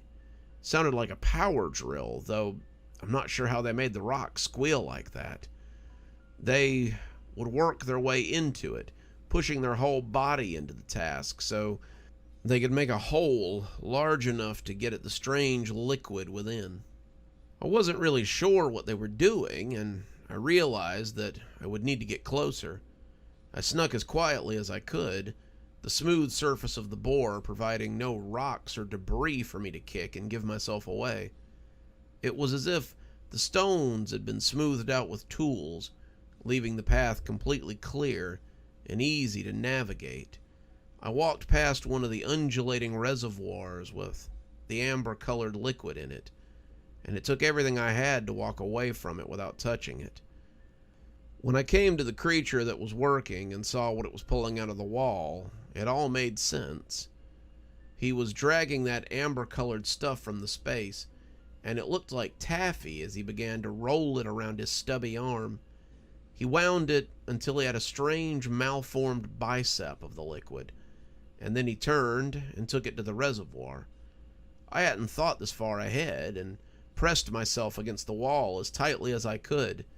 If the creature saw me, it made no sound, and when it placed its arm into the reservoir, the amber liquid seemed to flow into it and leave its arm completely clean. Then it turned and went back to work, and that was when I got a good look at it. It might have looked like a rock person, a darker version of Ben Grimm from the Fantastic Four comics, but it could have also been any of the residents of Gavin. The thick bodies and the calcified skin, the short arms and legs with no joints, the strange craggy faces. They were all here, or at least they would be someday. This was what was happening to them. They were becoming these creatures so they could harvest whatever it was from the walls and put them into these reservoirs. I didn't know what the reservoirs were, but I knew I needed to get the hell out of here and tell somebody what was going on. This was the reason for the bad water in Gavin, and I would bet anything that it was also what was turning people into those creatures. This was way beyond Pulitzer Prize stuff. This was a full-blown mystery that I had solved here, and something that ran far deeper than any writing prize. This was investigative journalism on a cosmic scale, and I had to get out of here so I could tell people what was going on. I managed to get back to the entrance I had come through, but when the men in the hazmat suits grabbed me, I was pretty sure that I was never going to see the sun again. Instead, they took me out of the mines and stuck me in a little room with a different man in a blue hazmat suit. He was smiling, offered me something to drink, but I could smell government from a mile away. This guy had the look of a fixer, and I was not about to get disappeared before my story could be told. Mr. Wade, we were worried that something like this would happen when you came to Gavin. We had really hoped that you'd decided to settle down and maybe conduct some less strenuous journalism, but it appears you've decided to put your nose where it doesn't belong. I think that would be for the people of Gavin to decide, wouldn't you? The man in the blue hazmat suit made a sound that would have been inappropriate at a fancy dinner party. What's to tell? Oh, sure, they become workers in a mine operation they don't exactly understand, but so what? No one's being hurt, and as you deduced, the water in Gavin does this all on its own. It's better for these people that they make a little money out of it and keep their families fed and safe. They can't go anywhere after they become like that, and the United States has a vested interest in the stuff they're pulling from the ground. What kind of a vested interest? I asked, not really expecting an answer. I'm afraid that's classified, but I will tell you that talking about any of this is likely to get you a cell in Leavenworth. Not one of the nicer ones either. One of the dark ones, where the food comes into a flap and there are no visitors. Whatever it is that you think you saw down there, I would suggest you keep it to yourself. I should have you eliminated, but the higher-ups are pretty sure that you put some kind of contingency plan into play in the untimely event of your death. So, we're just going to discredit the hell out of you if you spread this to the public. No paper in the United States, and most of the ones outside of it, would touch a story like this, and anyone who would believe you is too disreputable to be taken seriously. You can tell all your little friends on the internet if that's what you want to do, but it won't do you any good. Gavin belongs to us, and if you don't want to be a part of that, I would suggest you pack your bags and go somewhere else. I tried to argue with him, but he was right. He took all my samples, the evidence I'd collected, and sent me back up the trail with little more than a wave. If you've made it this far, you probably don't believe me either. I know how crazy the story sounds, but it's the truth. Gavin is a town where not much happens right on the surface. It's a town of secrets. It's a town of danger. And if you don't want to get caught up in it, you might want to steer clear. I'm going back to the Midwest. I think I've had enough investigative journalism for a lifetime.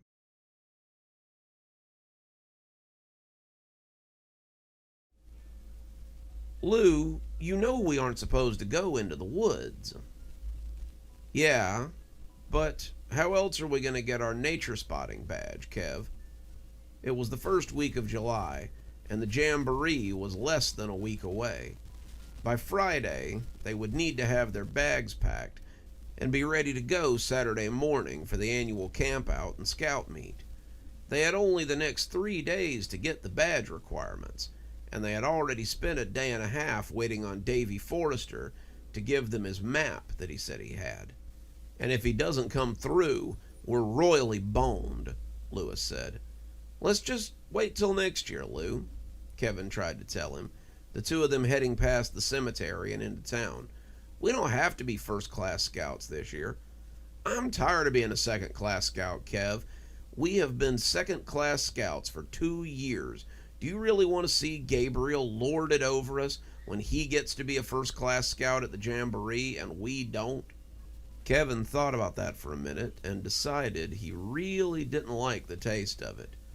No, he finally whispered, kicking a rock.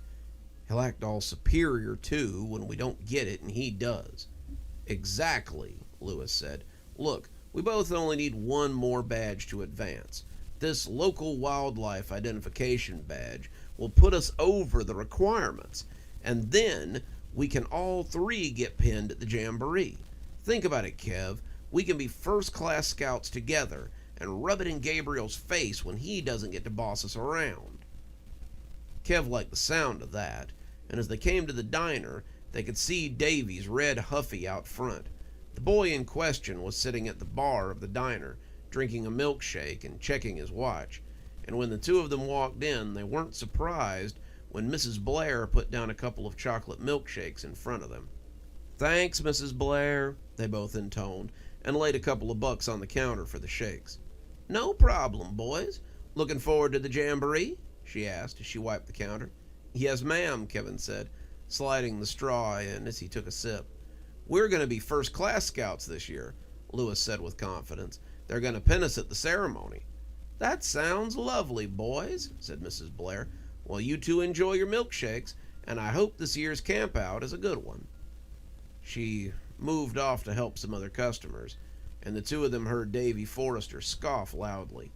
You babies ain't making first-class scout. You'd be one of the youngest to do it in 20 years. Stick with your patches, kids, and enjoy them while you have them. Lewis snorted. You sure do talk a lot of crap for someone who isn't even in high school yet. Davy smiled. Maybe that's why I never made it past second-class scout myself. But I was older than you two when I decided it wasn't for me. Davy Forrester was 13, an age that seemed lofty to the two 10-year-olds sitting next to him. He had gotten out of scouts last year, after he'd taken a shine to baseball and made the school team, but there was talk that he had refused to promote to first-class scout after some kind of misunderstanding. Everybody knew Davy, knew him and pitied him, and it wasn't just because he wasn't welcome at the jamboree anymore. Something had changed in Davy the year before, and sometimes he looked older than his 13 years. Davy fished in his pocket and pulled out a folded piece of notebook paper. You still want it? He asked, holding it between his second and middle finger. Lewis nodded. It's the real McCoy, right? Davy nodded. It'll take you to the place in the woods where you'll see the animals you want to catalog. Be warned, though, there's a high price for the map. Lewis rolled his eyes. Yeah. Lenny told me he had to give you $2 for it. Here, he said, holding the money out like they were doing a drug deal or something. Davy made the cash disappear and handed him the map. Pleasure doing business with you, boys. Hopefully, you both make it to the jamboree. He got up then, leaving 50 cents on the counter, and headed back to his bike. "What do you think he meant by that?" Kevin asked. Lewis shrugged and unfolded the map. "He's just being a nit. Don't mind him. Come on, we'll go get our packs and hit the woods before dark. We can be there before the sun sets and set up so we can see these local creatures we need to catalog." He folded up the map and put it in his pocket, the two of them leaving some change behind and heading out as well. "Isn't there another way we can get that last badge?" Kevin asked, the fear creeping into his voice. "My parents told me never to go into the woods after dark, and yours did too." Lewis made a rude sound. "Well, neither of us can make a successful snare for the survivalist badge. Our wells never make water for the homestead badge, and our shelters always fall apart during the wilderness badge. It's either this one or we navigate back using the stars, and both of those require us to be in the woods at night. So no, I guess this is our only option before Friday. We can go camp out tonight, spot and identify the creatures, and be back by morning so we can talk to Scoutmaster Dan and get our badges. Bing bang boom, and we'll get our advancement on Saturday night at the bonfire." Kevin hesitated, but agreed, and by lunchtime the two boys had their packs on and were ready to head into the woods. They had told their parents they were going to camp out in Willie's backyard before the jamboree, and Willie had agreed to toe the party line if asked. They stopped by his place on their way out and saw that he had a tent set up in the backyard and had made some pretty good mock-ups of them to cast shadows through the canvas after dark. "It helps with my shadow play badge," Willie explained, a badge that he was trying to get so he could move up to second-class scout. Willie's dad worked overnight at the gas station, and Willie's mom had notoriously bad eyesight, so both boys were fairly certain that it would pass muster. They left him to his shadow puppets and went off to search for local fauna. The woods around Kashmir were beautiful, but they were also dangerous. The boys had their sigils, something they had made when they were in Cub Scouts, and that all scouts wore when they were in the woods. They were supposed to keep them safe from some of the nasty things that hung out under the trees, and since none of them had been devoured by a boogin on their monthly campout, Lewis and Kevin assumed that they worked. They followed the map out of town, up the road that would take them to Stragview, and then off into the woods by the old mill. According to the map, the two of them would hike for about a mile, and then come to "a meadow with a thicket in the middle," Lewis read, scrunching his eyes. "Meadow with a thicket. I don't think I've ever seen it." "Me either," said Kevin, hitching his pack up. "It's farther into the woods than we usually go, too." "True," Lewis said. This part of the woods was a little different from anything they had seen in their time here. The trees looked older, gnarlier. The whole collection of pines seemed to be more at home in a Halloween display. The sun was beginning to ride low in the sky, their feet inevitably taking them closer to the place where they would need to do their spotting. They'd spotted a few local birds, a fox that ran across the path, and then a rabbit who scuttled into his burrow. And when a loud noise crashed through the thin trees ahead of them, they saw the ass end of a black bear as it headed towards the deeper woods, in no particular hurry. It was about 5 by the sun when they came to the edge of the pine forest and saw the thicket. It was strange, like a tuft of hair on a bald head, and the longer Lewis looked at it, the less empty he thought it might be. There were strange shapes, angry little bees that seemed to be working, and as the sun dipped, Kevin reminded him that he needed to set up their tent. Lewis shook it off and went to help Kevin with the setup, and as the sun set, the two of them were sitting in their tent and eating MREs. They didn't dare light a fire out here. Scoutmaster Dave had made that very clear, and as they ate, Kevin questioned again what they were doing out there. "We're here to spot local fauna. The guide is very clear that some of them can only be spotted after dark." "It's pitch black out there, Lou. What are we going to see?" As if in answer, the ground began to shake a little, and both the boys hit the canvas in their panic. The plastic smell of new tent was thick in their nose as the sides jostled and the fabric billowed. It was like being in the middle of a stampede, and as it finally tapered off, Lewis went to peek out of the tent to see what had happened. "Lou, don't," Kevin asked, but Lewis was already at the tent flap. By the light of the moon, an odd spotlight for the creatures who were heading for the thicket, he saw a group of them that he couldn't identify. There were quite a few of them, a regular herd, and their bodies were black and inky. They looked like aliens, a group of sleek black extraterrestrials that were making their way to the now bright thicket. There was a fire burning there now, the lights dancing as other creatures moved.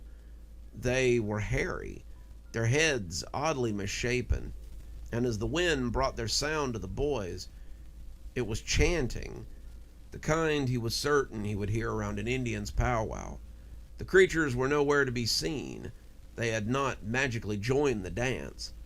And as Lewis took a step outside the tent, Kevin grabbed his arm. "Where are you going?" he asked, breathless and scared. "I want to see what's going on," Lewis said, but Kevin yanked him back all the harder. "You can't, Lou. What if they get you? I can't stay out here all night by myself." "Well," Lewis said, "come with me then." Hesitantly, Kevin agreed, and the two of them headed off into the night to see what lurked around the campfire. They hunkered in the shadows of the thicket, watching as the slick black creatures walked amongst the hairy men. The men, like Bigfoots or some kind of apes, fed the creatures meat and lounged with them by the fire. The two species seemed to speak without saying a word, and as they lounged, watching the others dance, Kevin's eyes became as round as dinner plates. Lewis was taking it all in, though. These would get them their badges for sure. If he could just make it back to Scoutmaster Dan, they could both get their promotions. "Let's go," he whispered to Kevin, after what felt like hours had passed. But as the two of them turned around, both gasped as they came face to face with a tall man in a gray hoodie. "Shh," he whispered, and suddenly both boys were overcome with a loud and grating noise. It invaded their ears, their minds, and even seemed to hum in their bones. Both of them fell over, shaking as it rushed through them, and as they whited out, Lewis saw the man bend down over him before everything went out. They came to on the edge of the road, the one that led to the prison. Their gear was packed and lying beside them, and their symbols were lying on their chests, catching the light. "Lou," Kevin said, putting a hand to his head, "do you know what happened?" Lewis shook his head. "I remember the fire and the hairy men, but that's it." "We need to tell somebody," Kevin said, sounding scared. "We sure do," Lewis said, getting up and shouldering his pack. "We need to tell Scoutmaster Dan." "What?" Kevin said. "Why would we tell him?" "Because," Lewis said, grinning from ear to ear, "after finding these guys, they have to elevate us now. This is a find that no one else can top."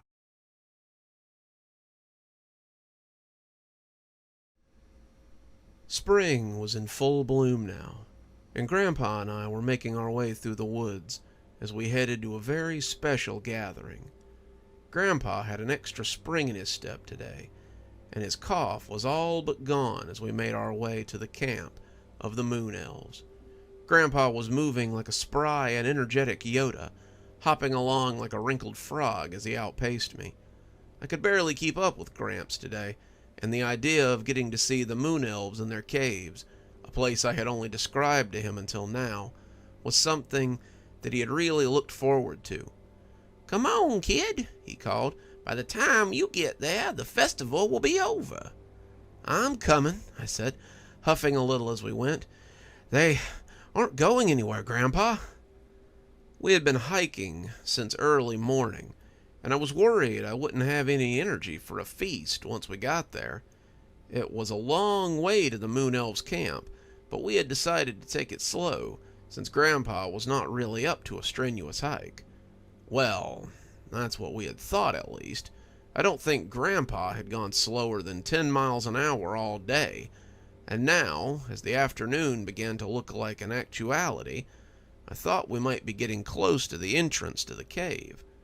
"Hurry up," Grandpa said, a full 40 feet ahead of me, and looking around as if he expected to see them waiting on us.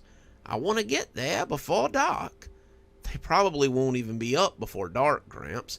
We still have plenty of time to—" But that's when I felt something sharp press into my back, and instinctively put my hands up. I had, unfortunately, had some experience with a knife being pressed into my back. You have a lot of courage, human. Coming into the Moon Elf's territory like this was very brave, but very foolish. What shall I do with you that I have you at my mercy? I grinned, recognizing her voice. "I guess you could remind me where the entrance is, since it's been a few months since I was last here." I turned my head a little, and sure enough, it was Glimmer, who smiled back at me. It is good to see you, she said, putting her knife away and wrapping me in a hug. "It's always good to see you," I returned, kissing her cheek. "It looks like we weren't too far off with your directions." We will make a pathfinder out of you yet, Hunter. I had not expected you soon, however. You made good time. "Grandpa made good time," I said, thumbing over my shoulder. "He was in such a rush to get here, I thought he might drop." We moved up, our hands linking instinctively, and we found Grandpa not too far ahead of us. He smiled when he saw Glimmer, and she shook his hand in her other as she led us to the cave entrance. The guards outside looked bored, perking up a little as they saw us approach, and they hailed Glimmer and I by name as they caught sight of us. "Magus, and this must be your teacher, whom we've heard so much about. Come in, you are expected." We headed down into the cavern as it descended into the earth, and when we came out on a marvelous chamber, the lights of the camp below us, and the lights of the castle and the manors built into the wall above us, I heard Grandpa gasp audibly. I looked at him, making sure it wasn't too much for his old heart, but he looked like a child, standing at the top of the stairs on Christmas morning, and seeing all the presents below. "It's more beautiful than I could have dreamed," he whispered, and I saw tears in his eyes as he looked upon it. It is more beautiful up close. Come, Fisher. I will introduce you. The people of the camp welcomed me warmly, but they seemed absolutely enamored with Grandpa. They gathered around him, wanting to touch his face and feel his skin, and he bore it well. He was equally as interested in them, and as they sized each other up, I couldn't help but realize something that should have occurred to me before. There were no old elves around. They all looked pretty young, and even Glimmer's father, the patriarch of House Marsific, could have passed for a man of 30. It was odd, I suppose, though elves often were long-lived. "They really seem to like him," I whispered, and Glimmer smiled. It isn't often they get to see an old one who has been touched by time. Do you not have any old ones in your camp?" I asked, unsure but curious. No, not for long, and not this time of year. We age slowly, as you have likely gathered, and when we become too old, we live so we are not a bother to our camp. That made me shudder a little. This seemed like such a tight-knit community that I couldn't imagine anyone making the elderly feel like a burden. The more I thought about it, though, the more I realized that they weren't the cause of it. It was because they were so tight-knit that they left. The old people would slip off, like a sick cat or a wounded animal, and die privately, so they didn't endanger the collective. It was because of their bonds that they did this, not despite them. I squeezed Glimmer's hand as she watched Grandpa laugh, and touched their faces right back. "When you feel your time is right, my love, do me one favor." She looked at me curiously. Stay. I would rather care for you at my own expense than have to mourn the loss of you." Glimmer chuckled. The same goes for you. It grieves me to think about the fact that I will likely bury you instead of you burying me. That thought should have been sobering, but it made me feel warm. It's weird, possessing the love of a creature that will be young when I was my grandfather's age. Really reminds you of your place in the universe. We followed the crowd to the Queen's castle, where we met the counselors and the Queen's retinue. Her Majesty was resplendent in her gown of snow-colored silk, and her smile when she saw me was resplendent. My soon-to-be father-in-law nodded at me, his smile genuine, and as the Queen of the Moon Elves approached us, I saw Grandpa dip into a bow I would not have thought him capable of. "Welcome, First Hunter Marsific. Welcome, Marcus, elf friend. Who is this you bring before the Queen? He is a face I believe I remember," she said, smiling at Grandpa as he bowed low before her. My Queen, I present you with Fisher, a magus of the human world. Grandpa grinned as he looked up at her. "Jack Register, at your service, ma'am." The Queen laughed. "Well, he is a bold one, isn't he? Be welcome, Jack Register, magus of the mountains. Be welcome in my halls and in my camp. We welcome you to our feast." The crowd parted, showing us a hall full of lights and food and music. "I had never dreamed it could be so beautiful," Grandpa said, tearing up a little as we walked into the hall, with the camp at our back. The night was a blur of music, food, and laughter. We were in the same hall we had held our engagement celebration in, and the crowd was much different this time around. I had expected that perhaps the nobles and the other members of the camp would have separate parties, but the members of the camp came right in behind us, and the party truly began. They sat on long benches, rubbing elbows with elegantly dressed senators and castle nobles alike. The food was laid out on the tables in trenchers and on plates. The elf wine flowed from fountains in the middle of the table. Only the Queen sat apart, her chair on a dais that rose above the party so she could preside over the festivities. That didn't stop her from coming down once the dancing started, though. The dancing at our engagement dinner had been synchronized and formal, though strenuous in its own way. This dancing was wild, almost frantic, and it seemed they were bringing in the summer by main force alone. Glimmer and I danced for a while, then I took a turn with each of her sisters, and then it was random elves who came to ask for a turn. I was sweating after a while, my undershirt sticking to my flannel, but I was careful not to overindulge this time. I remembered last time I had let myself get too familiar with the elf wine, and was sure to drink water in equal measures, so I wouldn't lose my head. Glimmer had no such inclination, and her cheeks reddened as her eyes sparkled. She tapped a fair elf maid on the shoulder after my 13th or 14th dance of the evening, and asked to cut in before leaning heavily against me, and swaying before the girl had fully gotten out of the way. I have been waiting for you to come back around. "Looks like you're having fun," I said, twirling her a little as we moved about the floor. Oh, yes. She said, leaning back as she watched the ceiling. I do so look forward to spring. It is a time of rebirth, of rekindling, and it is my favorite season. The music lessened some then, and someone was announcing a name that I remembered.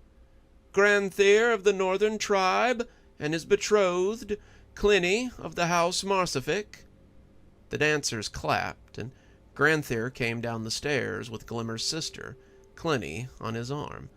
She looked radiant in her gown, Grandthere cutting a handsome figure in his suit, and when he saw us, he smiled and came onto the floor to greet us.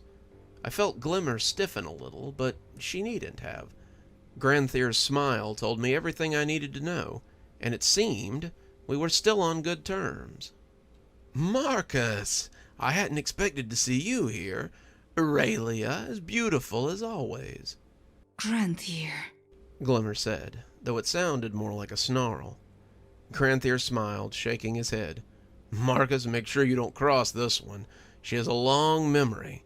How have you been?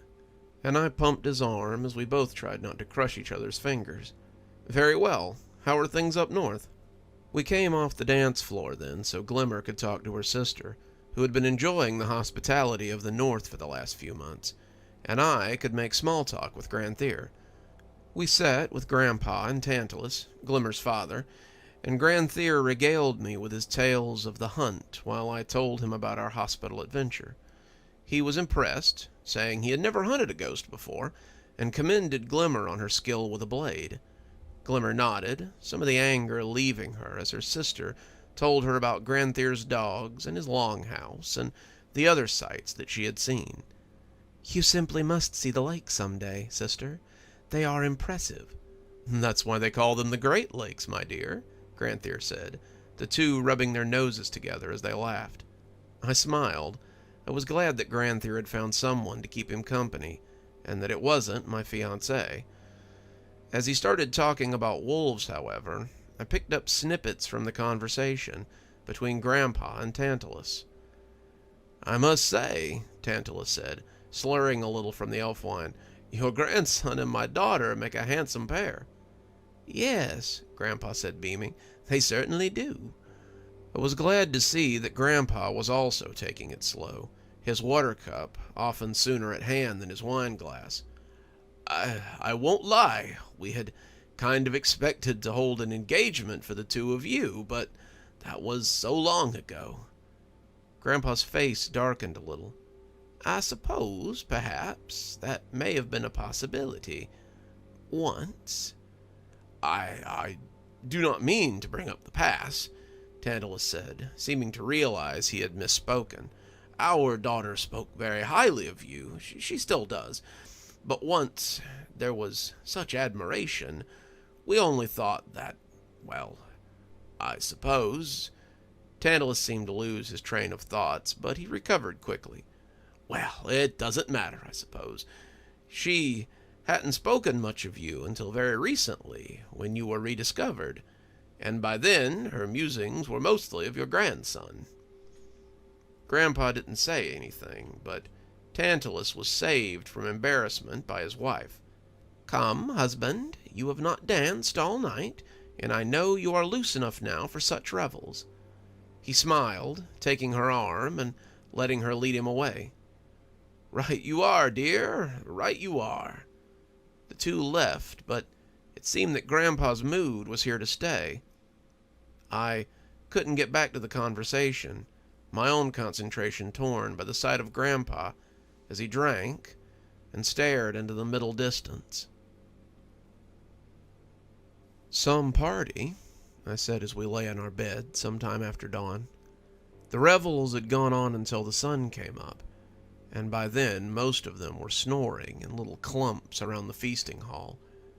Grandther and his betrothed had excused themselves some time before dawn, and we had left with the other Marcifix as the sun came up. Tantalus said he had Grandpa and I a room, and no, he couldn't have his daughter and I share a bed until we were properly married. He was pretty drunk, leaning on Glimmer and his wife, and I assumed that once he slept it off, he might be a little embarrassed about what he'd said the night before. Grandpa hadn't said much since the conversation, and I was worried that something had happened beyond some stray words. Grandpa said, laying still beneath the sheets. Lot of dancing. My legs won't thank me tomorrow, I'm sure. Grandpa said, staring at the ceiling. Is something wrong, Gramps? I asked, sitting up on an elbow. No, he said, quickly and sharply. Nothing is wrong. I drank a bit too much. The wine's just made me moody. If Mr. Marcifix said something out of line. No, he's fine, Grandpa said, turning away. They're all fine. Tongues wag when wine flows sometimes. I hunched there, looking at him in the darkness as he tried to close the subject. Does this have something to do with You and Glimmer from, back before? Grandpa sighed. Leave it alone, boy. I don't want to talk about it. No one seems to, I said, intending on not dropping it. Maybe it was the wine, and I was just tired of dancing around it. But I was bored with these games. I'd wondered during your story about the feast in the forest why you didn't call for Glimmer. When I asked her about it, she said you would not have called. Why, though? Why would you have chosen to let them devour you rather than call Glimmer for help? Let it go, boy, Grandpa almost growled. We've talked about everything else, Gramps. Why is this off limits? It's nothing, he shouted, rolling over to look at me. It wasn't nothing to me. The voice had come from the doorway, and we both looked over at the door to find Glimmer standing there, looking shy for the first time in my memory. Glimmer? I asked, Grandpa laying back again and just looking at the ceiling. It isn't something I want to talk about, he said. I do, Glimmer said, kneeling down beside the bed. I should have talked about it before now. I should have apologized before now. I should never have said things I said to you. It was wrong, and I should not have said it. I was hurting, Fisher, and I let that get the better of me. It was unfair of me, and I should never have done it.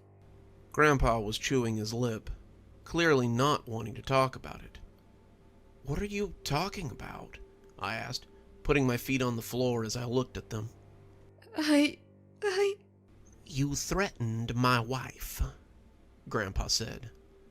There was silence for a moment, the three of us letting that hang around the room as it soaked out. What? I ejaculated, not believing it. I was hurting. I didn't mean... No, you did, Grandpa said, sitting up to look at her.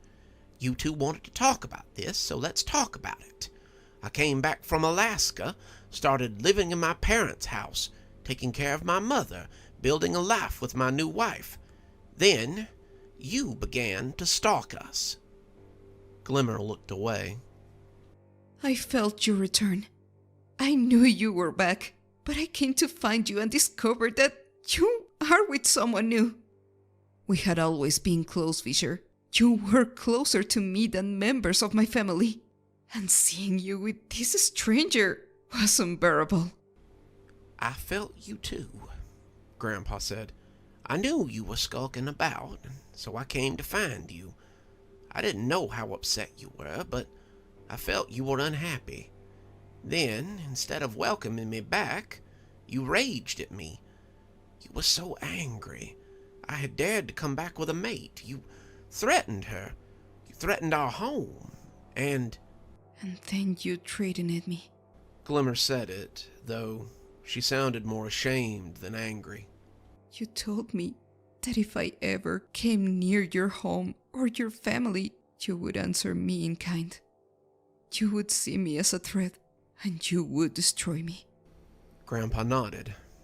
I'm not proud of it, but I had to protect my family, and you were acting irrational. It wasn't why I stayed away. I stayed away because I was ashamed of how I act. I looked back on the words I had said, and I grieved. I grieved because I hadn't done what I had set out to do. I hadn't changed your mind. I hadn't brought you back to home. I had done the opposite. I had pushed you away, and the more I thought about it, the more I knew that you would never come back. I had lost you for all time, and it was like losing you all over again. It's too late for me to ask for forgiveness. I know that, but... Grandpa shook his head. I forgave you a long time ago, Glimmer. I forgave you because I knew you were hurting. I didn't call you before that night, all those months ago, because I didn't think you would come. I didn't think I would ever see you again, and I was okay with that. We had been friends, Glimmer, but sometimes friends grow apart. I wished the best for you, but I knew our time was over. Glimmer was crying, but when he put a hand on her arm, she looked up. But, and believe me when I say it, I was glad that you and Marcus were able to make something together. Something that we couldn't make together." She hugged him then, and he patted her back as she cried against him. I came over to join them, and I expected Grandpa to be upset with me for pressing him. He looked up, though, his usual Grandpa smile back in place, and threw an arm around me as well. "You were right," he said with a chuckle. "I guess it does feel good to get it all out there." We sat that way for a while, all of us crying and talking as the day went on, and when the rest of the house began to come to life, we had all gotten it out of our system. The rest of the trip was fantastic. Grandpa and I saw so much, experienced so much, but the part that will always stand out to me is that night. It felt good to talk about it, and I felt we made more progress than any other story Grandpa had ever told.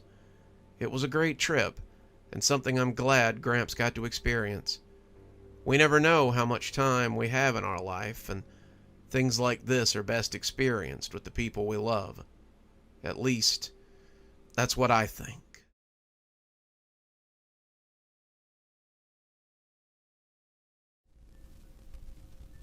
Reggie had the same ritual before bed every night. Shower at 8, pajamas on at 8:10, white noise machine on at 8:15, sleep mask on at 8:30, weighted blanket pulled up to his chin at 8:35, eyes closed, and thinking peaceful thoughts by 8:45. All this was so he could be in the most receptive state by 8:45, so he could slip into the door dream. Reggie had been having the door dream since he was a kid. Kids he knew had weird dreams. Tommy Terry had told him that he dreamed he was a spaceman in a ship made out of macaroni. But Reggie only ever had the one dream. In the dream, he was floating in space, and there was a weird cord, something he would later learn was called an umbilical cord, stretching from his stomach out into space. It was like an astronaut's oxygen line, but Reggie didn't have a spacesuit. Reggie in the dreams was always naked. That would have been a little scary to a kid his age, but it seemed normal in the dream. He just floated out into oblivion, and eventually he came to the door. The door, capital D, was sitting on a little planet. The planet was so small that Reggie could have walked around it in 6 long strides. The planet was green with dirt and a little grass, but it was hardly the most important thing there.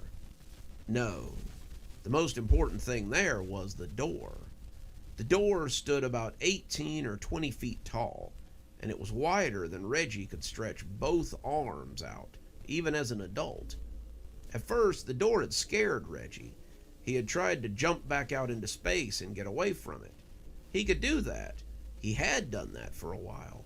But after returning to the door night after night, Reggie got curious. He remembered the first night he had gone to stand beside it. The first night he had heard the whispers. The whispers should have scared him too.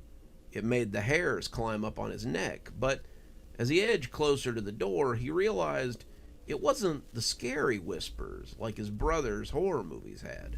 It wasn't even the mean whispers that grown-ups did sometimes.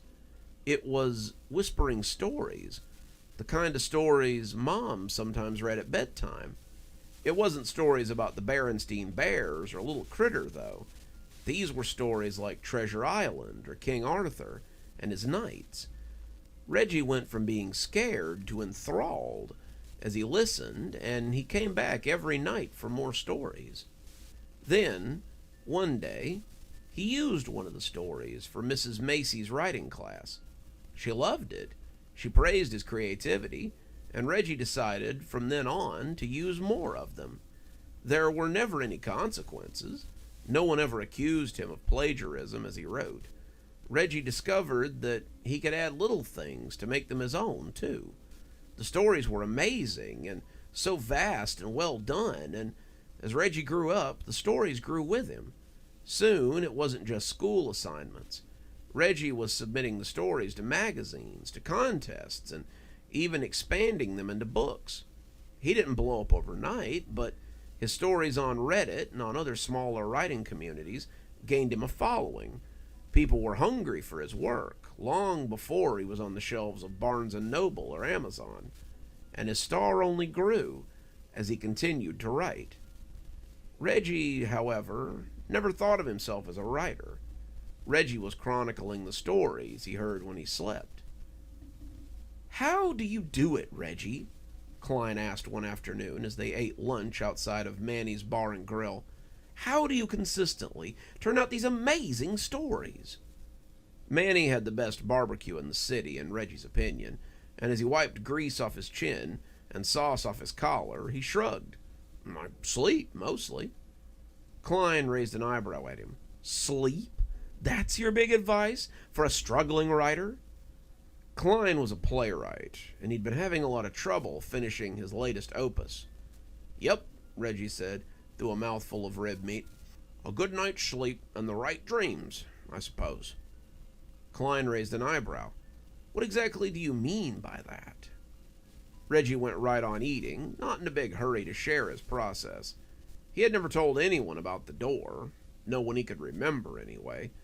He'd always been very careful about it, not wanting anyone else to find out. What if one night he just showed up and there was a group of people there stealing his stories? Reggie couldn't have that. He had a very cushy life thanks to these stories, and he wanted to keep it that way. Klein blew out a breath. "I hate when you do that." "Do what?" Reggie asked, laughing. "You guard your process so closely. You always have. We've been friends since college, Reggie. I don't know about you, but that means something to me. If you were in a pickle like this, I'd sure share my process with you." Reggie rolled his eyes. Klein could be so dramatic, but when he told him so, Klein made a disgusted noise and stormed off. "Suit yourself, Reginald, but when I am homeless and living on the street, you will have only yourself to blame when you have to eat brunch alone." Reggie shook his head and went back to eating. His process was no one's business but his own, and no matter how much he liked Klein, he wouldn't risk it. He needed the door, was wholly dependent on the door, and he couldn't keep his quota without it. If ever Reggie had been a real writer, it was now gone. These days, he was little more than a ventriloquist who listened to a very talented dummy. Reggie was at his apartment later, writing the sequel to his latest ode opera, when someone knocked. It was Klein again, and he was a mess. Klein was always kind of dramatic and ostentatious, but today he looked like a raccoon caught in the rain. He'd been crying, that much was obvious, and his usually well-coiffed hair was a mess. Reggie invited him in, putting his tale of two cowboys seeking their opportunity in the Sierra Nevadas aside, and asked him what was going on. The more he reflected on his outburst at brunch, the less it seemed like the usual melodrama from his friend. "Mr. Caspian has given me an ultimatum," he sniffed, and suddenly Reggie got it. Victor Caspian, head of the Thespian Society and grade A bastard, was one of the biggest contributors to the arts in the borough. He was also the one who organized the spring and fall production, and could be extremely temperamental. He and Klein had a love-hate relationship, but Klein often depended on Mr. Caspian, buying his scripts so he could pay his bills and fund his lifestyle of starving avant-garde socialite. "He says if my play isn't ready by the end of the week, then he won't be using my work for the spring production." Reggie shrugged. "Well, there's always the fall production." Klein shot him a dark look. "What he said was he wouldn't be using it for any production. A black mark from Victor Caspian could ruin me. I need his patronage, Reggie. Help me, please." Reggie shook his head, though not in negation. "Klein, you know I'm not good at stage plays. How much do you lack being done?" "Just the end," Klein said, nearly leaping to his feet. "I just have the ending number and the closing to write, and it's done. The Problem is that when it comes to the closer, I can't figure out how to come up with it. I need help, Reggie. Please help me out." "What do you want me to do?" Reggie asked, not patronizingly, but serious. "I know less about songwriting than playwriting, and that's saying something." "Well, you were talking technique earlier. Help me with my technique. You write so much, Reggie. Where does it all come from? Maybe if I could get into that headspace, I could come up with an ending. Please, Reggie, I'm desperate here." Reggie put his head in his hands. Screw it. Maybe if only Klein knew about it, then it wouldn't be so bad. Klein and he could share it, so long as Klein kept his damn mouth shut. Klein would do that much. Reggie had to believe that. He didn't think he'd blab about it. It's not really a process. I really do just get ideas in my sleep. Klein started to get up in a huff, clearly thinking he was being pushed off, but Reggie grabbed his arm and drew him back down. "Look, sleeping is exactly what I do for my process. Remember how you're always fussing at me because I don't stay up late for parties all the time?" "Yes," Klein said testily. "It usually means I have to go with Tanya, and you know what a bore she is." "Well, I do it because I often get my best ideas in my dreams. I lie down and my mind just wanders off as I sleep. It goes to a peaceful place and I find my stories there. It's nothing technical. It's nothing I'm taking or using. It's just sleep." Klein looked skeptical.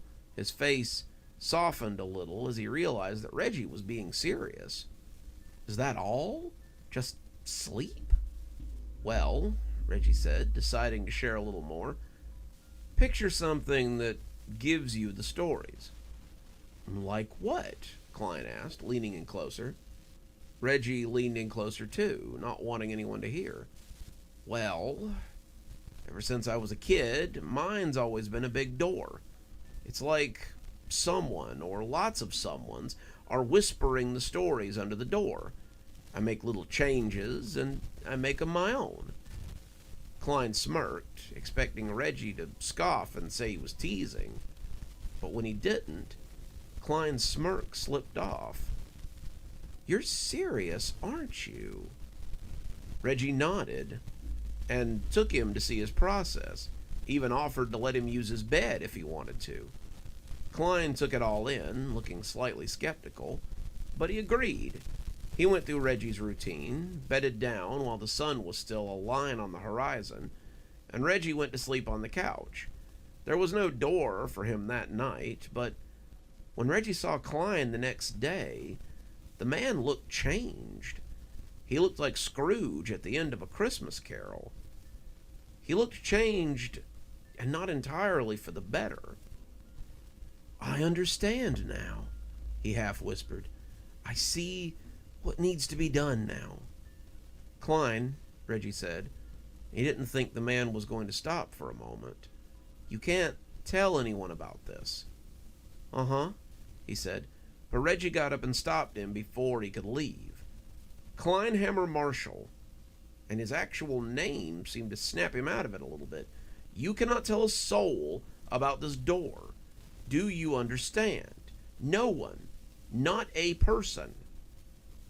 Klein looked up at him. Reggie didn't doubt the words that he said. "Of course not. I don't want anyone else to know about this. It could ruin it." Reggie nodded, content in the knowledge that Klein would keep his secret. Klein kept it all right. He kept it till the day he died. That year's spring production was masterful, but it wasn't what Reggie had been looking at whenever Klein showed him snippets of what he was working on. It was a dark comedy, almost devoid of song and leaning heavily into the surreal. Caspian loved it, couldn't praise Klein enough, and Reggie began to notice that Klein went out less and less at night. When he asked about the play, Klein said he had scrapped what he had been working on and wrote the new piece in a 48-hour frantic pace. "It was what the door said I should write," he said, his voice taking on a hollow sound when he spoke about it. Reggie kept using the door, noticing no negative effects from talking about it, and he didn't think much about it again until the Seattle conference, 3 years after Klein wrote his award-winning play. He was sitting in the dining area of the Marriott Hotel, taking advantage of their continental breakfast, before another day of convention panels, when a man came to sit with him. "You're Reginald Foster," he said, offering a hand. "It's a pleasure. I'm Jeffrey Dost." Reggie nearly spat eggs on the man. "Really? The Jeffrey Dost, who wrote the Crystal Tower series." He wanted to call BS, but the man did look like the photo on the back of the book. If the guy was cosplaying, then he was doing a damn good job. "One and the same. I wanted to talk to you about something that might sound a little weird." Reggie swallowed and nodded slowly. "Sure, whatever you want. I wish I had my copy of Drassel's Step. I'd love an autograph." "I've got one in the back of my car. If you'll give me 20 minutes, I'll sign it for you tonight if you like. I have a feeling we're going to be at the same convention after all." Reggie laughed, but something in the old man's face told him he wasn't likely to want the book later. Something told him that despite meeting his idol, a man whose books had been a backdrop for his childhood, he wasn't going to like what Mr. Doss had to say. "I'll just come right out and ask it," Mr. Doss said, steepling his fingers. "You've seen the door, haven't you?" Whatever Reggie had been expecting him to say, it wasn't that. "How do you know about the door?" he asked, unable to stop himself. "Lots of us do. Quite a few of us have seen the door. It speaks to us, and we use its stories to make comfortable livings for ourselves. I love your books, but the second I started reading them, I could tell that you had seen and heard it. You've done well, like most of us, but I have to warn you that taking them comes with a price." "A price?" Reggie asked, not sure what he meant. "The door doesn't tell you, but those stories aren't free." I didn't understand it either. Not until my friend Leonard died. Leon Rothschild, he paused. And when Reggie didn't show recognition, he went on. Got a lot of his stories from the door. He wrote most of his series that way, and he was a celebrated sci-fi writer for decades. He was my writing mentor. A man who took me under his wing and showed me the ropes. And when he died, I was distraught. I didn't write for nearly a year, but it wasn't until I went back to the door that I noticed the change. I was listening to the whispers at the door when I heard him. He stopped, his face getting that look that people associate with seeing ghosts. He was there, behind the door. I could hear him, telling me the stories he never got to tell. I called his name, asked him how he was in there, but he wouldn't say anything, except the stories the door wanted him to tell. After that, I started listening closer. Have you ever heard of Earl Bean? Of course. He wrote the minor-major novels that were popular in the 70s, Reggie said. I recognized his voice, too. I was watching an old interview of his for a highlight reel, and I realized that he was the one who was telling me the Crystal Tower stories since I was 20 years old. He was the voice that gave them to me. And there were others, too. So many others in there. And they just keep growing. I heard Edward Carter in there the other day. Tracy Morris, too. I've heard so many others, old friends and people I admired. And I knew then that I had to help people. Help? Reggie asked. How would you? It doesn't seem to matter. It does, though, Mr. Doss said. I hope it does, at least. I think that maybe if you stop using it, then your time in it becomes less. I don't know. It's difficult to say. I stopped using the door about 6 years ago, right after Leon died. I have friends, however, who refused to stop. One of them told me that he can't hear Leon anymore. I remember him saying that Leon would only use the door when he was really stumped, so maybe he only used it sparingly. Regardless, I just thought you should be warned, he said, getting up and collecting his cup. Whether you use it or not, it seems like the right thing to do. He spent the weekend thinking about what Doss had said, but the real surprise was waiting for him when he got back. The voicemail when he got off the plane was tragic. Klein had been in a car accident, a bad one, and he hadn't made it. He died about halfway through Reggie's flight, and that was when it all came home for Reggie. What if Doss had been right? What if Reggie went to that door and heard his old friend Klein telling him stories? He was sitting in bed that night, the ritual of starting ingrained, but as he lay awake in his bed, Reggie didn't think he could do it. He lay there that night, waiting for sleep, dreading what voices he might hear from that massive door. If you should see that door in your own dreams tonight, what voices might speak to you from beneath it? Should you listen? Would you pay the price?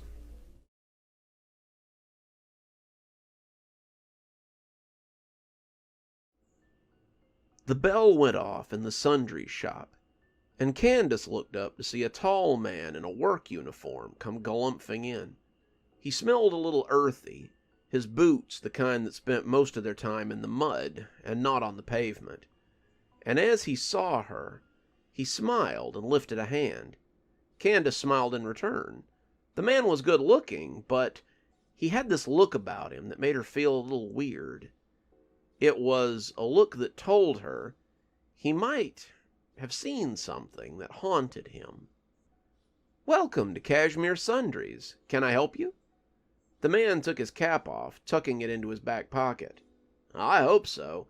I'm looking for a particular paperback." Candace came out from around the counter and showed him where the small section of books was. Cashmere Sundries had a little bit of everything, but Candace had been struggling to get people through the door. She'd been doing tag sales and discount days by week 2, and she was a little concerned about how she was going to pay rent this month. This fellow here was her first customer all day, and she hoped, maybe, he wouldn't be the last. "Are you looking for something in particular, book-wise? I mean, I'm not sure. I don't really know the title, but it has a sprig of lavender inside a poetry book on the cover, and a girl's name in the title." The man didn't sound sure, but maybe he was buying for a friend or something. Luckily for him, Candace knew the book. "A Beverly Secret," she said, reaching down and taking a copy from the shelf. "It's a classic, but I haven't seen a lot of interest in it lately. It's about a..." But the man waved his hands frantically. "Nope, no spoilers. She wants... I want to experience it for myself." Candace nodded, showed him to the register so he could check out. That made sense. He was probably buying for his girlfriend or something. A handsome guy like this probably had a lot of attention in town, but it was nice that he and his girlfriend were tandem reading. The book came up to $2.50, and he handed her $3 and told her to keep the change. Candace waved and told him to come back soon, the man saying that he would. Candace assumed that she wouldn't see him again, but he was actually back an hour later, looking slightly frazzled. "You're back," Candace said, closing her copy of A Dance of Dragons. "Did she like the book?" The man looked a little taken aback, but he nodded. "She sure did, but now I need to see if you have something else. You don't maybe have any gardening tools, do you?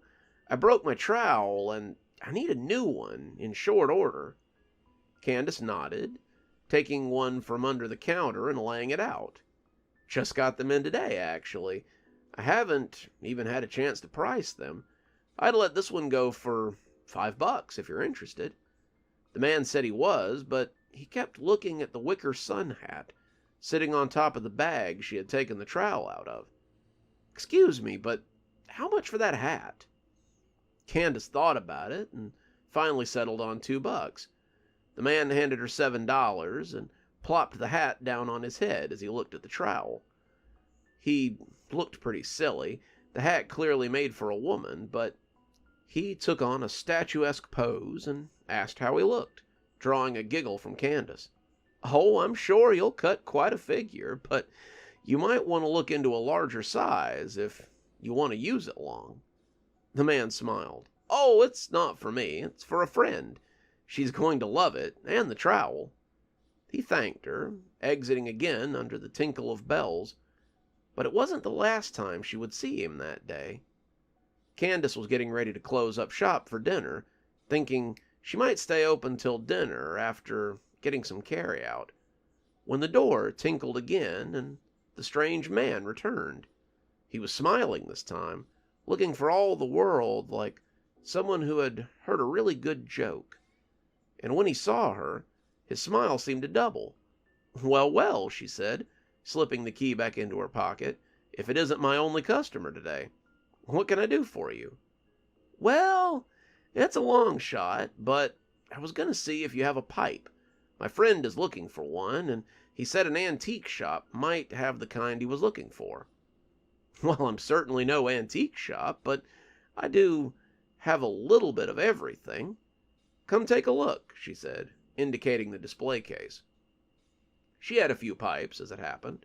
A couple of old corncob pipes, a lacquered cherry wood pipe, a long one with a ram's head on the bowl, and an elegant, dark wood one that would have looked right at home in the study of Sherlock Holmes.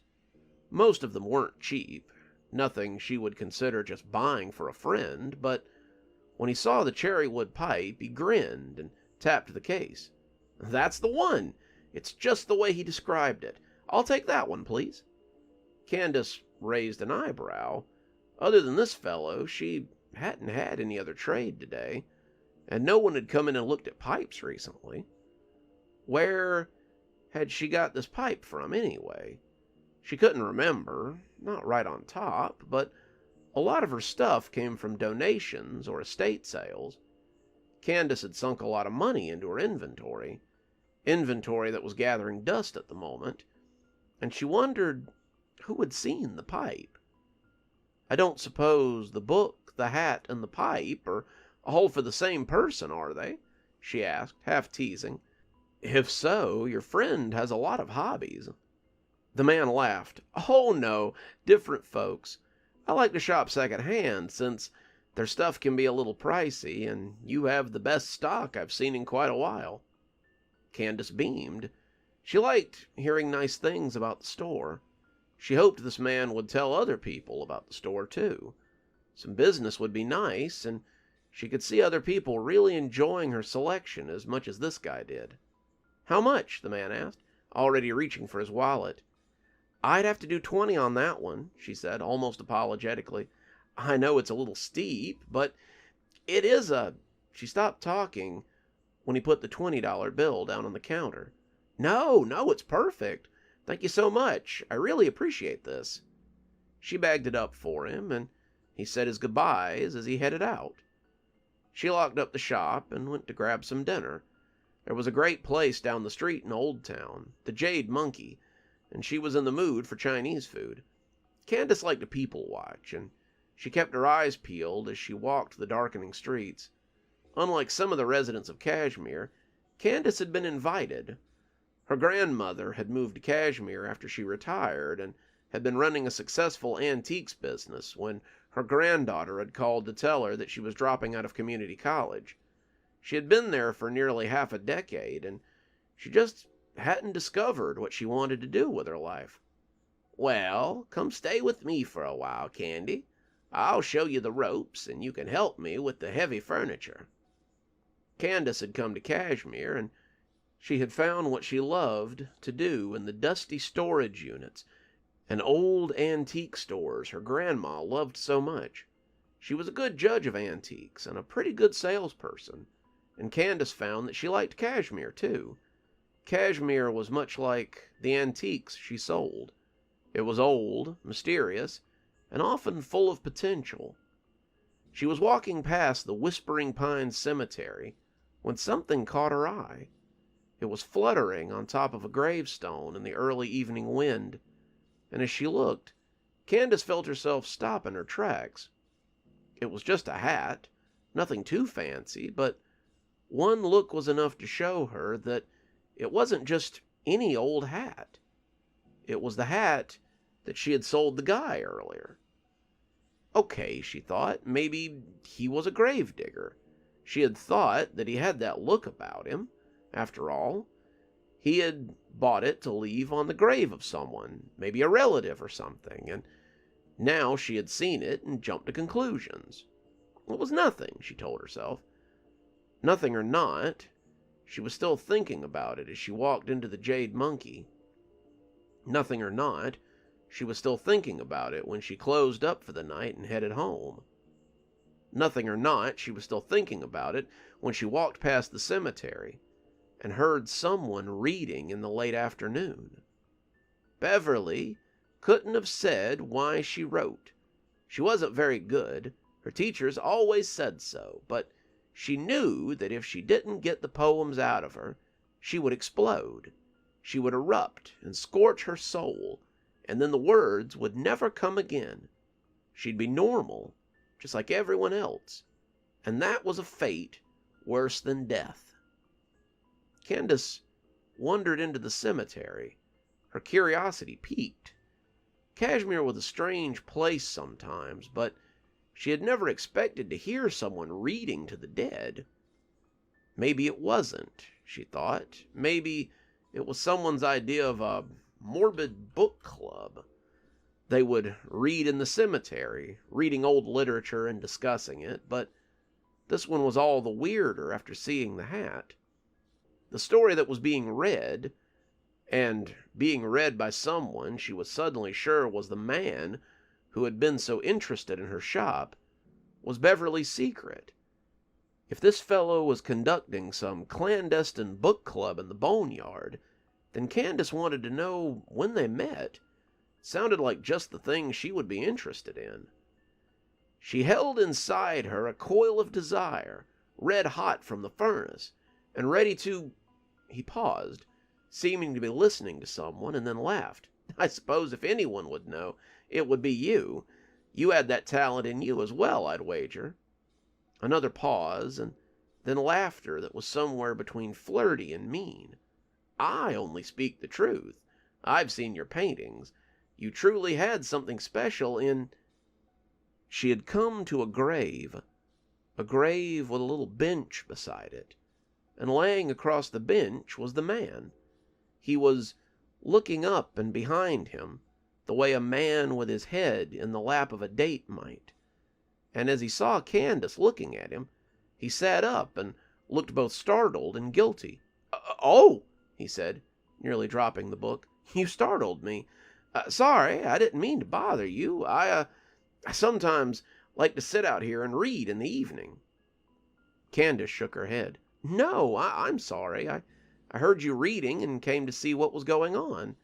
You read quite well. The man got up, dusting some of the grit from his hands and setting the book down on the bench. Thank you. I guess I should introduce myself.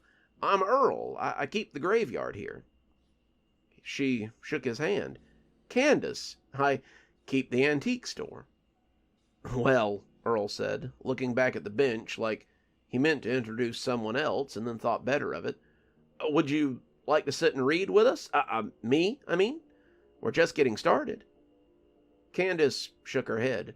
Some other time, Earl. I gotta get home and feed my cats. I'm sure I'll see you around, however. I'm sure you will, said Earl with a grin.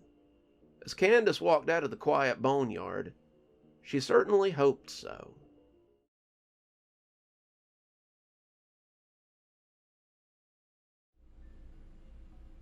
Dr. Winters closed the door to her office with a sigh. It had been a long day already. Patients, and more patients since they opened at 9, and all of them returning.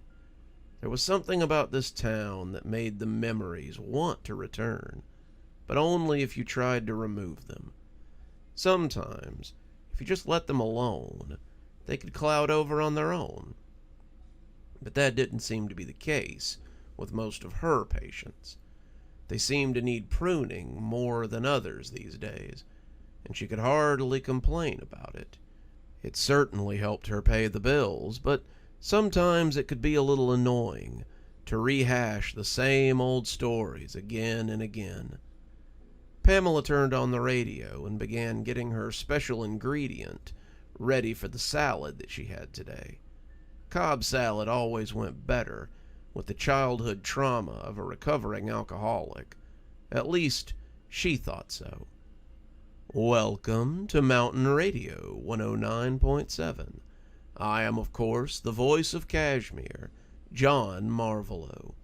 In local news, it seems that the sheriff is looking for the owner of the Dodge Charger that was left on the Stragview Road last night. He suspects they may have been drawn into the woods by something they saw on the way to work, and is hoping to find them with all their fingers and toes. The car is registered to Seth Huntley, a recent transplant to Kashmir. So, if any of you see poor Seth, maybe tell him to go get his car before it gets towed.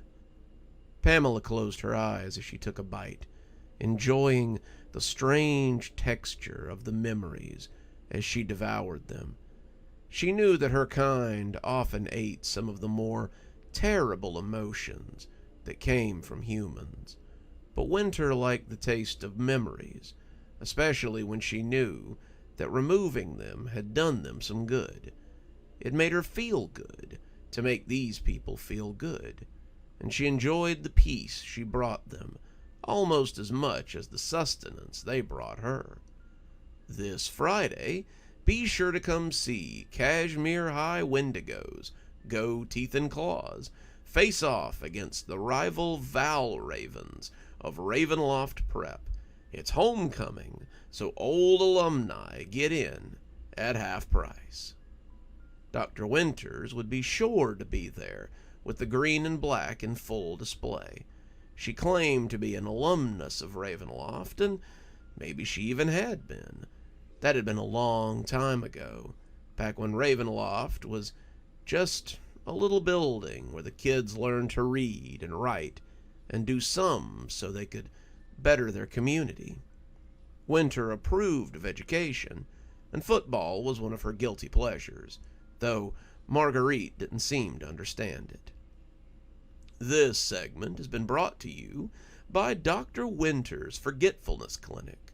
Come see what wonders Dr. Winters can perform for you. Do you have a malingering memory? Some trauma you'd just as soon forget? Well, come see Dr. Pamela Winters, a board-certified psychiatrist with a minor in memory eradication, and see what she can do for you. That's Dr. Winter's Forgetfulness Clinic, right here in Old Town. Pamela smiled as she chewed. The segment hadn't been very expensive, and there were so many new people in town these days. If she could bring in the new faces and get the memories out before they took root, then maybe she could nip more of these return clients in the bud.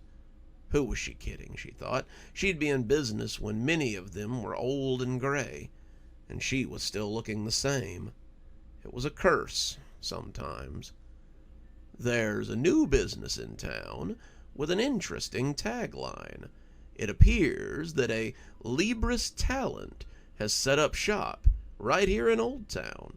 The proprietor, Mr. Richard T. Seraph, and his charming assistant, Lucifer M. Jones, are offering to buy the talent, capital T, it says so right here in the notice, of Kashmir locals for money.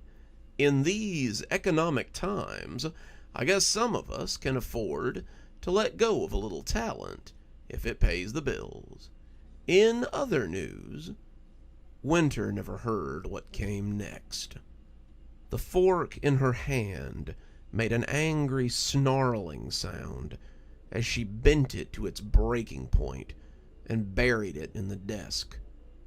"Juliet," she snapped as she walked out to the reception area, scaring the poor girl a little as she jumped in her chair.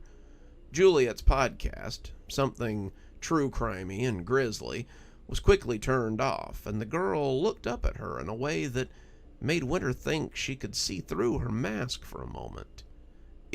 "Yes, ma'am?" Juliet stuttered, her tomato falling off her sandwich and onto the floor. "When is my next client?" Winter asked through gritted teeth. Juliet's lips trembled a little as she turned back to the computer, and Winter thought she looked a little scared to take her eyes off her. Well, let's see. You have an appointment at 2:30 with a... Perfect. I'll be leaving until 2:15. Hold my calls." "Doc," Juliet said, cringing a little as she got her full attention again. "Are you okay? You look mad enough to chew nails and make staples." "I am fine, Juliet. Someone has intruded on my territory, and I need to go and remind them why that is a bad idea." "Do you..." Juliet hedged a little, sounding unsure of whether she wanted to go or not. "Do you want some company?" Winter thought it over, and when Pamela answered, she sounded more like herself. "That would be lovely, Juliet. Would you like to come with me?" Is it dangerous?" Juliet asked, grabbing her purse and locking her computer. "Not for us," Winter said, with a smile that made the poor girl wince. "But for him, it could be."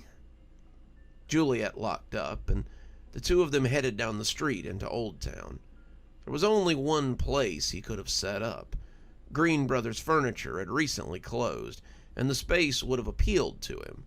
It was flashy, ostentatious, and devoid of any real character. It sounded just like him. "So, if you don't mind me asking, Doc, who are we going to see?" Dr. Winters didn't answer, and her face must have been a little scary because people were getting out of her way and not greeting her as they usually did. "It sounded like a guy, and as far as I know, you don't really truck with that crowd. You and Maggie seem pretty happy. I can't see either of you stepping out on the other." "No," Winter said curtly. "No, it isn't a lover. We're going to see my brother." If we're going to Stragview, then we could have taken the car." Winter stopped and rounded on the little receptionist. "And how do you know my brother is at Stragview?" she asked icily, and Juliet took a step back. "Doc, I've worked for you for..." Juliet licked her lips as she tried to figure it up. "Well, for a long time. I hear things, and I know you've helped him. Plus, when he came in that one time, he told me he was here to see his sister, so it wasn't hard to figure out." Winter ejected air from her nose in a decidedly grumpy way, and then turned to continue walking. "No, Juliet, we're not going to the prison.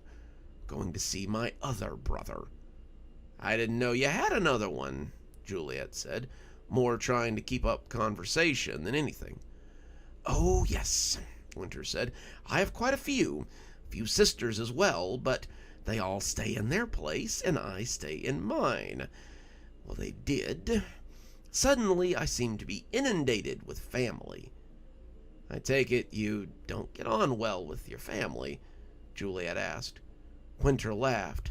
"That, my dear, is an understatement. My brother, the warden of Stragview, can be an arrogant prick, but he generally, what's the phrase, stays in his lane?" Juliet nodded. "Correct. This one, however," she spat through gritted teeth, "is a nuisance, an annoying gnat that thinks he holds more power than he does. I haven't seen him in a very long time, and I had hoped never to again." "Geez," Juliet said under her breath. "I thought holidays with my family were tense." They had come to the corner, and across the street lay what had once been a very tacky but also very nice furniture store. It had been transformed to something that looked like an office. The sign out top tasteful, but still an open challenge to her territory. Libra's talent, she scoffed. But the rest was lost in dark whispers as she and Juliet crossed the street. There was a receptionist sitting at the desk when they came in, and the sight of her took Winter's breath away. She didn't know her, of course, but she was the kind of person that Winter often saw come into the clinic. She was so damaged, her mind ravaged by whatever her brother had taken from her. Winter felt for her, and the sight of her took a little of the starch out of her sails. "Hello, welcome to Libra's Talent. Do you have an appointment?" "No," Winter said. "I'm here to see Mr. Seraph." "Mr. Seraph is currently on a business call. I can tell him you're here if you want to wait." "I'll handle this, Natalie," came a voice from behind them. "Why don't you go ahead and take your break?" Winter turned and saw the most beautiful man she had ever laid eyes on. He was young, probably barely out of high school, and his smile was so winning that she thought he might have bought it from the devil himself. He wore a pressed suit that had to be tailored, a pair of high-top sneakers that couldn't be anything but off the rack. He extended a hand to her, and Winter found herself shaking it, despite her anger. Her appraisal of him was not a fluke either, and she could see Juliet eyeing him with open astonishment. "My name is Lucifer Jones. What can I do for you today, ma'am?" The glamour was gone quickly enough, but Winter still found herself quite taken with the young man. "You can do very little for me, son. Not to insult your talents, but this is above your pay grade. Kick this one up to the boss, and do yourself a favor." The boy flashed that dazzling smile at her again, but it had even less effect this time. "I can assure you, ma'am, I'm just as capable of assisting you as my partner, Mr. Seraph. Whatever talent you may be looking to sell, I can help you and facilitate a price that works for you, and—" "Don't bother, Lucifer," came a voice from the door behind the reception desk. "My sister isn't here to sell, only to visit." Dr. Winter turned, and there he was. He was the same haggard corpse she had seen the last time he'd popped his head up, and that didn't surprise her. He'd been making deals since time was young, had sometimes met people at crossroads and sometimes at bars. He had gambled and traded for the true wealth of society, and none of them had been the wiser. Her brother, the warden of Stragview, fed on fear. Pamela Winters fed on memories. Richard T. Seraph fed on money and the power that came with it, but more importantly, he fed on the disappointment of those who realized too late what they had lost, and the greed of those who could afford it. "Lucifer," he said, coming in to take the seat that Natalie had left, "why don't you take my sister's friend here and find some lunch? I believe we may have some things to discuss." Juliet turned to look at the callow youth as he extended a hand. "There's a diner in town where the waitress is supposed to know exactly what you want. Do you know it?" Juliet nodded. "Of course. Miss Blair's is an institution. Sometimes I just think about what I'd like to try and she gives it to me, but sometimes she gives me what I really wanted," and their conversation was cut off as the door closed behind them, and the reunited siblings were left alone in the office that smelled of the ghosts of pine sol and bleach. "I believe I told you," Winter began, but Mr. Seraph raised a hand and stifled a laugh, "that if you ever saw me again, you would send me— how was it you put it? Send me screaming back to the deepest pits of hell where I belong. When was that? Just before the Civil War?" just before the War of 1812, she said stiltedly, and I meant it. Mr. Seraph gave her his most winning smile. Come, sister. Family has always been important to you. Why else would you let our brother nest not just 10 short miles from here? He has his own little nest in the hills, and he doesn't come down here and attempt to play house in my backyard either. Mr. Seraph spread his hands wide. And neither am I. I'm simply looking for a place to open a business, a place that's safe for my friends and I. And drain the people of my town of their talent while you're at it, I suppose. Mr. Seraph cocked an eyebrow. Yes, of course, a man has to eat, after all. And I doubt you've been dining on good intentions this whole time. She sighed. Why are you really here? Mr. Seraph got an odd look on his face, something Pamela hadn't seen since they were children. Was it fear? Apprehension? She didn't know, and she didn't like it. I'm in trouble, sis, he said, shame creeping in as well. Well, not me, but the people I have chosen to protect are in trouble. We ran afoul of something old, and something mean, and I fear it will follow us until we, or it, are dust. What have you been pissing off that you'll potentially bring to my town? Winter asked, arms crossed over her chest. I don't know, Mr. Seraph said. The Laughing Shadows, the Gallery as they call themselves, are not something I've encountered before. Their goals are strange, and that is saying something, given our own odd little family. Pamela felt a chill run through her. I'm familiar with them. Our brother had a similar problem, but he has mended his issues with them, so far as I know. I am afraid they will do harm to my associates, Mr. Seraph said. To my family. Natalie is damaged. You saw that, and they used her like a puppet.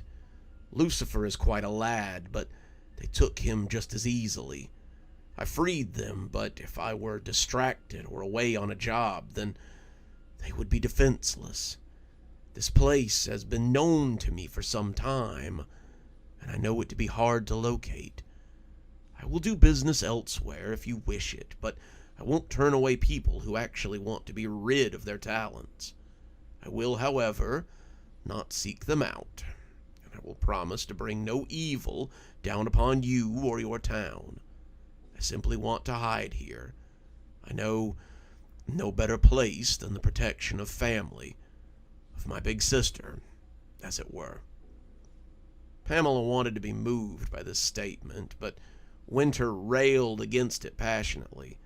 Their brother was a menace, a trickster. He would cause chaos wherever he was. But he was also family. Winter didn't want another predator in their forest, but Pamela knew from experience that a demon in her pocket would prove very useful, especially with her brother growing in power up the hill.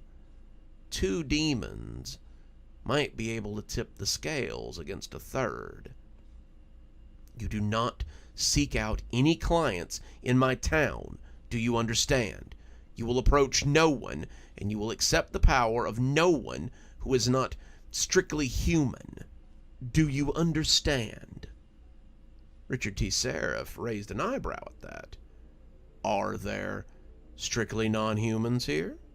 That is not your concern. One more thing, and this is crucial. If you break this rule, I will snatch your mortal form myself and cast you out like some stump-thumping preacher of old.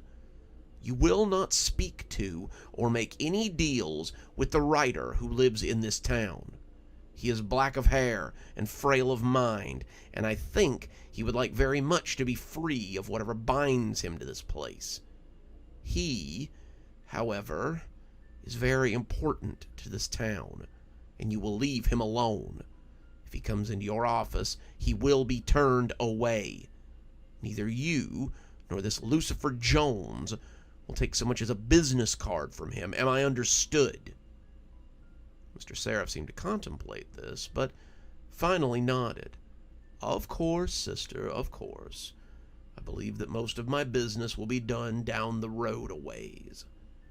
There is talent here, but I will wait for those with a mind to sell it. I thank you for your hospitality, and I pray we can rekindle the family ties we once had." Dr. Winters turned to go.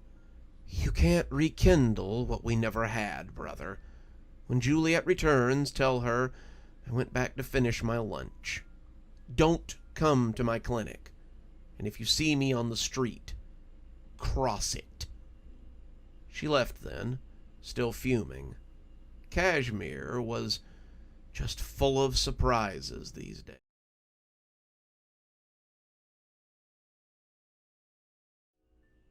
It was the only job I was allowed to have in high school. My parents thought that working in fast food would put me in contact with shifty adults who would only want to groom me, and that retail would hurt my self-esteem and take me out of the religious environment they had brought me up in. What it came down to was that they wanted me to be on call to watch their kids whenever they wanted me to. So, the career they gave me access to made a lot of sense. My older sister had been a member of the local babysitting service since she was 15, so I signed up as well. It wasn't all bad, but a lot of it was pretty terrible. I've been left with kids until the next morning, when the parents assured me that they'd be back by 9 at the latest. I've been forced to go out and buy groceries unless I wanted the kids to go hungry, and yes, with the kids in tow. I've been screamed at for letting the kids watch TV, been fired without pay for having them turn up covered in their mother's makeup after being in their room playing, and even had one of them prank call the cops and had to explain what had happened to them. On the other hand, I'd been to some really well-behaved households and sat for some really funny kids that were more than happy to just hang out and have a nice night. I have about 5 families that I babysat for on the regular, and the money I made was nice, but the real money seemed to be in the difficult clients that sometimes came up. Usually it was just troubled kids, or worse, kids with needy parents. I had taken a few of these jobs, and though the pay was usually above average, it always came with strings, special diets, procedures for home security. I even had one mother who told me I had to anoint her child before bed so the devil couldn't invade her. Those were all child's play, though, when it came to Norman. I'll never forget Norman, as long as I live. It was Saturday, and the agency called around 5 in the afternoon.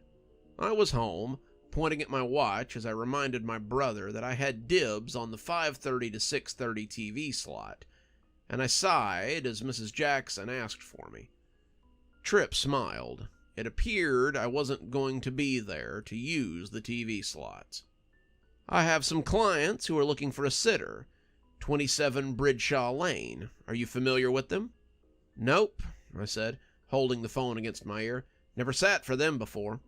"The family is the Foremans. Their son, Norman, is kind of a difficult child.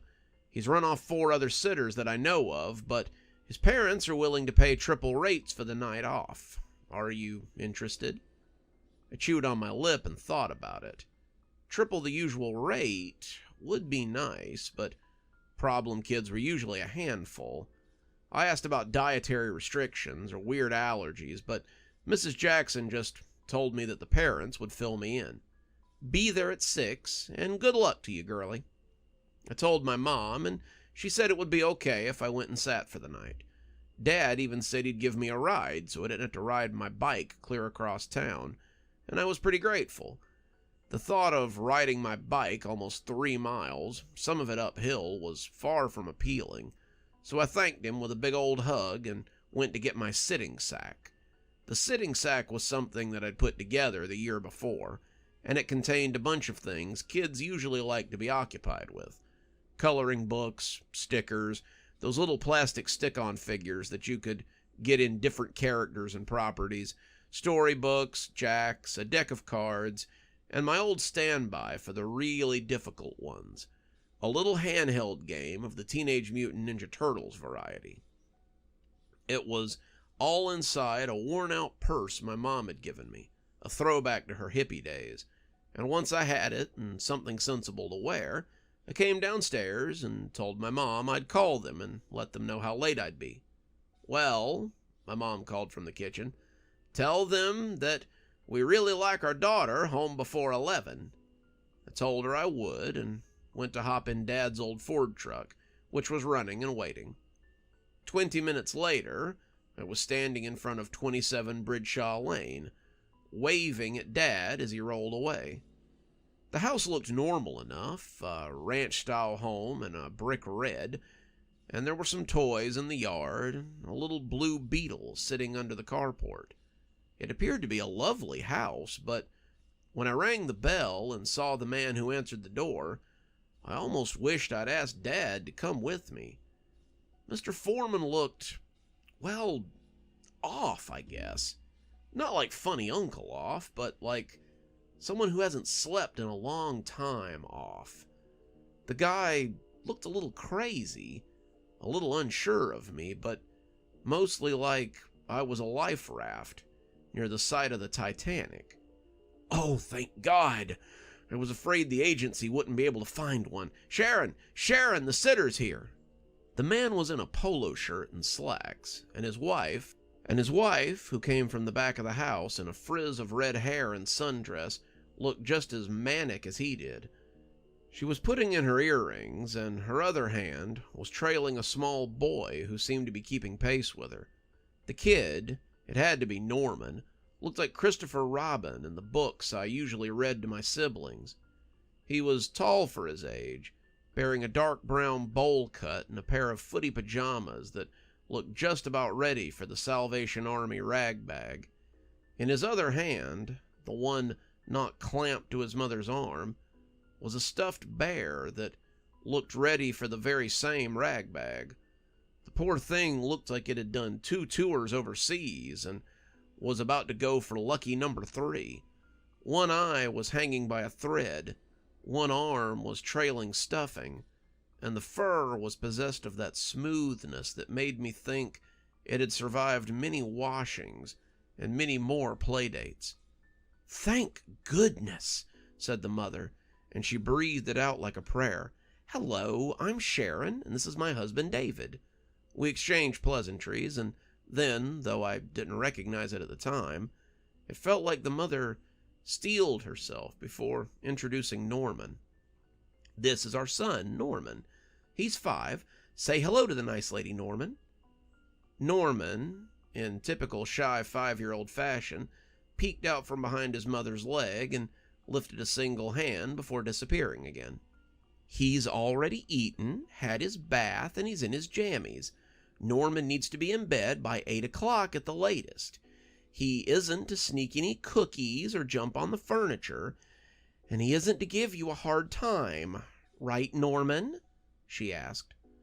I'd heard a dozen mothers give a speech like this before, but this one felt a little off. The mother wasn't giving her child an implied or-else statement. Sharon Foreman was almost begging Norman not to give me a hard time, and it put me on edge. "We'll be back around 10, David Foreman said. "That's at the latest. If there's any problems, you can reach us at the restaurant, Marco's on 15th. We'll be taking in a movie after that, but we should absolutely be home by 10 at the latest. We told the agency we'd pay you triple the usual rate, but if that's not enough..." No, that's fine. You have nothing to worry about. Does Norman have any special allergies or instructions or, anything?" Sharon Foreman looked down at her son, one of those unpainted nails coming up to her mouth, and shook a little as she looked back at me. "His bear, his lovey, don't ever let him be without it. It's very important to him. and bad things happen when he's without it. Make sure he always has it, David reiterated. Never let it leave his side. They looked so serious about the health of a bear that I just nodded and said I would. They left then, kissing Norman and telling him to be good, and then it was just the two of us. So, Norman, I said, smiling, what would you like to do? But he just walked off, the threadbare bear swinging from his hand. I shrugged, figuring he wanted to do his own thing, and went to call my dad and let him know I'd be done around 10. He said that was fine, told me to be safe, and that left me alone in this big old house with a very odd kid. I took some of the stuff out of my bag and called out to get Norman's attention. I shuffled the deck of cards dramatically, took out some of the coloring books and colored a couple of pictures, and after bouncing the ball and offering to play jacks, I just kind of gave up. It wasn't bad for the first couple of hours. Norman was quiet, moving around the house like a little ghost and playing games with his bear. I sat in the living room with my book, watching over the top of the pages to see what he was up to. He came around the corner with a pirate hat and spoke like a buccaneer to his bear, the little toy sporting a bandana. For 2 hours, Norman came running into the living room with different costumes, the bear wearing something similar. And for 2 hours, I watched him play pirates, knights, and finally cowboys and Indians. I was smiling at the little bear in his headdress when I heard the clock chime 8 of the clock.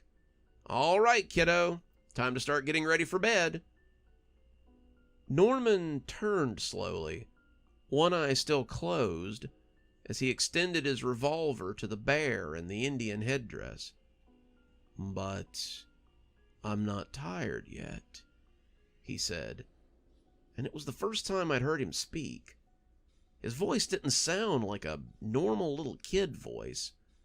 His voice was deadpan, strangely calm, and his eyes were 2 intense pools of something I didn't have a name for. He was unsettling, to say the least. Sorry, buddy, your mom was pretty clear on bedtime. Let's go brush those teeth and get ready for bed. Norman stared at me for a few more seconds, but he finally nodded and headed to the bathroom to brush his teeth. I was relieved when he left without a fight.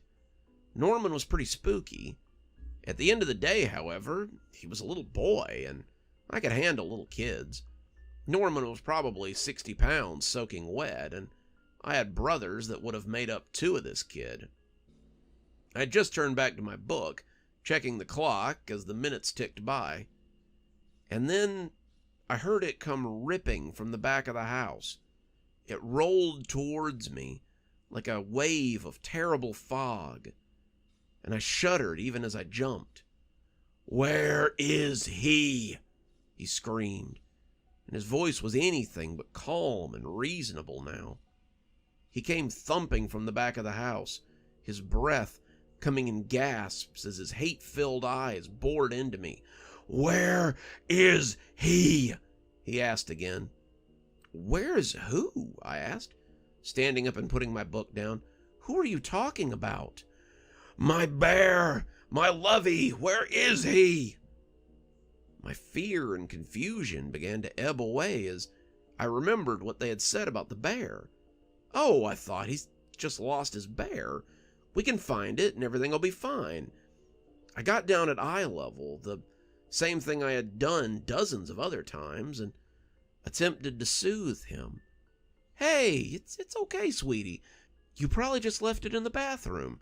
Let's go search for it and see if we can't..." His head flopped back suddenly, making me worried he was having a fit, and then something started rising from his open mouth. I backed up a little, falling on my butt as black smoke began to pour out of him. His eyes had rolled up to the whites, his mouth hung limply open, and something like smog off a garbage fire was beginning to billow out of his open mouth. "Where is he?" he bawled, his voice hollow and deep. "Where is he? My lovey!" I backed away, not sure what to do. I'd dealt with some real tantrums before, but this was a first. The smog was beginning to fill the room, clouding my sight and making it hard to see. I coughed as I breathed it in, the smoke tasting like burnt plastic and fireplace ash, and I knew I had to get out of here. No, I didn't have to get out of here. I may not know exactly what was going on, but I knew that it wouldn't stop until I'd returned the bear to him. I ran for the back of the house, covering my mouth with my shirt, and as I did, the smog came after me. It was going to fill the house before long, and I needed to move quickly. I expected the bear to be in the bathroom, but he was nowhere to be seen. I peeked into Norman's bedroom and found a nice, normal little boy's room, but no bear. The smog was getting thicker now, and it looked like a fire was starting to engulf the house. I coughed. The smoke was choking me, and as I turned around, I saw Norman in the doorway to his room. The smoke was coming out of his eyes and his nose now, too, and the longer it went on, the less sure I was that I'd find it in time. "Where is he?" he bellowed, and I half cried as I pushed past him and headed for the front door. This was not worth triple pay, not even quadruple pay, but as I tried to open the door, I found the knob unturnable. It was like someone was holding it from the other side, and as he came slowly up the hall towards me, I backed into the kitchen. I was choking now, my eyes watering, and when I bumped into the table, I heard something slide off and hit the floor. It was the sit sack. It spilled out, but it was impossible to tell where all of it went. The smoke was so thick and my eyes were so watery that I couldn't have told you what was 5 feet in front of me. The only exception seemed to be Norman. He kept coming towards me, his body a living vessel for the smoke, and as I gasped for air, I tried to reason with him. "Norman, let's talk about this. Give me some time. I can't help you find Mr. Bear, but you have to get rid of all this smoke." "Where is he?" he bellowed, and it seemed to be the only thing he could say. My throat was aching from the coughing, my eyes watering, and my breath becoming harder and harder to pull in. I was going to die here. I was sure of it, and I tried to beg him not to kill me, but the smoke made speech impossible. Then Norman's foot came down on something, and he suddenly stopped.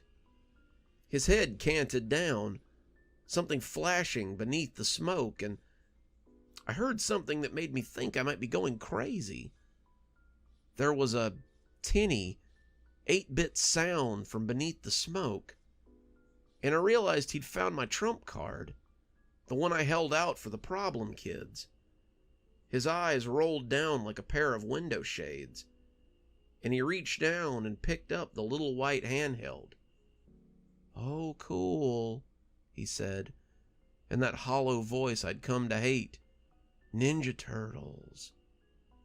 The smoke began to dissipate, and as he sat on the floor, his legs going crisscross applesauce, I just sat there in shock for a moment. I was speechless. It was unthinkable. I'd been minutes from death, seconds from passing out due to smoke inhalation, and my life had been saved by 4 mutant turtles and a cheap $5 handheld game from Walmart. I was sitting on the porch when his parents got home an hour later. I left Norman sitting on the floor in the kitchen, still plinking away at his game, and the parents must have suspected that something had happened. They both looked worried as they caught sight of me, and as Sharon went in to check on Norman, David sat down beside me on the stoop and sighed deeply.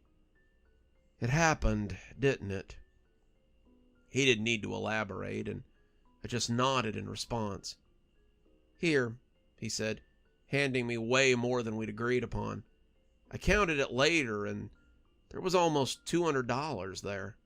He had clearly been relieved to find me alive and had decided to compensate me accordingly.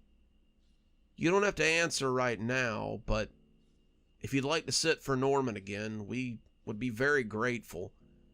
It's very difficult to find sitters who are willing to come back for a second sit, but I think that Norman would like it if you came back again." I told him I'd think about it, and I did. You'd probably think that's weird, but $200 is a big motivator. The next time Mrs. Jackson called, about 2 weeks later, in fact, and asked if I wanted to sit for the Foremans again, I agreed. I needed some money for an upcoming school trip, and they were still promising triple the average rate. I told myself that if anything weird happened, then I'd go outside, and this would be the last time, but to my surprise, the Foremans looked a lot less stressed. Mr. Foreman looked like he'd been getting regular sleep, and Mrs. Foreman hugged me when I walked in. They thanked me for coming back, saying that Norman had been in a much better mood lately, and as I came in, I couldn't help but notice the source of his improved mood. He was sitting on the couch, the handheld game still in hand, and his eyes were glued to the screen.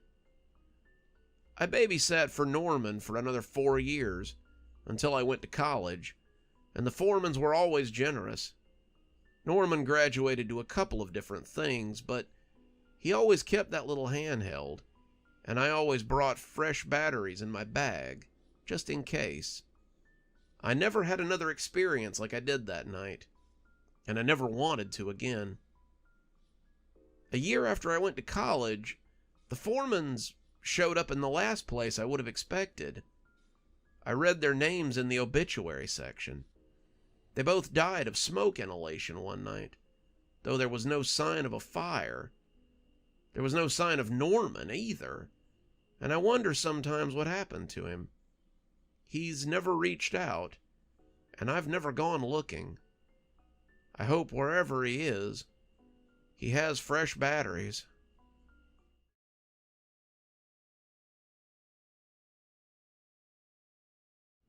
"This is the last straw," I said, stomping away from the bulletin board.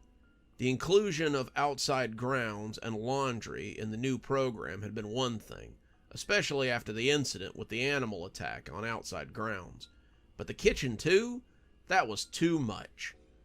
I'd been in Stragview for a couple of years now, manufacturing and distributing methamphetamine, but before that, I'd been kind of a jack of all trades. I'd done groundskeeping, diner work, AC repair, some orderly work for the hospital in Gainesville, which was actually how I got mixed up with the people who brought me in here, and even a little IT work on the side. When I came to prison, my caseworker was impressed by my resume and told me I could work just about anywhere I wanted to, as long as I kept my nose clean. I started out in medical, but after some serious changes due to new laws, I got shunted to outside grounds crew. Outside grounds was fun. I liked working in nature, but I had injured myself a couple of months before the animal attack incident, and had been sent to the kitchen to work until I was healed up. I figured I'd be in the kitchen indefinitely after that thing on the outskirts of the prison, but now they had taken that away too. I had to wait to see if I could get a spot on maintenance or on inside grounds, but how long would it be before the new program took that away too? "Hey, CO, what's going on with the work schedule?" Officer Cambridge was new, and I tried not to roll my eyes as he jumped. These new officers were so soft. It was kind of sad, really. Where were the officers who had once stood so tall? Where were the guys that we had lived in fear of? I know that sounds weird, but sometimes it's nice to have a little challenge. Cambridge looked through some pages on his desk, cleared his throat, and approached the window. Sorry, what was the question?" "Why did they take me off of kitchen duty? I haven't gotten a single write-up or anything." He shuffled a few more papers and Must have found what he was looking for, because he held it up and read it slowly. There it is. I knew there was a memo about it when I got here. So it appears that the entire kitchen crew is going to be reassigned to the... He squinted at the words before saying slowly, the New Work Outreach Program. What the heck is that? I asked, crossing my arms over my chest. Is there a form I signed to get onto that? Cambridge shook his head. Nope. Looks like it's being run by Mrs. Evergreen. I sighed. That figured. Mrs. Evergreen had been picking up a lot of the programs lately.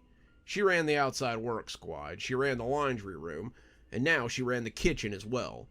Pretty soon she'd have everything, and we would be boxed out. If that's all, I need to get back to... But I walked away from the window then. I'd gotten all I needed from him, and now our business was completed. I was seething as I got back to my bunk. Where did they get off? These jobs were all we had in here, a way for us to get out of the dorm and make a little money, and it was infuriating. The longer I thought about it, the madder I got. Friends of mine came to see if I wanted to watch TV or play cards, but I was busy. I was planning something that might get me back into the kitchen. The next day, I went to talk to Rasky. Rasky was a guy from another dorm, and it was common knowledge that he bred rats that he sold. They were the sweetest rats you've ever seen, real good pets, but that wasn't what I was after. I was after mean rats, a couple of them, and I wanted them in a sack so I could put them in the kitchen. You see, the kitchen had inspections every month, always on the 20th, and if they found rats in the kitchen, then they might turn the contract back over to the volunteers who had run it. I would be at the top of the list once they did, and I'd be back in business.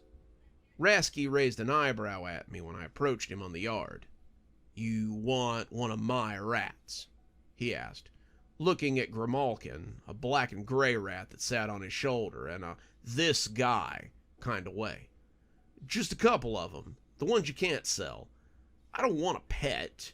I want the rats with problems, the antisocial ones, and I'll pay full price. Rasky thought about this. I may have a couple. Give me a couple of days. How many do you need? 2 would be enough, but 4 or 5 would be ideal. He nodded. It's 10 per rat. 20 if I have to give you one of the good ones. I gulped. $50 to $100 was steep for something I was going to release into the kitchen, but I didn't have a lot of choice. I told him I'd get it together, and he said he'd be in touch. Now, I thought, as I pretended to run the track, I just had to find a way to get to the kitchen. It turned out that this was the part that would be easy. 2 days after I spoke to Rasky, Officer Cobb came in at Master Roster Count and read out a list. Listen up, listen. Hey, shut the hell up and listen. We have a few new outside ground schedules, so open up your ears so you don't get sent to confinement when you miss your call out tomorrow morning. A few of the new guys bristled at his briskness, but most of us just shook our heads. That was just Cobb. Cobb was one of the few remaining old guards who worked in Stragview. He'd been here for 12 years, and he'd built up enough fear and respect to get loud and not get pushback. Most of us had seen Cobb cave in a few guys' heads when they tried, so it was best to just let him bluster. Bluster didn't get you sent to the infirmary, after all. He read off 12 names, making sure to look at each inmate he called out, and when he called my name, I perked up. I had expected it, but not quite this soon. They said we'd be reporting at 8, and we'd be working till 6 in the afternoon. So don't be a fool and wear anything you're going to overheat in, Cobb pointed out, with less tact than might have been required. For the next week, I watched the kitchen. Inside grounds went all over the place, mowing and raking and cleaning up stuff, and it was pretty easy to do recon. The windows that had once looked in on the kitchen were now covered from the inside to block out anyone looking for a peek. The windows in the chow hall were also newly secured, and it was impossible to look in through the grate. The food came through the window, but there was no asking for more from whoever was loading it. You could try, but they never said anything in return, and the guards usually told you to move along. The doors were locked. I found that out after a quick jiggle, and it seemed impossible to get in. The deliveries happened in the middle of the night now, so there'd be no sneaking in then either. I will say this, though. Whoever was cooking the food back there was doing a hell of a job. The food was actually hot and tasted better than it had in, well, ever. Tasted like we might be eating real meat now, and morale seemed to be on the rise. We had shifts on inside grounds, so we weren't being worked half to death, and it wasn't a terrible way to spend the day most days. Rasky said he had a couple of rats in mind, and said he'd do 20 for all three, which was a plus. That third one would be a favor to me if you took it. He ain't taken to people well, and he's downright feral. Before I knew it, it was the day before inspection day, and I had 3 rats in a sack under my bunk. It was time to move. I hid them in my lunch bag, disguising them as the thermals I brought, just in case I got cold, and at 4:30 that afternoon I got my opportunity. We were inside the fence, hence inside work squad, and Sergeant Lawrence got a call on his work cell just before it was knockoff time. We were cleaning up the remains of the old garden behind the kitchen when he came over and said that he'd be right back. I need to go to the tool shed for a moment. Something's missing, and I need to count for it. You guys finish up. I'm going to lock you in this area. Don't get up to trouble. He locked us in and headed towards the sheds, and I looked around to find that most of the guys were knocking off and going to smoke their contraband cigarettes. I found the rats napping in the sack and went to the backside to see if I could find my entrance. There was a little door behind the kitchen, a relic of when the gardens were a little more active, and it was usually loose.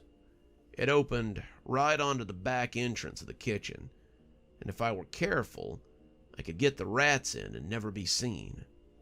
I slunk casually up to the door, testing it to see if it would open, and when it edged open just enough to push the sack in, I silently celebrated. The inspectors would be here tomorrow, and when they found the kitchen with a couple of big angry rats living in it, they would... I peeked in as I slid the sack through the door, and that was when I got a peek at the new crew that was running the kitchen. The overhead lights were dimmer than I remember them, but the people milling about barely seemed to need them. They were see-through, their skin gray and haggard, and even from here I could see the dried blood and odd stains on their uniform. They were shuffling around like extras in a zombie movie, and the longer I watched, the more I realized who had replaced us. I wouldn't have it all if I hadn't seen Chuck. Chuck had worked with me in the kitchen. He had been there when I arrived, helping me learn the ropes, but that had all changed a few months ago. They'd been calling to get us up for work, but when I went to get Chuck, I noticed something was off. He wasn't stirring, wasn't even breathing. When I shook him, he fell off the rack with a stiffness that was more than unusual. Chuck had died in the night. A heart attack, they said in medical, but there he was in the kitchen. He was hauling something to the kettle, but he was far from all right. His face was frozen in the same way it had been that morning when I found him. I could swear he was wearing the same shirt, too. It was hard to tell, but the stains on it looked exactly the same.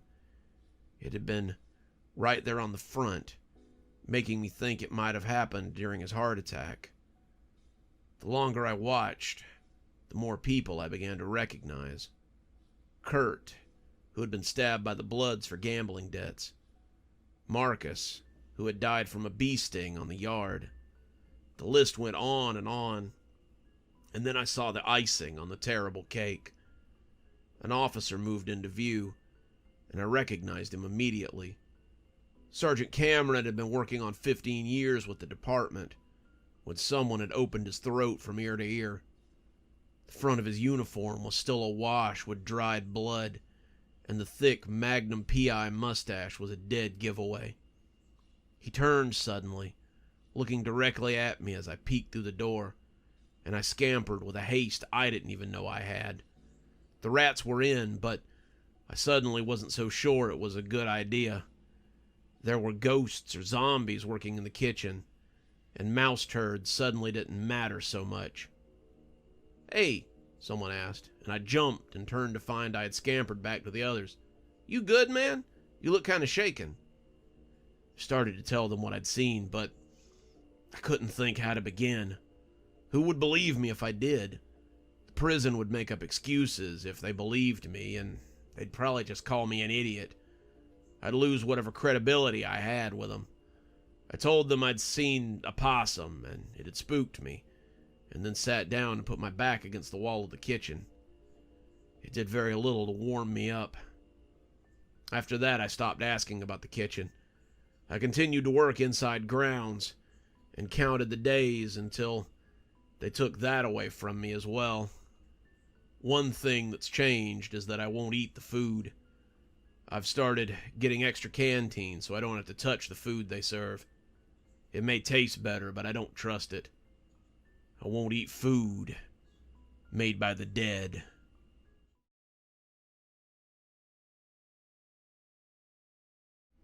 Whatever Gerda did to Farah, she came out of her room on Monday changed.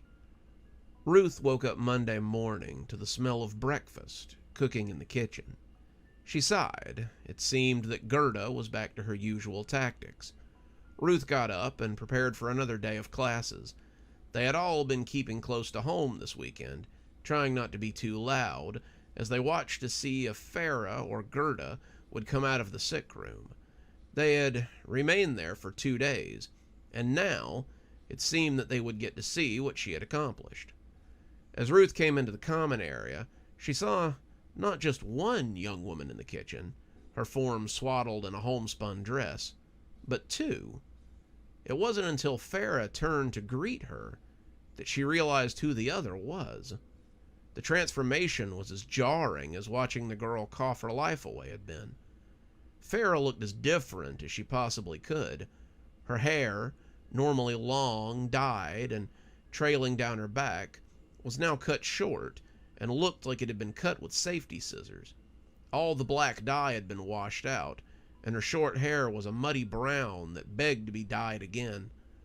Her normally trendy tops and sleep shorts had been replaced with a dress that might have started life as a burlap sack. She looked like nothing so much as the Barbie dolls Ruth had styled and clothed with the scraps that she'd sewn together with her childish skills. Despite all this, she wore a large, painful smile across her face. "Good morning, Ruth," she said, setting a plate of food down at the girl's usual spot. Ruth hesitated before sitting, the 2 of them watching her with clear interest as she picked up her fork. Ruth would have refused the breakfast, but the pancakes and bacon were just too much to pass up after breakfast bars and coffee all week. "I see you're feeling better, Farah?" Ruth asked, food making it difficult to make out. "So much better," Farah said, turning to look cheerfully at Gerda. "And it's all thanks to my best friend Gerda. She really helped me get over whatever was going on with me." Gerda smiled at her, their grins looking like they might cut their skin if they went on any longer. "Through the bright, Farah, all things are possible." "Through the bright, my soul is shining," Farah intoned, the 2 putting their heads together. "Whoa," Helen said as she came into the common room. "Farah, what did you do to your hair?" "Do you like it?" Farah asked, putting a hand on to bounce her non-existent curls. "Gerda thought I needed a new look for my new place amongst the bright." "The bright allows all its children to shine, but one must always remember to be humble when they come before it." Illuminations 2:16. Helen and Ruth shared a look, but took their seats and enjoyed breakfast. Dawn wandered in, yawning a few minutes later, but the yawn was cut off as she noticed Farah's new look. As she sat to eat, Farah and Gerda came to join them, smiling at each other as they ate heartily. "So, What happened over the last few days? Dawn asked, her fork held in limbo as she seemed to be trying to make sense of Farah. I was so sick, Farah said, relishing each bite with a long sound. I thought I was going to die, my brain swimming through soup as I tried to get back to the surface. Suddenly, there was a bright light, and I saw someone coming in and talking to me through the soupy haze. She started reading, telling me about the bright, and as my fever broke and I started to come back to myself, I was aware that it was Gerda. I was so grateful to be back to myself that I asked her how she had done it. She told me that it was all possible through the bright, and as we sat talking, I realized she was right. I spent the next 2 days listening to her tell me about the bright, sing about the bright, and I realized that being part of the bright was my true calling. She looked out over them as they finished eating. She was better, physically, but she looked as if she was still a little ill.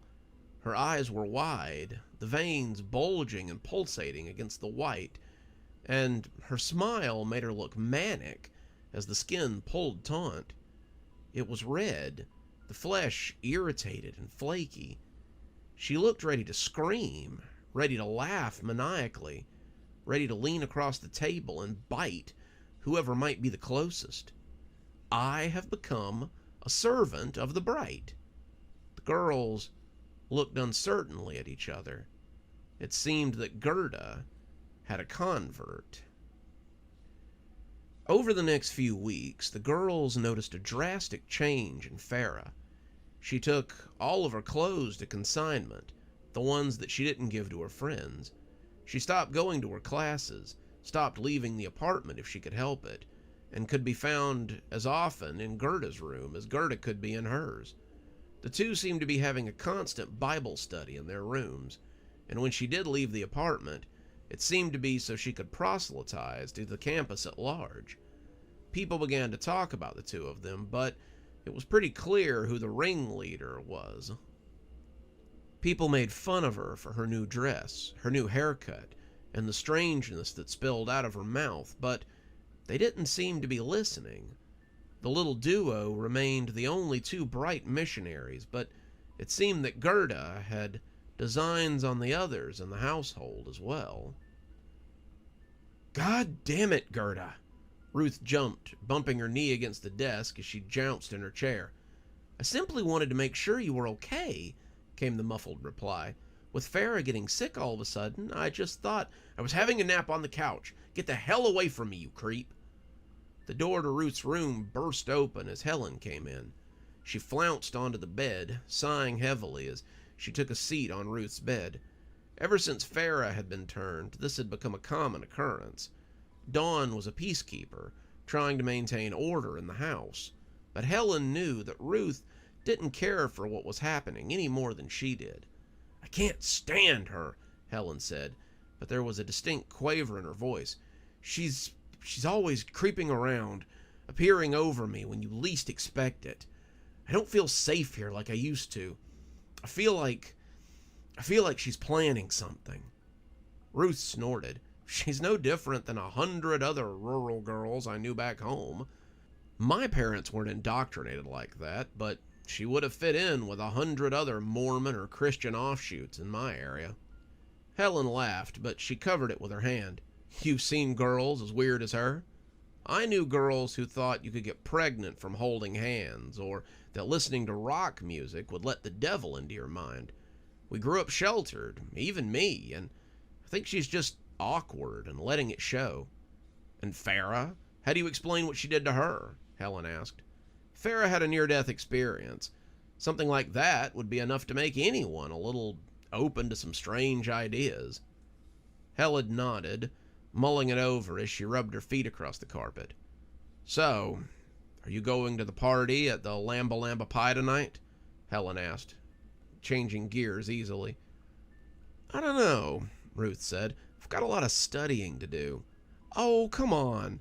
Dawn said that she would go, and if you don't come, you'll be stuck here with the Weird Sisters. Ruth thought about that for a second before agreeing to go along. Being stuck here with Gerda and Farah Sounded like a terrible way to spend her evening. It was dark. Ruth wasn't quite sure what time. Ruth laughed as she looked up at the street lights as she and Helen walked under them. She was an angel out here, and she could see her halo. "I hope we're almost there," Helen slurred. "I've got to pee like nobody's business." "Me too," Ruth said, giggling as she stumbled against nothing at all. They had circled the block twice looking for Dawn after she left the party early, but had come to the conclusion that she must have gone home instead of staggering to a bench to get some air. They had left the house at about 8, passing Gerda and Farah as they conducted an odd little Bible study in the living room. Both had asked them where they were off to, and when Helen had said they were going to a party at Frat Row, Gerda had made a distinctly disapproving noise in the back of her throat. "Something wrong?" Helen had asked, bristling slightly. "Girls who go to parties like that do themselves no favors. Why not sit here with us and have some tea instead? We can read from the Book of Illuminations." "Why don't you come with us, Gerda?" Dawn said suddenly, seeing Helen's rage beginning to build. "You could meet some new people, maybe make some friends." Gerda smiled, but there was a thin veneer of smugness beneath it. "I'll soon have more friends, Dawn. Who knows? You might have a change of heart and decide to come join us too." Helen herded them out then, not trusting herself to speak to Gerda. "Smug little bitch," Helen had said under her breath. Her dark mood had persisted until her third cup of liquor. Then her mood had broken like the sun through a cloud bank. Ruth had stayed close to the two girls all night, not liking the closeness of the party at first. They had danced, they had mingled, and after a few cups of whatever she was handed, Ruth had felt a little less conscious. She had been sitting on the couch with a frat guy in a snap-brim hat, watching Dawn twirl her hair and talk with a tall guy in glasses, and feeling pretty okay. An hour later, when Helen had said they needed to go after Dawn, the guy in the snap-brim had said that she could stay a little longer. "Cassie said she left in a hurry, John following her from upstairs, and I want to make sure she's okay." Ruth didn't know any of the other people she was talking about, but after she heard that Dawn was missing, they had gone to look for her. The two made a sorry search party, but they'd gone staggering out of Frat Row towards home as they looked for the mousy little thing. "She better..." Helen burped and covered it, and the aftermath sounded mutinous. "She better be home, or I swear I'll kill her." They went shakily up the stairs, their arms draped around each other for whatever balance they could find. The door to their dorm came wobbly into view, and Helen cursed as she reached into her purse for her keys. "Gotta be somewhere here," she grumbled, but Ruth wasn't paying attention. The door wasn't flush against the door sill, and from beneath it she could see a familiar brightness gathering. Helen was oblivious to it, her hands rummaging as she searched for her house keys, but the light was sobering Ruth as she watched it dance and pulsate. It was exactly like the one that she'd seen under Farah's door when she was sick, that sick, beating light, and as she tried to get Helen's attention, the girl heard the clink of metal and pulled out her keys. "Found ya!" she trumpeted, sliding it in and opening the door to reveal a corona of brightness. They had stepped into a strange tableau, Gerda and Farah standing over Dawn as she lay sprawled on the couch. She appeared to be sleeping, but her eyes were open, and her mouth hung slack, as if her jaw had been dislocated. Farah looked up as she came in, a spark of the girl she had once been coming to the surface for an instant before her smile re-emerged. Gerda had no such second thoughts. Her smile was jubilant, exalted, and the ball of murky light she was balancing in her hands looked about the size of a super ball. Despite the size, it was eye-wateringly bright. It sat like a miniature sun in her hands, and as she brought it down to Dawn's mouth, the girl bucked a little as it passed between her lips. They could see it illuminating her cheeks, sliding down her throat, before passing into her chest and glowing slightly within her. The four stood there staring at each other, pieces on opposite sides of the board, before Helen slammed the door and began walking quickly down the stairs. "Helen," Ruth asked, not sure what to do. "What are you doing? We have to help her." "And we will," Helen said, taking out her phone and dialing the number shakily. "I'm calling the police. I'm not going in there without someone who's armed."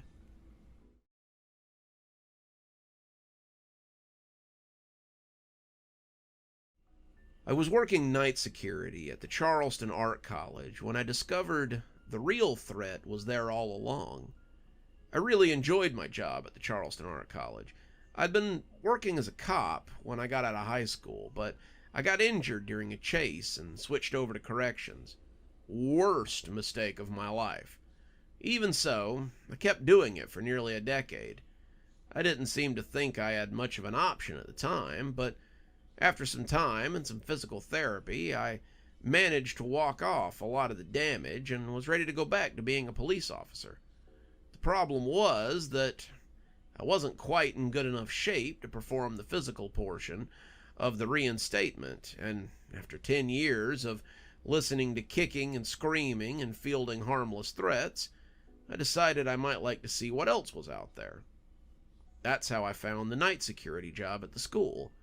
And that's how I discovered the strange history of Charleston Art College. It's a school for kids, for adults, for anyone who has an interest in the arts. They offer a lot of programs for established and new artists, and I had to read the article a few times to see why a place like that would need a night security guard at all. Turns out they'd had some trouble from vandals in the past, and it seemed to be better for their insurance if they had a night security guard. The position is from sunset to sunrise, roughly 8 to 10 hours. In the winter, you'll work a little more, and in the summer, you'll work a little less, but it helps our insurance premiums to have someone on the premise at night. Are you interested? I found that I was, and I started there a few weeks after my background check, drug test, and licensing test came back. The job was armed security, and I was allowed to carry mace and a sidearm. They made it very clear that they would rather I not shoot anybody, though. If anything happened, I was asked to call the police and try to limit property damage. I told them I was used to working on armed security, and that I would only act if my life was in danger. They seemed to like that answer. They put me with a guy named Charles for the first couple of nights, and he shook his head at me when I introduced myself to him. "What?" I asked, thinking he was making fun of my limp. "DOC, am I right?" he asked, and when I nodded, he laughed. "Don't take it the wrong way, partner, but it's in your bearings. You walk your rounds even when you're just walking. The belt's a dead giveaway, too. The way you wear it lets me know that you're itching to pull gas on somebody. Welcome to heaven, my friend. I think you're gonna like it here." He wasn't wrong. Very little happened here after dark, and he told me the best investment I could make was in a streaming service. "This is the monitor room," he said, as we walked into the office. "Cameras are pointed at the front and back door, and there are 2 on the back hallways and 1 on the front hallway, as well as another by the courtyard. Don't get too excited. The only thing I've ever seen on it is a bird that got stuck in here one night." Charles had been working overnight at the school for about 3 years, and he seemed to be the longest-lasting security guard they had. He made no bones about the fact that this might have something to do with his lack of following posted security checks. The super on days never checks cameras, so sometimes I just sleep in here and set an alarm before anyone gets here. I don't know why people keep leaving. This is the best job I've ever had, and I've never seen so much as a rock or a teenager with a spray can come through that door after dark. I asked him a ton of questions that night and gladly took on most of the rounds. The school was beautiful, the walls hung with artwork of all kinds, and every time I came back from a round, I was eager to go out and see more on my next one. Charles, however, would usually shake his head at me and ask if I'd seen any vandals. "No boogans or ghosties either, I trust?" he asked with a smirk and an eye roll. I asked him if that was something I was supposed to be looking out for, and he looked surprised. I guess they stopped telling people about it. It's just something some of the night guards talk about. They say there's a lady who walks around sometimes at night. Like a ghost or like a vagrant? I asked. Charles shrugged. Who knows? A couple of them have quit over it, though. They just never come back for some reason. It's weird. I've never seen much around here, so I guess it's just some people's baggage. That was how we spent the first couple of nights. I would do most of the rounds. Charles would do most of the sleeping, and in between naps, he would teach me stuff. He taught me how to run the cameras. He taught me how to put the storm doors down and the windows down in case of really bad weather. And he taught me what to do if someone did try to break in. Just call the cops, he said. It does happen from time to time. People get this weird idea that we have art in here, like expensive art. They break in and find out that mostly what we have is amateur stuff, and then they get caught. Call the cops. Don't be a hero. That's all I'm saying. It was the third night, the last night that he'd be around with me, that I asked about the weird woman people kept seeing. Charles rolled his eyes, and he looked up from his TikTok that he was watching, and took his feet off the desk. Clearly, this was not the first time he had fielded this kind of question, and I guess he thought it was best to get it out of the way. Look, the blue dress lady is a myth. She doesn't exist. It's just a spooky story they tell the new guy so they can laugh at them later. Just don't worry about it. It'll be better for you. I shook my head, telling him that I wanted to know, and he sucked his teeth and tried not to lose it. Okay, you really want to know. When the school opened in 1947, one of the first major players at the school was a lady named Selma Natras. She was a great painter, at least that's how the story goes, and then one day she just kind of lost it. She painted and painted and painted. She stopped going to classes, she stopped eating, and then one morning she just vanished. No one was sure why, but she was just gone. Well, she was gone for a while. After that, people started seeing her around. What do you mean? I asked. Like a ghost? Sometimes. They say they see her in the halls, but some of your predecessors say she stalks them through the halls. They can't go anywhere without feeling eyes on them. And the last guy I trained kept talking about the pictures. Pictures? I asked, not sure what he meant. I don't know. He just kept mumbling about the pictures and how they were following him. I don't know, but he was one of the ones that stopped showing up. We didn't talk much for the rest of the night, and it was, unfortunately, the last night that I had company. The next night, I was on my own. It wasn't too bad. I mostly just sat around and watched cameras. I was trying to take it seriously, but it's hard not to slip into bad habits when all you have to look at is the security monitors. I'm sure I missed a few rounds while I was watching Netflix and playing mobile games, but the rounds I went on were different than the night before. The art was still interesting. I liked seeing the stuff they added from the students, but I felt watched as I went about my assigned rounds. It could have been the hollow eyes of the statues that sat in some of the halls. It could have been the painted eyes of the pictures that hung in every available surface, but it didn't feel like the inanimate objects around me. It felt like the eyes of a predator as it stalked me through the woods. The second night working on my own, I began to see something out of the corner of my eye. It was subtle at first, just a little blip here and there, but it always seemed to follow me when I was on my rounds. There was something else, too. It was harder to nail down, but it started to sound like a whisper. Someone was calling to me, trying to get my attention, but they didn't seem to know who I was. Hey, it was creeping across my senses. Look over here. It would slither across my gray meat. It was weird, but I chalked it up to being by myself in a dark place at night. The lights in the school were kept low at night, mostly just the little lights that show the paintings and the artwork, and that might have been adding to the creep factor of the place. By night 3, I was seeing something blue, something that was stalking me through the halls. I continued to walk, not wanting to invite it to chase, but it was hard.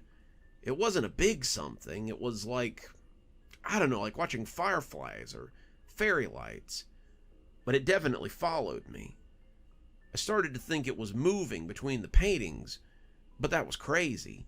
Most of the paintings were pastoral landscapes, fields, or trees or things. So, the blue fairy that kept bobbing in my peripheral kind of stood out. I would turn suddenly, trying to catch sight of it, and see a landscape at sunset or a tranquil forest. I would spin around, and there was Main Street or the Cape. The blue was gone, but not completely gone. The longer it went on, the more I began to notice the blue thing hiding in the paintings. The blue blur hiding behind an oak tree. The blue smudge sitting way back in the meadow. The blue speck peeking from the windows of the apartment over the Mercantile. Each time I turned, I heard someone trying to get my attention, and sometimes I could hear laughter too. The high-pitched tinkling of a woman's laughter. This went on for a week, but the woman in the painting didn't stay a smudge. Suddenly, there was a bigger smudge in a landscape that looked surprisingly like a small woman. I rounded a corner to find a little Thumbelina standing on a bridge overlooking a river. She didn't move, but I felt sure that she hadn't been there earlier. I would walk past these paintings once an hour, and I'd gotten a good look at some of them. Her blue dress stood out, and I was sure that I would have seen if she'd been there. Seeing it made me feel weird, but what could I do? They were paintings. It wasn't like they could just gain things they didn't have before. Right? The longer the night went on, the more nervous I became. She had begun the night like the last 3, hiding and standing in the background as she studied me. But tonight was different. She didn't move when I was looking, but I knew she was. Every round she would get closer and closer to the canvas. Was this the woman the others were talking about? Those eyes. I became sure that she was the one who was stalking me. It no longer felt like she was just following me. It felt like I was meat being hunted by a predator. Charles, and remember Charles, was on the other night shift, and I came to talk to him about it. I didn't think he could help, but I needed to talk to somebody. He was surprised to see me, and when I asked again about the woman, he blew out a breath in frustration. I knew if I told you the story, you'd fixate on it. All the other night shift guys do too. She isn't real. She doesn't exist. It's just a stupid old story. It's a legend. There is no blue lady. You sound like Gavin, I swear. I asked him who Gavin was, and he wrote down an address and handed it to me. He didn't just leave. He called the dean of the school and told them that he'd never be back. I had to get up in the middle of the night and come take over the rest of his shift. He left his keys in the door and a resignation letter written on a napkin in the school mailbox. He wouldn't even come back to get his last check. We had to send it to him. I see him online sometimes. I think he runs a forum for paranormal stuff or something like that. If you have questions, then go talk to him. I'm done hearing about this crap. Do you hear me? I'm done. I found Gavin pretty easily on Facebook, and Charles hadn't been wrong. Gavin was into a lot of different legends and ghost stories, but the Blue Lady was one that he came back to a lot. He talked about the month that he had worked for the Charleston Art College, and how he had been stalked by the Lady in Blue. She follows me through the pictures. I don't know how she does it, but she moves from painting to painting, watching and waiting, for her moment to strike. She likes to see her prey getting scared, getting weak. And then, when she has your mind so eroded that you're half crazy, she grabs you and drags you into the pictures. I'm convinced that's what's happened to the other security guards. They didn't just leave work suddenly. They didn't just quit without word. And they didn't just skip town for whatever reason the college is pimping these days. They were taken, and they will never come back.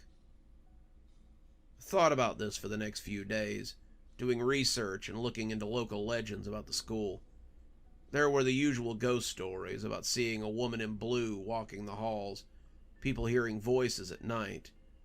But there were also some stories about Selma Nostris and how she was widely believed to be a witch. She'd been a colorful character around town, and people often talked about how her former lovers wound up dead or the subject of unfortunate accidents.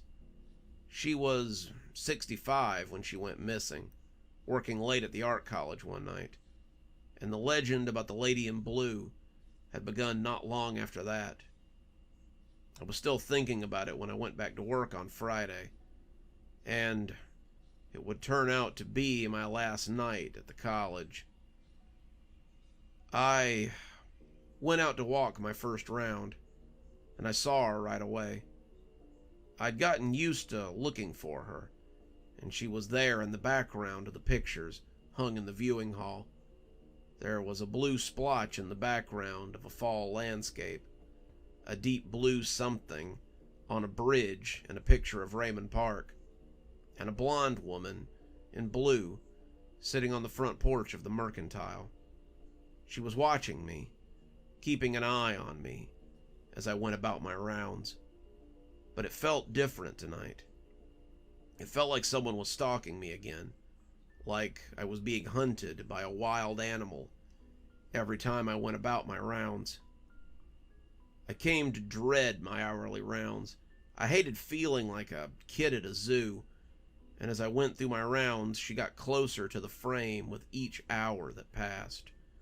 She was having a picnic on the grass of Raymond Park. She was leaning on the banister of the hotel. She was looking at me through the boughs of a tree, and those eyes, the eyes just kept boring into me. It was like a snake hypnotizing a bird, and I found myself looking away with some difficulty.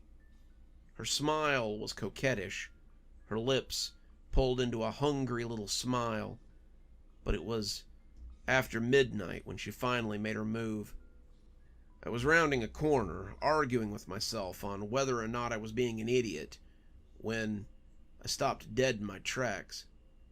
At the corner, where there had been a picture of a field at sunset, there was now a blonde woman in a blue dress, staring out at me with a sinister smile.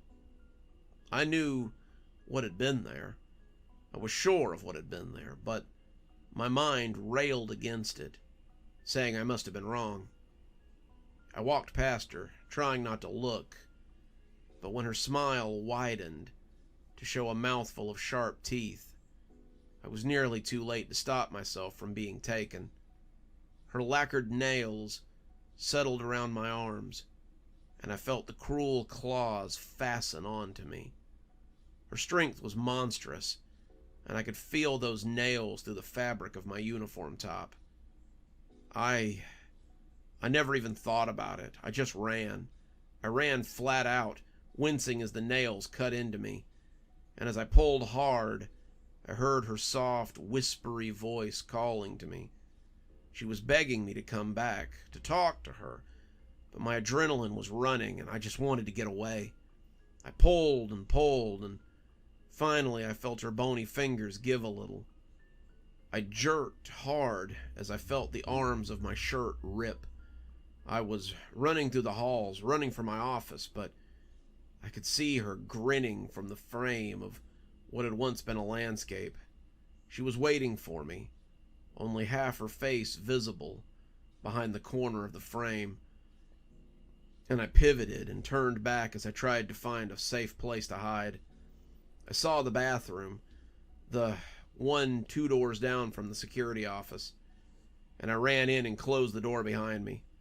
There was no art in here, nothing she could use, but I kept an eye on the mural that had been drawn on the walls all around the room.